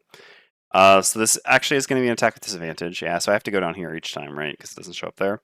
So it shouldn't have anyone else that it can target. No line of sight here, and then yeah, that's out of range. So it's just going to be an attack 6 with disadvantage, because its base attack is 5 and this is +1. So 6 disadvantage against the Drifter. Okay, so we take 6. Again, do not get immobilized because there's not ice yet. Alright, Stone Dancer's done. So then the Bannerspear goes. So the Bannerspear is going to use the bottom of tip of the spear from move 4. Yeah, I have to move my camera around so much for dealing with the boss stuff that here I'm not going to worry so much about the camera hotkeys, and I apologize for that. Most scenarios will be good, but bosses, yeah, they don't really allow easy use of the camera shortcuts because I have to keep going down there. I mean, I guess I could just set up one for that. I don't know, maybe I should. I'll go here. Still within range 3 of the banner. Oh no, but I actually want the banner attack buff. Yeah, so I'll go here with tip of the spear and the jump boots. Yeah, I couldn't quite make it without the jump boots. Doesn't one boss attack the other as well? Oh yeah, you're right. It actually does hit the other boss. That's a good call. Yep. Good call. So, I mean, I wasn't really even considering the amount of damage on this to be meaningful, but it's a fair point that it could theoretically matter. I don't think the Stone Dancer can ever kill the Frozen Fist. I think the Frozen Fist always beats the Stone Dancer, and I'm not really planning on attacking the Frozen Fist, but I guess you never know. Okay, so Bannerspear makes wind and performs an attack 4 on the Stone Dancer. Ooh, 6. Okay, Bannerspear is done. Yeah, 4 Stone Dancer indeed. So then the Frozen Fist lumbers over here. I guess we'll keep it over here. And attacks the Stone Dancer for 9. For 10. Okay. And the Deathwalker goes. So the Deathwalker is going to first have its summon move to here. And then I'm going to, and the Deathwalker himself is going to do I guess, move 3 to here. Because then I'll already be adjacent. And I'm making dark with this. And I'm going to play the top of Eclipse as a loss. I guess I have to go down there for that. And make 3 more shadows.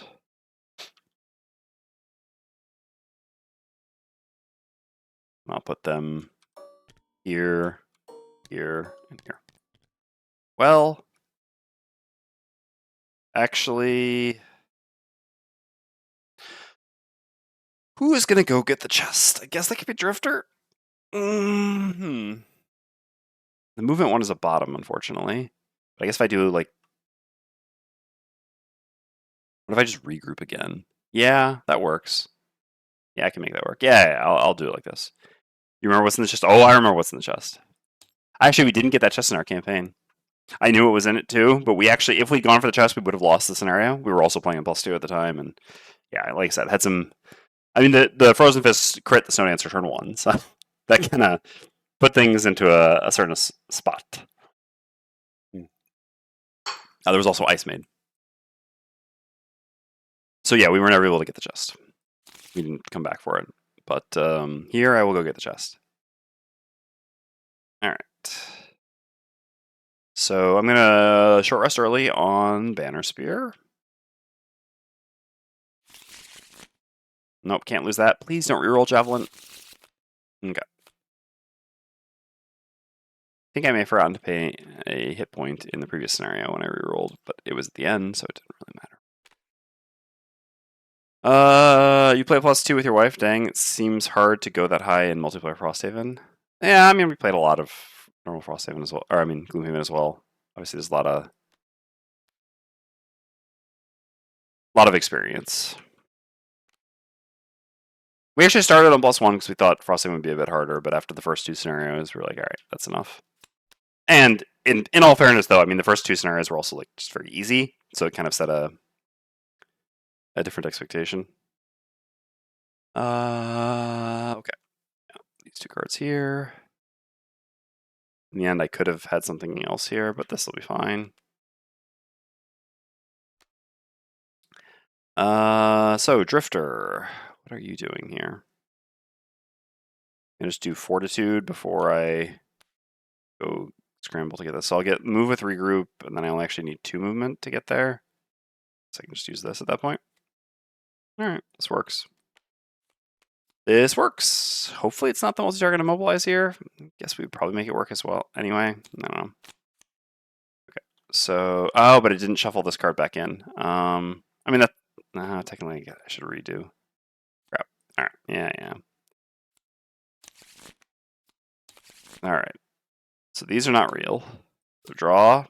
So we were doing, so that's snow. And that's fist. All right. I guess I can leave them here this time. So snow is that. Fist is that. All right. So fist, I believe this is like a multi-target whammy. Yeah, target 3. Okay. Oh no, my poor summon. I was like, the summon's gonna get to hit. It's actually pretty bad because yeah.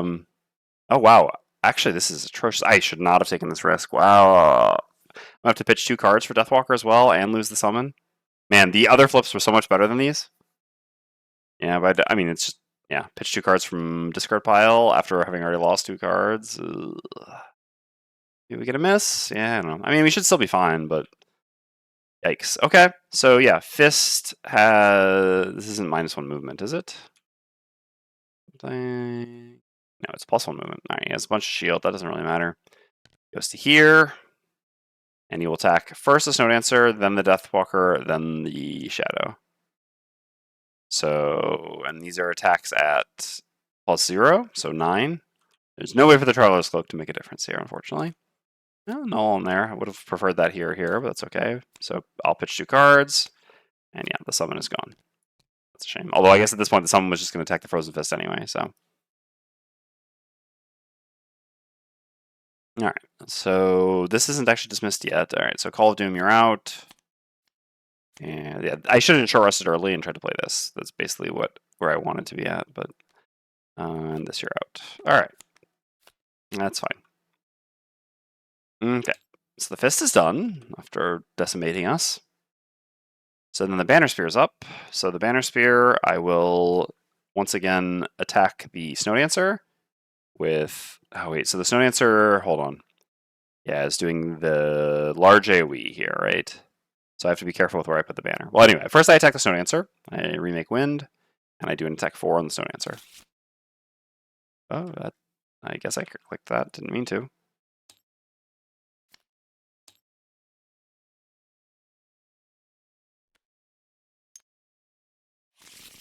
right. Okay. So that's 5 damage.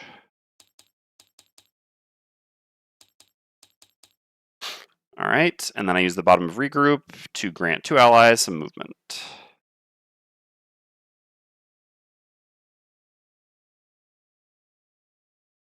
The Deathwalker, I guess, goes before the Snow Dancer, so I can just move down here so that the AoE doesn't hit my allies. Okay, so I grant the Drifter a move 3. Oh, crap. Yeah, I'm not actually going to have range. I really did not think this through. I was thinking I'll have range, but I actually won't. I mean, I should have just played a different move. I guess I'll have to just go here and then just... Oh, it's not really going to work. I mean, I'm going to miss out on a turn of attacking no matter what, but I guess attacking sooner is worth more than attacking later. Yeah. Yeah, I need to attack this turn with Drifter. Okay, so I just go there with regroup and there with the banner. Okay. So Bannerspear is done. So then Drifter's up. On Drifter, I will move a token forward to use Fortitude to do an attack 4 because of the banner strength. Let's go take a look at our token situation for experience. I mean, I guess I'm going to use this one anyway, so I'll just use it twice. So we'll go like this and this, because we'll end up using it here as well. So we'll gain an experience. We move it forward with this. I guess I can also heal myself with this. So actually, no, this is fine. This is fine. Okay, sure. So this is just an attack 4 on the Stone Dancer. -1, so 3. Okay. And then I just do Vile Assault. Yeah, again, there's not a lot to be gained by this here. From here, I guess I can do the poison attack. It's immune to poison. Nah, I don't know. I don't know. I gotta go get this chest. I really messed up. I should have used a move 3 to get through my range. And the fact that, and basically, yeah, the fact that the Bannerspear was going before me, which I mean was something that was kind of obvious anyway. I don't know. I'm not sure whether there's any reason to be there than there. Okay. So then I heal myself for 4. I already did the use slot. Okay, Deathwalker's up next. So Deathwalker, we're going to use the top of Strength of the Abyss. So here we have 4 shadows, so that makes this an attack 5. Plus we have the banner, so that's going to be attack 6. I'm going to go ahead and use the Spyglass on this for advantage, so attack 6 with advantage. Okay.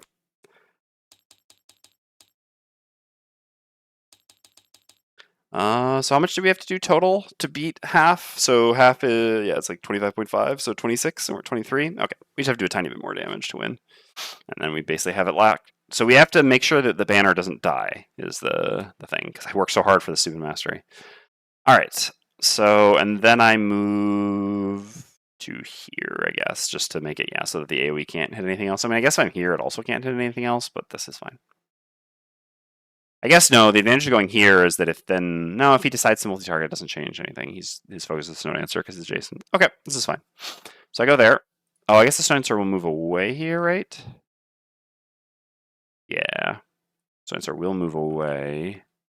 But then I guess just moves to here. Then can hit the band. No, I guess we can just have the Stone Dancer move to here. That's fine. From here, yeah, it's kind of same. Yep, that works. I don't want to go in here because I don't want the fist coming here and pulverizing the banner. Okay, sure. So the Stone Dancer steps away. This is actually. Oh, focus is on the fist. Oh, you're right. Ah, so there was no way to. Oh no. Yeah, because the fist went before. God damn it. All this. All right. Well, hold on. Then I got to change where I place. I already flipped modifiers. Yeah, I wasn't paying attention. Whatever. I had so much work for this stupid thing. All right. So in that case, then I would have had to just put this here, which means that I would miss 2 damage here. Okay.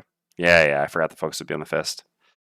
So in that case, what I want to do is move like this.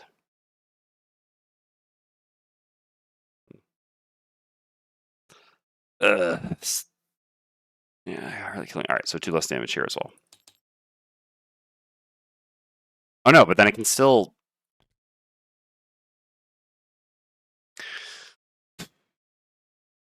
Why would I try to do that in this scenario? Like this? 4 movement can still go here.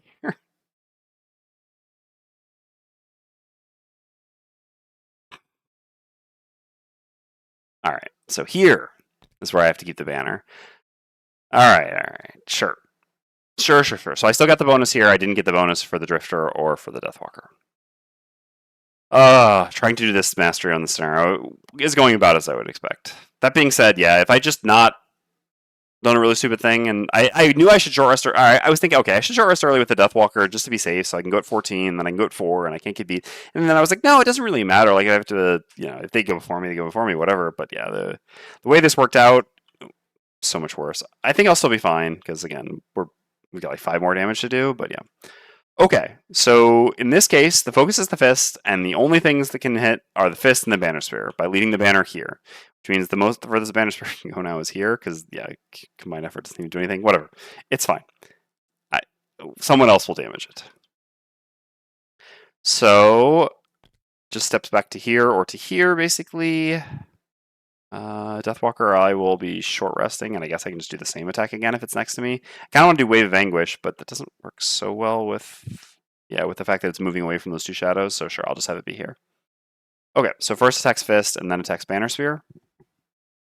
So this is an attack for 4 with Muddle. So first on the Fist. Then on the Bannerspear. Sure. Alright, and that's the round. Paying attention to 2 boss specials, working out the suited Banner Mastery. Ugh. Alright, short resting here. This should be my discard now. That's fine. I did actually want that originally to be able to move this shadow up in Wave of Anguish, but that's not realistic at this point because the Snow Dancer moved away from these 2 shadows. So realistically, I think to be as safe as possible. Oh wait, I don't have. I lost Black Barrage there, right? Yeah, and I was counting on using this to move the one. Okay, so actually I can't even use Wave of Anguish anymore. I mean, technically I can, but I can use Wave of Anguish by using the bottom first, but that's actually about it. Whatever, I don't actually need that. I'm going to play for initiative here. I learned my mistake from previously. All right, let's see. I'm getting a little bit. I'm just going to do this and this. And this is fine. All right, Drifter just has to go pick up this. Can't do anything else. Just going to play some cards. I guess I'd rather keep the move 3 just in case. Here, the Bannerspear also can't really do much. I can't move in at all, basically. If anything, I just like short rest early. No, whatever. I guess I'll just like play cards here. I guess I can do some healing on my allies. It's so meaningless too. Could summon this to tank a bit. This mastery here is really destroying me. Like, there's no way to move the banner up at all anymore. So the furthest I can move up is here, but that doesn't do anything. Yeah. So basically, if I wanted to contribute here, I would actually just short rest. You know what? I am just going to short rest early. I'm going to short rest after having played 2 cards. I want Javelin back. All right, that's fine. My basically the way I'm going to approach this at this point in the Bannerspear is I'm just never moving into the room. I'm going to throw 1 more Javelin, and then I'm going to be done. This Mastery has destroyed the scenario for the Bannerspear. Whatever. You should be able to get it. So I'm going to do this for +1 attack and initiative. This beats any boss initiative, and this. There we go. Our one last attack on the Bannerspear. Okay, so this one is Snow Dancer first. And then we draw, and it's Frozen Fist. So, like that. All right. All right, so Bannerspear is up first. Bannerspear. Oh, it's muddled even for this attack? Beautiful. Maybe it wasn't the best plan here, but whatever. These bosses and this mastery are tilting me. So I'm going to use the bottom of Resolve Courage to add +1 to my attack, and then I'm just going to use the top of Javelin, so this is going to be attack 5 because of the banner plus Resolve Courage, with disadvantage, unfortunately. All right, that's fine. -1 is good enough. So 4 damage. Okay. So technically we only need to do 1 more damage to have reached the threshold. Deathwalker's up next. So I'm once again just going to use Strength of the Abyss. This is immune to wound, yes. I'm just going to use Strength of the Abyss. This is just an attack for 5. 6. Okay. Alright, so now at this point we can just rely on the Frozen Fist to kill if we need to at some point here. And I have then a default move 2. I don't know what the enemies are doing at this point. I don't really care too much. I'm just going to step back a bit, I think. Let you focus on you or something. I don't know. Okay. Drifter's up. Drifter is legitimately doing nothing except grabbing this chest. So, spoilers for chest 70. We gain the Horn of Command blueprint. And this doesn't do it automatically. That would have been nice, right? All right, so we're going to have to search in here. Select an item to unlock. Ah, that's neat. Okay, so 07.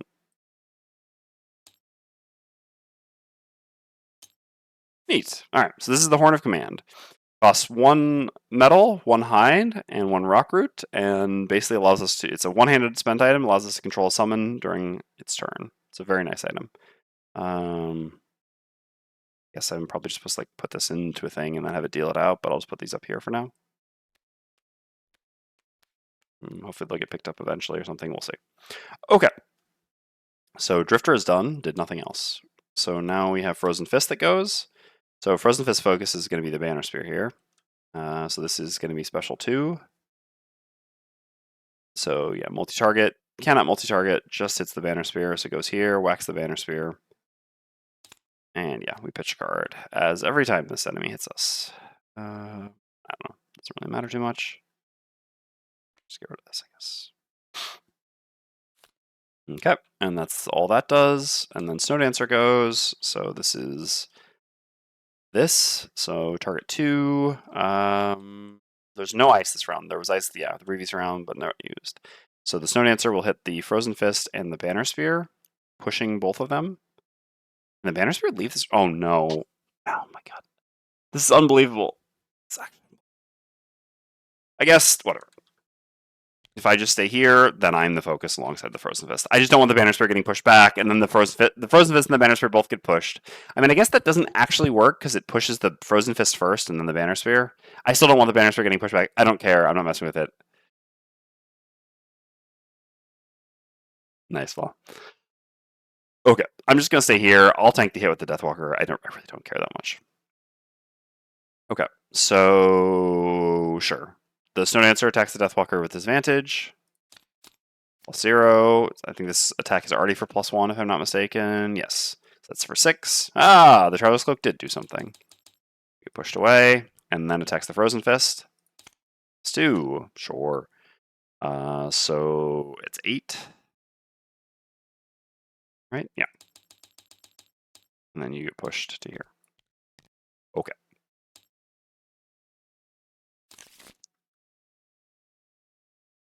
So the Frozen Fist is not currently interested in beating up the Snow Dancer, so I'm actually going to have to get over there a little bit more, huh? Shame about that null earlier. Yeah, I mean, it's kind of just a given.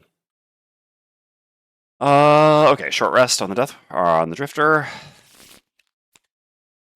Short. That's fine. I need the big move. Can't reroll. So 1, 2, 3, 4. Yep. Yep. All right. We're just gonna do this and do this. This is just a bunch of attacks for as much damage as we can deal. So for me, I can't really do anything. I mean, this is actually 2 experience like this, so sure, we'll go for 2 experience. Again, I can't do anything meaningful in this scenario at this point. And the Deathwalker,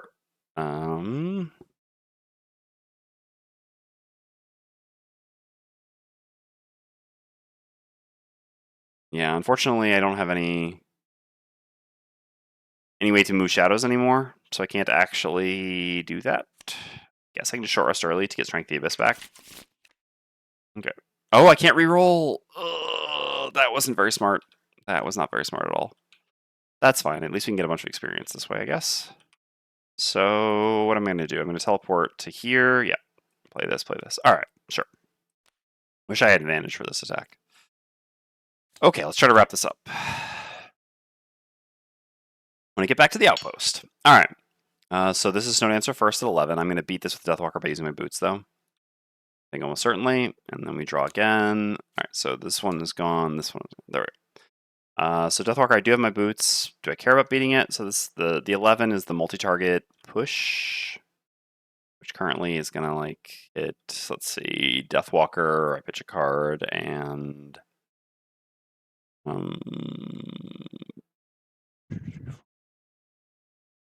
yeah, and Bannerspear. The Bannerspear is getting pushed in the end to deprive me of the 1 experience. I don't know. Sure, I'll go hit him first because this way maybe he doesn't hit everyone, and who knows. There's not really any reason not to, I guess. Like, why not? Sure. Okay. I'm going to use the bottom Forceful Spirit, so I'm going to use my boots, sorry.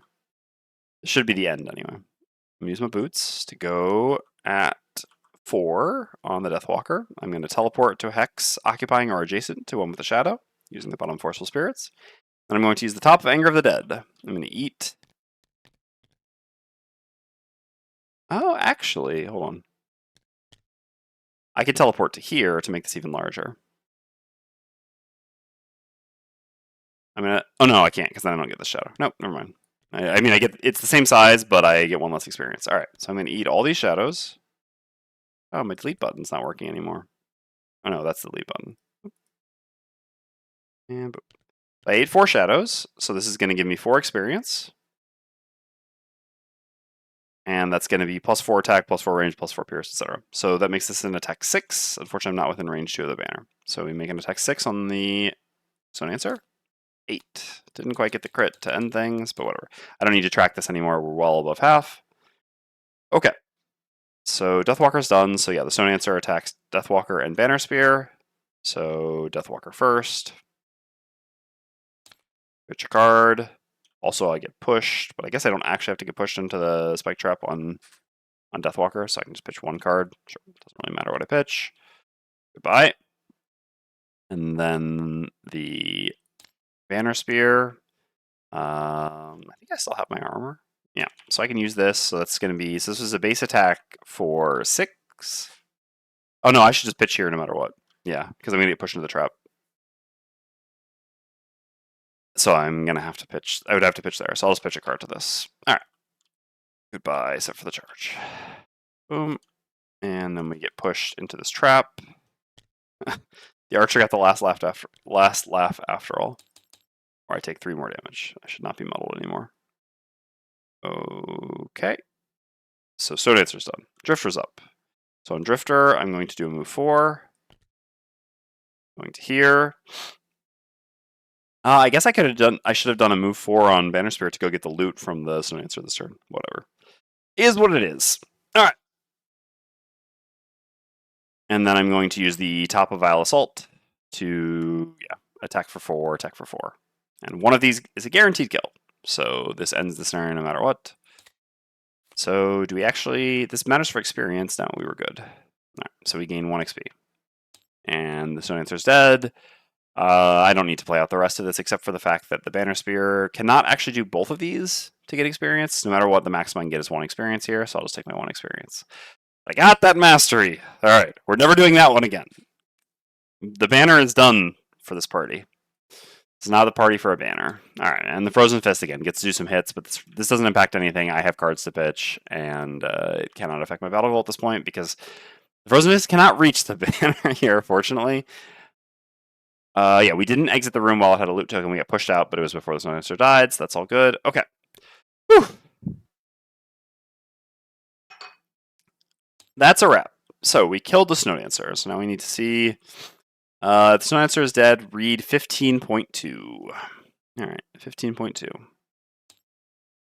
So we unlock a new class, Fist. I'll have to figure out how to do that in a second. We unlock a new scenario, Avalanche 6, then we immediately read 63.1. Okay, so let's go over here. So we got the chest, deleted the scenario, and we unlocked this. All right. Let's do end round. All right, so we need to remember to unlock class. Unlock class. All right, so I'm gonna hide the screen for a second in case this like shows more spoilers than we would like. No, it does not. All right, so I'll show this. I went all the way through. So basically, yeah, you just click this button, and then you click on one of these, and we clicked on Fists, and just added their tuck box there. So honestly, that's really nice. Works really well. Clean and spoiler-free. So we've unlocked the Fist class. We obviously won't go into locked classes. Like, we won't spoil locked classes until we get to the point of playing them. There's no reason to add those spoilers at this point. Okay, so 63.1. So we gain 1 morale and 1 prosperity. We add something to the calendar, and we unlock scenario 7 and 8. Oh yeah, I guess we do know it's called Frozen Fist. Yeah, okay. Remember, again, avoid spoilers for those classes, but yes, technically we do know that the classes are called Snow Answer and Frozen Fist from the scenario. And yes, we unlock Frozen Fist, which, yeah, is going to be more fun in a 3-player party. Yeah, I don't know. We'll see. Okay, so 7 and 8 we unlock. So 1 morale, 1 prosperity. Let's do this first. So 1 morale, 1 prosperity. Unlock scenario 7 and 8. Yeah. I assume that automatically adds those. We'll worry about that later. Okay, and then we need to add 156.1 in 4 weeks. All right, so let's go back down here. So we're still currently here. 1, 2, 3, 4, 156.1. Okay, neat. Works out well. So that's that. Okay, so then we are going to gather up our cards before we click scenario 1. So we gained 2 check marks here and 1 check mark here. And failed on the Bannerspear again, who's really lagging behind on check marks at this point. Okay, that's that. So let's click and run. I don't need to do. So we do game setup. All right. Well, I can do the end thing here. I'm gonna have to go refill my water. We'll do the outpost and leveling up and all that stuff. We won't do another scenario today, but leveling up should be fun. But yeah, I guess I can do this very quickly. So we need to do scenario 1.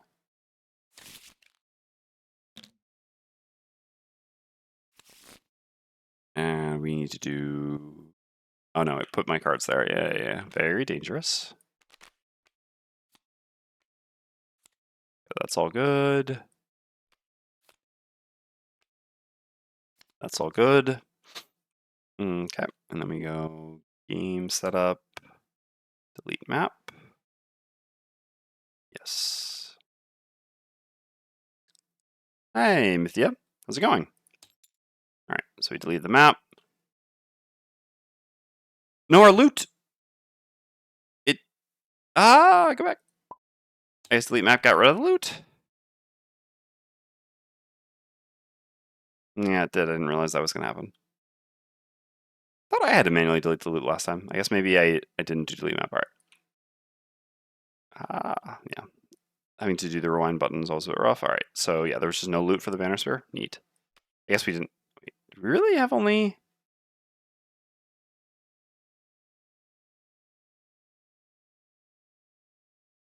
I'm sure I missed some loot then, right? Does anyone remember who looted it? Yeah, we've only drawn 2. So the first room of the scenario, I mean, I looted every single token. Yeah, I definitely forgot to grab some loot in here. Let's see how many we had. So we didn't grab the Snow Dancer one, and so we had, what, 4 enemies that we looted? Okay, so there were 2 more loot tokens that we didn't grab. It was basically the last 2 here that I forgot to give to the people who looted them. Because yeah, the 2 here I did, and the 2 here I forgot. I mean, they just got like hoovered up. I guess if it deleted the ones... Yeah, I guess I should start deleting these, then it would be easy to keep track of.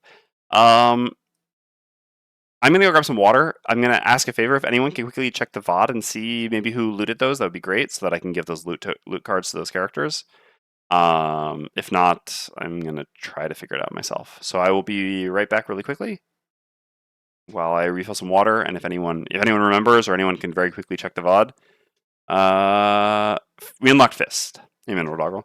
To see, who... So basically, there should have been 2 loot tokens that were looted here. It was like, let's see. One was here. It was like here and here. I think both of them, actually. I don't remember exactly. I think Bannerspear picked up one of them. Is it about... Yeah. So... Alright, I can do it. It's fine.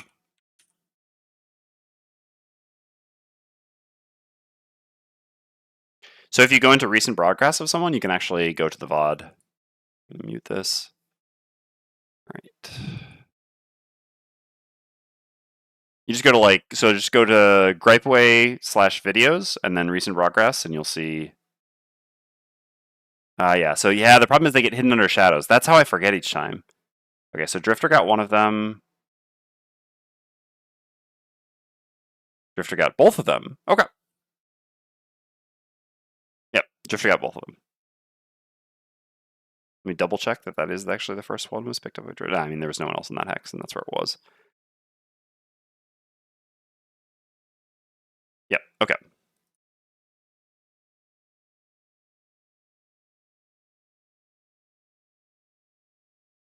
Oh, thank you, Mythia.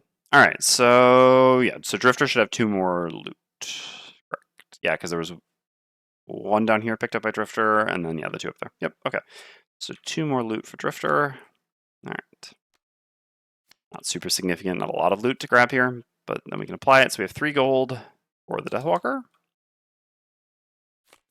We have, these are each one, so 2 metal, 1 hide for the Drifter. And nothing for the Bannerspear. Yeah, no worries. Yeah, I figured it out. We're just hoping to multitask by getting water at the same time. Okay, the -1s did not automatically get removed from our decks. I guess when, oh no, maybe when I do the delete stuff it will. Okay, so now we do delete stuff.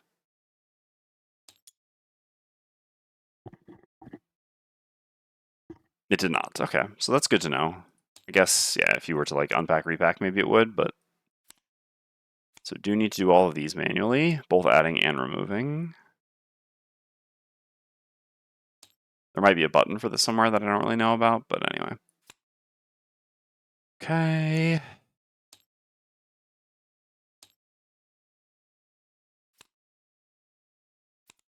Okay.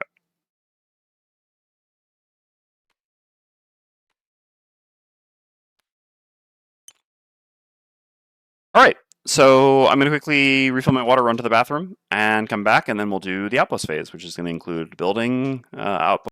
All right, I'm back. So I guess I can just close this because, yeah, we don't need this now. So today, actually, the first time you're streaming in a while. I streamed yesterday as well, and I'll be putting the VODs up on YouTube. I already uploaded one, although I have to do some editing to it to like cut out the starting part. Do some plans for regular streaming in the near future? Yes, I have plans for regular streaming for the near future. Basically, until the next time I'm really busy with work again, which I don't know exactly how soon that'll be. Kind of depends on the progress made with New Haven 2nd Edition. So yeah, it's just gonna kind of depend a little bit. But yeah, for now, at least this week, I plan on streaming every day. I mean, every day during the week, not the weekend. And then the following 2 weeks, it's gonna vary a little bit more. Because so basically Jessica, my wife, is on vacation for 2 of the weeks. One of the weeks she'll be here, one of the weeks she'll be in the south with her family. So while she's in the south with her family, I'll be streaming all week that week as well. While she's here, I'll probably not, maybe stream once that week or something like that. To take advantage of her vacation time with her. So yeah, basically over the next 3 weeks, between this and the next 2 weeks combined, I'll be streaming probably around 10 times. And then after that, we'll see. It'll kind of depend from a work basis. My goal is going to be, even once work picks up more seriously again, like with more work, that that I try to stream at least once a week. Because yeah, I enjoy it. I enjoy playing Frosthaven. Frosthaven speedrun. I say, well, I mean, 10 sessions isn't going to get us all the way through. But yeah. All right. So outpost event first, right? Yeah, nothing to remember here. So we got to remember to pay attention to reading names. So like afternoon CET. Yeah, basically what's best for me, because usually I'm the one to prepare dinner and everything like that, is being able to end around this time. I mean, at kind of 7 at the latest, I would say. So, but because I do want to try to do 2 scenarios a day, I'm going to try to start around 1-ish, maybe slightly after 1. I tried between 12 and 1 today, but that wasn't very realistic in terms of lunchtime. So yeah, probably like 1, 1:15, 1:30 each day is what I'm going to be starting. Okay. So yeah, sounds good. Let's do the outpost event. So here's the deal with the outpost event. If we get Summer Outpost Event 2 as the card, we know that these decks weren't pre-shuffled, and so then we'll just put it back and reshuffle. We did not. I mean, there's a 2 there, but that's actually 20. Okay, so it was just pure random chance that we got 1 and 1. All right, so that's fine. 3 options. A group of soldiers bearing white oak's insignia ride into Frosthaven on horseback. They drag a half-dozen sorry-looking men connected by a long chain. That's a bit sketch. One of the soldiers drops down from his horse, handing the reins to a waiting town guardsman. Where's Mayor Grimlow? Satha greets the soldier. Dead. Algok's fist, or maybe it was the spear holes. Either way, I'm in charge now. The soldier grunts, sizing up the new mayor. New contingent of prisoners. Thieves, grifters mostly. Satha folds her arms. We're not a prison. The people here stay by choice, and we don't have room for layabouts. The soldier brushes her off. Oof, that's a choice with Satha. Put them to work, put them to death for all I care. They're delivered, find a place for them. Unless you'd like me to execute them, the soldier draws his sword and puts it to the throat of the nearest prisoner. Option A, allow the soldier to execute the prisoners. Option B, encourage Satha to let them work for the keep and go free. Option C, go a step further and offer to house them in your longhouse. All right, well, chat, we're gonna do the same thing we did last time. Leave this one up to chat, because you know what? Again, I can't promise this every time. Once you all start trying to set me up for the worst outcomes, but the previous one I was pretty impressed with, or the first one, I guess the second one, I mean, was also fine. So, which option? A, B, or C? All right, we'll give 1 minute for the poll. You want to vote in how we do this event outcome?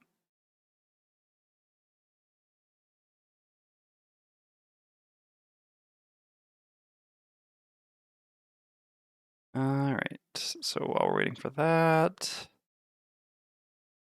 what else do we have to do? We'll have to do level ups, to spend gold to get some lumber. Okay. Yeah, that's fine. Craft some items, build another building.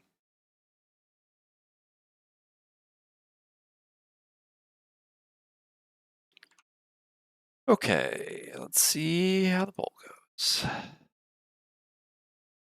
Oh, looks like B is a runaway favorite. You know what? I agree. B is what I would have chosen as well. All right, let's go with it. I mean, I guess technically I should wait till the end, but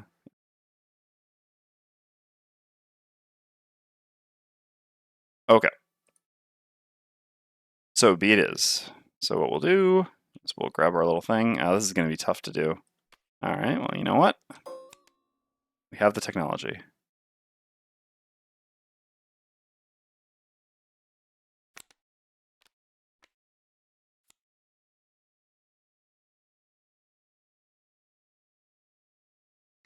Okay.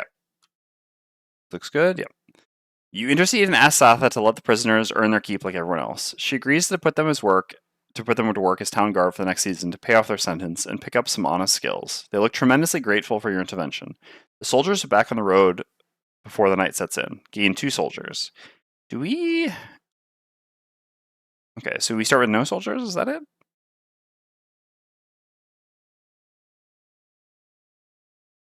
Don't we start with full soldiers? I was pretty sure we do, and I'm pretty sure that's what this indicates, right? Yeah. So, yeah, you start with 4, yeah. That's what I thought. So, yeah, this doesn't actually do anything for us. Okay. Yeah, you do. Yeah, because the thing in the bottom right is what you get like when the thing is built and the barracks starts built, just like this unlocks items 1 to 10. So, yeah. Yeah, it's a shame because we would have liked the soldiers later, but whatever. What can you do? All right, I'm gonna hide this again as we get rid of this. Remove the event. Okay. So that's that. So then we're gonna build. I mean, technically, again, are we getting to the point where we have enough resources on everyone that we can just start pooling resources? Not really. We don't have enough hide here to do it. Soon we'll just get to pool resources and we stop having to do this annoying math. Yeah. All right. So I'm just gonna copy paste these down here. Doesn't change across, does it? No. So that I can keep track of how many resources they had in case I need to like shift who pays what in order to do the crafting. I mean, I guess we don't have that many things to craft. Realistically, I should just craft first at this point. Well, no, because I need perks. All right, let's actually do the. I mean, technically, crafting is supposed to be first, so sure. All right, we can just do that. So here I have wood and metal, no hide. So let's see what that can do for us. So what I would really like is, yeah, I'm definitely happy. Oh, the crude helmet doesn't even require. Really? I thought it had negative item effects. Yes, we won. All right. Well, anyway, we're going to craft this for the Bannerspear. Turning crits into a +1 is still certainly acceptable, even if not very exciting. So that costs us 1 metal here. So then all I'm left with is lumber. And yeah, I need to eventually get to who's your friend? Oh, Frozen Fist. My big fuzzy friend. Okay. Yeah, I don't think I have anything to do with lumber here, with just lumber by itself. That's fine. Okay. So we can delete this sheet. Don't really need that in the end. Okay, so for you, we really don't have any items. Maybe I should just upgrade the craftsman soon? Yeah, this is the. But I just want to wait to get the metal armor. Basically, I don't really want this stuff. No, no, and I don't want to take up the other hand slot. I am going to get the negative item effects on Bannerspear here, but not actually care about. So maybe I should upgrade Craftsman. Maybe that's better. Honestly, actually, I kind of am on board on that. I know I can't get the items right now, so that's fine. But there are some things that I would like to get in the next scenario from the upgraded Craftsman. Maybe I shouldn't make the helmet then. We'll see. All right, well let's go ahead and do that. So let's upgrade the Craftsman, and then we'll worry about what we craft. I know again we can't actually get the items from the upgraded Craftsman here, but it'll let us see what they are to then decide what we craft. I mean, I guess technically not because of the ordering, but I guess yeah, we'll just say we won't craft. Well, I guess I don't want to say I won't craft anything. All right, I actually know what's in the upgraded Craftsman. So hold on, let me actually take a look here at what I would get. So again, boot slots are taken care of for everyone. You actually have all your slots taken care of. No asterisks here. So yeah, I would like the. Oh, Craftsman still 1 year. All right, sorry. I mean, the Craftsman spoilers aren't huge, but yeah, fair enough. Yeah. So armor, we're gonna get higher Craftsman. Yeah, sorry. Hand items, we're gonna get upgraded Craftsman as well. I mean, yeah. Could get crude spear.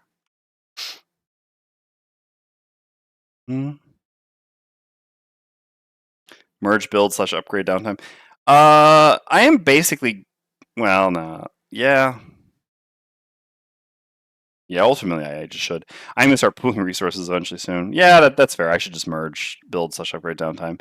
I mean, for this specific thing, I actually don't want to. I mean, I'll just do it now, but then yeah, then not actually. I guess sure. I will merge them, but I actually won't do the effect here, and I'll explain that in a second. All right, so let's go ahead and build or upgrade the craftsman. So this costs us actually no gold, which is nice too. Well, Porque no Listos. So 221. All right. I mean, Deathwalker has all her stuff crafted, so I guess I'll just take resources from her. I can just delete these at this point. That means she doesn't have enough lumber. That's fine. So 2 1, and then 2 lumber. Just take like I guess 1 here and 1 here. Boom. Okay. Oh, just adding. Yeah. Yeah. No kidding. No. Well, we'll see. My willingness to edit. All right. Well, anyway, let's stay focused. Okay. So what we're gonna do is we're gonna upgrade the craftsman. So we already paid for it. We don't have to pay any gold. We're prosperity 1. Click the upgrade, and we click unlock here, which is nice. I guess it's gonna get a little bit wonky with those items that. All right. Let's repack the items and then unpack them again before we do this. What's it say? Place all items in the shop area. Right click to recall. Okay. So did it put my horn at the end after the purchase items? Normally it shouldn't, but anyway, that's fine. All right. So we unlock this. They have been placed next to the item deck. So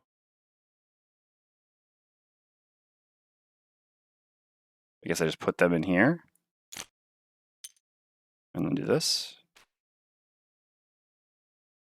Yeah, so it's just putting them in the order that we got them there. I guess that's fine for now. No, I do need to click the prosperity. Good call. Thank you for reminding me. Thank you. Okay. So basically, all right. So to explain this, the reason essentially that the build upgrade downtime thing isn't merged is essentially because you shouldn't. What the hell happened here? Where'd the other one of those go? What the hell? Oh, it just went at the end. Wow, this did this really weird. Anyway, that's fine. Maybe fix that or something. So basically, yeah, you theoretically shouldn't be able to like build the craftsman and then immediately have the craftsman make things for you because it should take some time to build. So this is the specific thing. So I actually won't craft any of these items from the upgraded craftsman. We're just going to take a look at them to be able to see what we would not like, what things we would not want, or yeah, which things we're going to get otherwise. So basically, yeah, for the Bannerspear, excuse me, There's a sort item function on this mod? Is there? Oh, item shop. Ah, yes. Nice. Sure. Ah. Sort by item number, group by type. Yeah, that's really neat. Good call. Yeah, that's very cool. Okay, so yeah, although in reality now I can't see the new things that I just got out, but that's fine. I mean, not as easily. Yeah, I don't really care about dance. I don't care about any boots here, so I want to get the crude chain armor for the Bannerspear. I don't really want to have to take the perk for heavy armor for the Drifter. I think I would, but that means I have to get another prosperity to get the. I think it's one more prosperity to get the thing that I want there. It's a bit rough, but I guess that's fine. Just don't wear any armor for a while. I mean, I suppose I should honestly just spend one hide to wear a traveling cloak on the Drifter for now. I think that's reasonable. Yeah, because there's nothing here. Definitely getting crew chain armor on the Bannerspear. That's so good. Head items. We have a head item on everyone except the Bannerspear. So a Bannerspear, I was just going to pick up the crude helmet. I think that's still reasonable. Yeah, the other helmet that I would maybe want isn't here. I think I'm happy with the crude helmet on the Bannerspear. I mean, we have kind of two people who get hit, so we don't really have a dedicated tank. We could just take the Spyglass instead. Yeah, it's not like Bannerspear's really dedicated tanking, so I'm not 100% convinced in the crude helmet. Maybe I just take the Spyglass instead. Also helps with anytime I do incendiary. Okay, so let's actually build that. I'm happy with that choice. Okay, so let's go ahead and put that again. I just won't craft any of the items that I just unlocked. But I will craft things from before. Okay, and so hand items. So yeah, I definitely want some heavy swords. I can't make those just yet though, like I said. I mean, I had the resources, but again, they're from the upgraded craftsman, so I won't do that now. And yeah, so basically, yeah, it just becomes a question for Drifter of whether I'm doing like heavy sword plus something else or whether I'm doing crude spear. So don't forget to buy the wood. Good call. Yep, I definitely forgot about that. I wanted to buy the wood. So we're going to spend just 2 gold over here, I guess, to get 1 lumber, and I guess we can throw that on someone who doesn't have any. Yes, that's you. Sure. Yeah, for anyone who doesn't know, this is from the effect of our logging camp, which each outpost phase lets us spend 2 gold to buy 1 wood. So, Drifter. The problem is, if I buy a heavy sword on Drifter, I don't have another hand item. Because I don't really want to get... Otherwise, I could just get the heavy armor perk right now, and that would allow me to take reinforced shield and crude chain armor next time. Oh, God. I really don't want that perk on Drifter. I just don't care enough. But actually, there's just not... I mean, I definitely like having heavy sword plus reinforced shield a lot more than I like having crude spear, although having crude spear obviously is perfectly fine. No, yeah, let's just take the perk, and then we can just get those things after. Because crude chain armor, like, I don't even have the other armor option right now. The non-heavy one. I don't really want a traveling cloak. Okay, no, that's fine. So in that case, we know we're going to get all those things, so we're not going to buy aircraft anything here.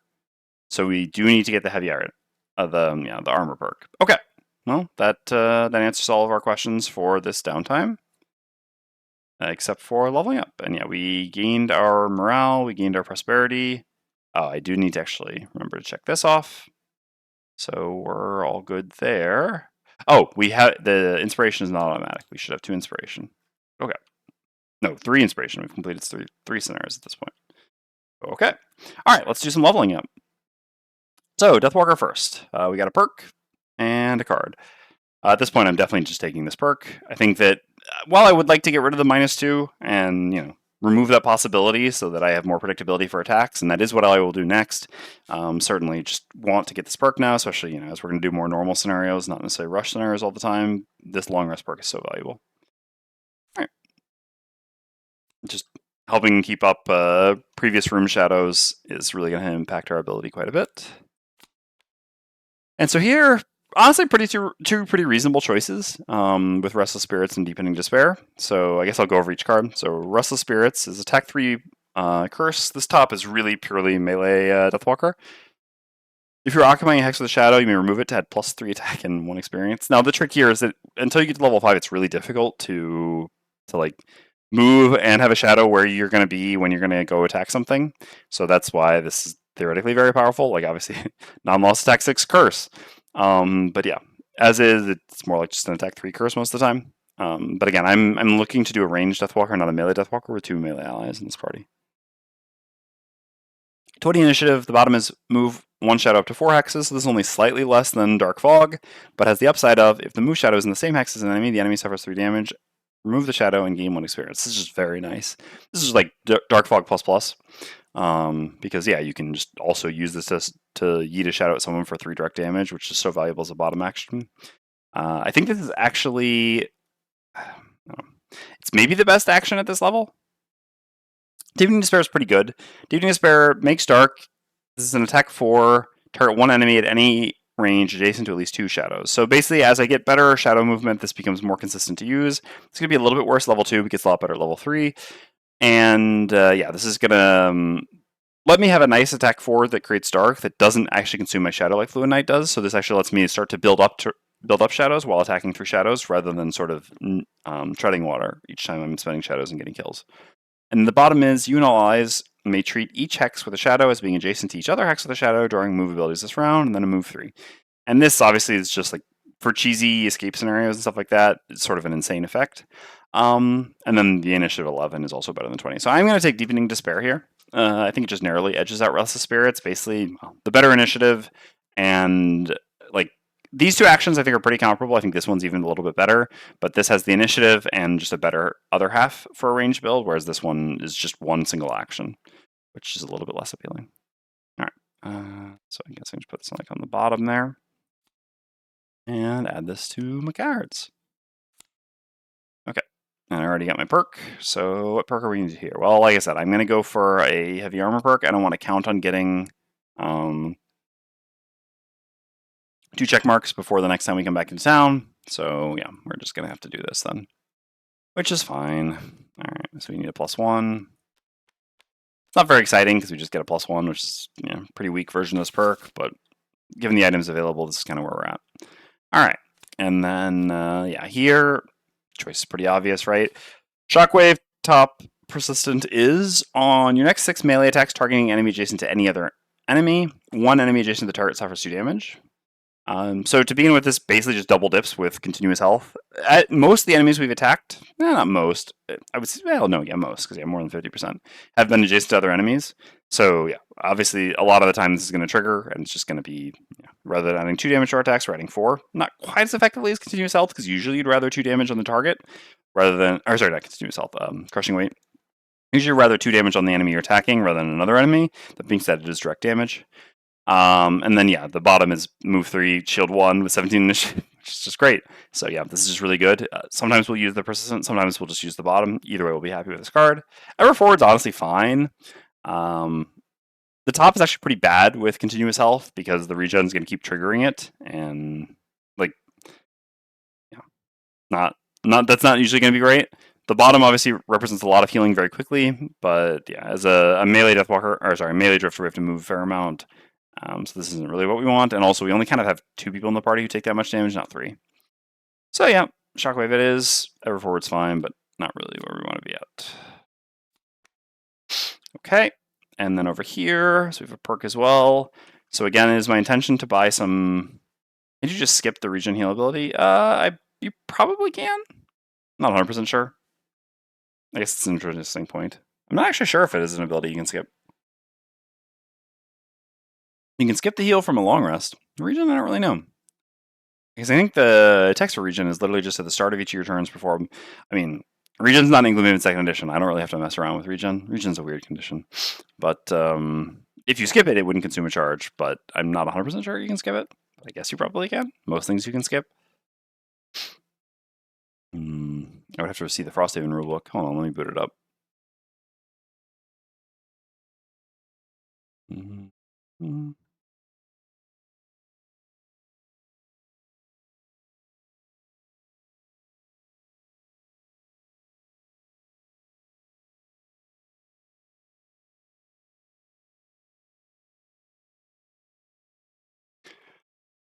Page 29.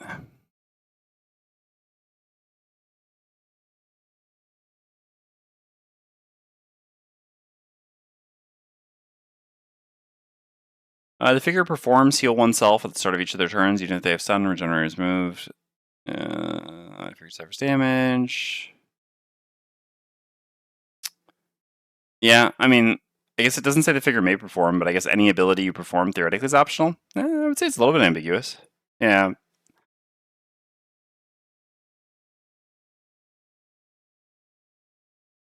Yeah, I mean, I know I could skip giving myself regen. I'm just saying that the regen's not very useful. I mean, most abilities are meant to be optional. I always find this is a little bit of a weird thing, but so yeah, I don't really know because it just says the figure does this each turn, but theoretically, it's something you do each turn. You should be able to skip, I guess. You'd have to ask Dwarf. Yes, the other card is better for me. Okay, so yeah, same thing here. We're definitely gonna pick up some heavy armor, so we're gonna have to get this perk. Fortunately, we have a very good version of this perk, so we, unlike the Drifter, have no regrets.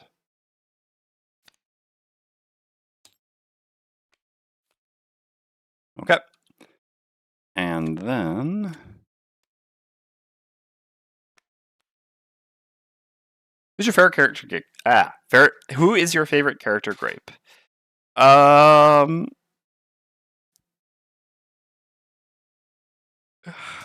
feel like Kelp has been ruined a little bit by an item, the popular build with it, etc. So that's a little bit of a shame. I really liked Kelp a lot. You know, things were a bit different there for a couple of reasons, but yeah, I like Kelp. I like Shackles a lot. Favorite character overall, though, in any game is yeah, the second edition of Saw.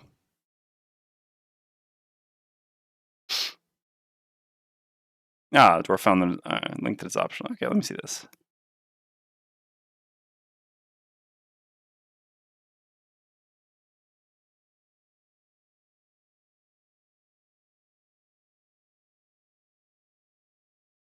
Yields itself. That makes sense. Makes sense. Okay. Yeah, and it's a shame we can't have the Gloomhaven second edition glasses in this because, yeah, Saw Drifter would certainly be spicy. All right. Anyway, here, like I said, I'm not doing the banner thing for Bannersphere. I did it there to get the mastery. Oh yeah, I've got the mastery. I actually get a free perk. I'll grab that in a second. I did to get the mastery, but yeah, it doesn't really make a lot of sense in this party. Again, Bone Shaper in the party, no hesitation. This party, no way. So I'm just gonna take Meat Grinder because I don't need the granted movement that much, and Meat Grinder is very solid. It's consistent bottom, and yeah, plenty of times we can use this as an attack 4 wound on top, and occasionally an attack 8 double wound on top, which is quite powerful. All right.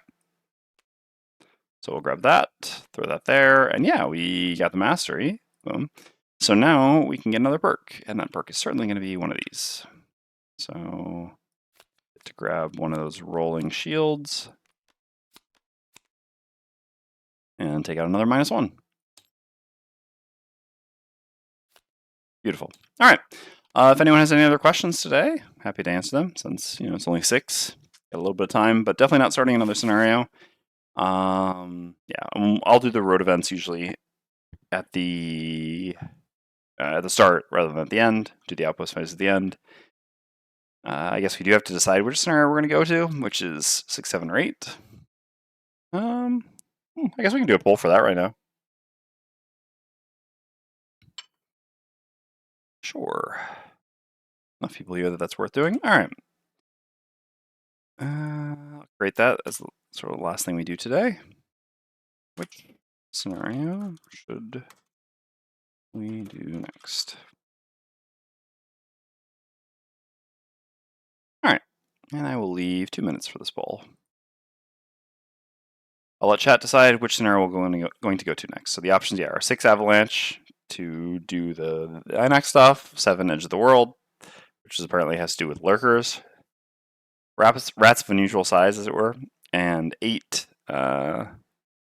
Crystal Trench, which, yeah, I guess had to do something with robots. Yep, we did everything else in town we were supposed to. Oh no, we didn't do everything in town we were supposed to. There's still one more thing to do. We have enough different herbs now that we can brew a potion. So we have 1 arrow vine here. Aha, I knew there's something else. And we have 2 snow thistle here. Those are all the herbs we have. We will combine, I actually don't know what this makes. We will combine 1 arrow vine and 1 Snow Thistle. Okay. And see what this unlocks. So spoilers for this. This is Arrowvine plus Snow Thistle. So we're about to spoil the Arrowvine plus Snow Thistle potion. Okay. Alright. Hello, old friend. Did it put the other one up here? No.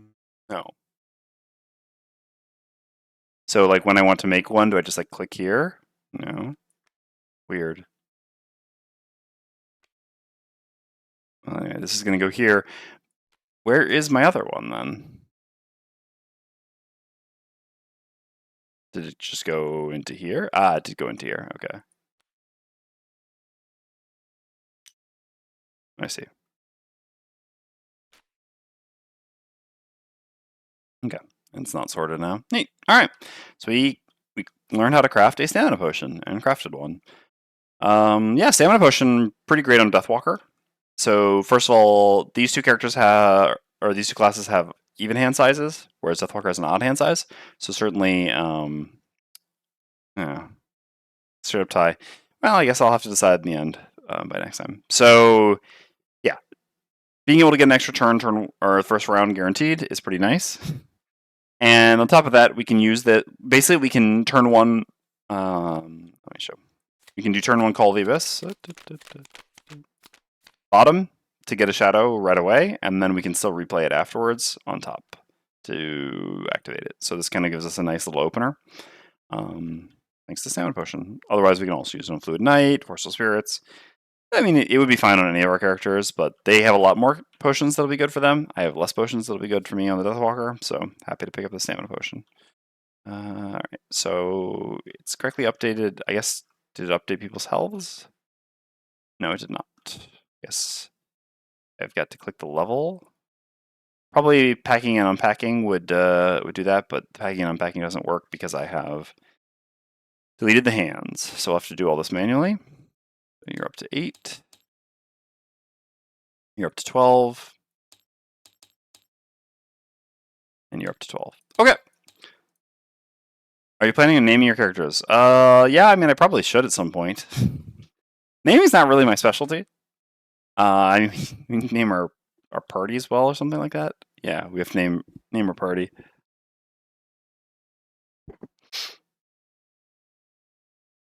Yeah, I don't know. I guess I should at some point. I'll try to think of that a bit, I suppose. So why not? But yeah, I don't have any current inspiration. I mean, I have to name one of the characters like Kata always. Every campaign I've ever done, I always name one of the characters after my cat. So just how it is. But I'm not sure any of these. Yeah, I mean, Deathwalker could. I don't know. We'll see. Okay, that's gonna be it for me today. I'm gonna head out and start preparing dinner. You're not great, but yeah, pretty much as CGO said. So yeah, I'm gonna take off for today. I will be back tomorrow. I guess I should really just give it a definite time so that people. There was a name. Yeah, the one name I have thus far is Sean Bean for the reinforcements, which I'm happy at. Oh, there was a name on the event. You're right. There was Satha. Oh, good catch. Thank you so much. Okay. Anyway, yeah, I'll be back at 1:30 tomorrow. I guess it's just safe to say that because I'm sure by 1:30 I can be ready. So this way, the old mayor's name. Oh, it's only if I read one or more names. Basically, it doesn't matter how many there are. Just I have to read at least a name in the section. So yeah, I mean, as long as I remember there was Satha. It's true that there was the old mayor's name as well, but who cares about the old mayor? They're gone. Anyway, so I'll be back at 1:30 tomorrow. We'll try to do 2 more scenarios. The poll didn't really decide it, so I will decide, and I decided we will do scenario 6, Avalanche. So we'll come back and do scenario 6 tomorrow, and continue on from there. All right, thanks everyone for tuning in, and yeah, hope to see you again tomorrow. Take care.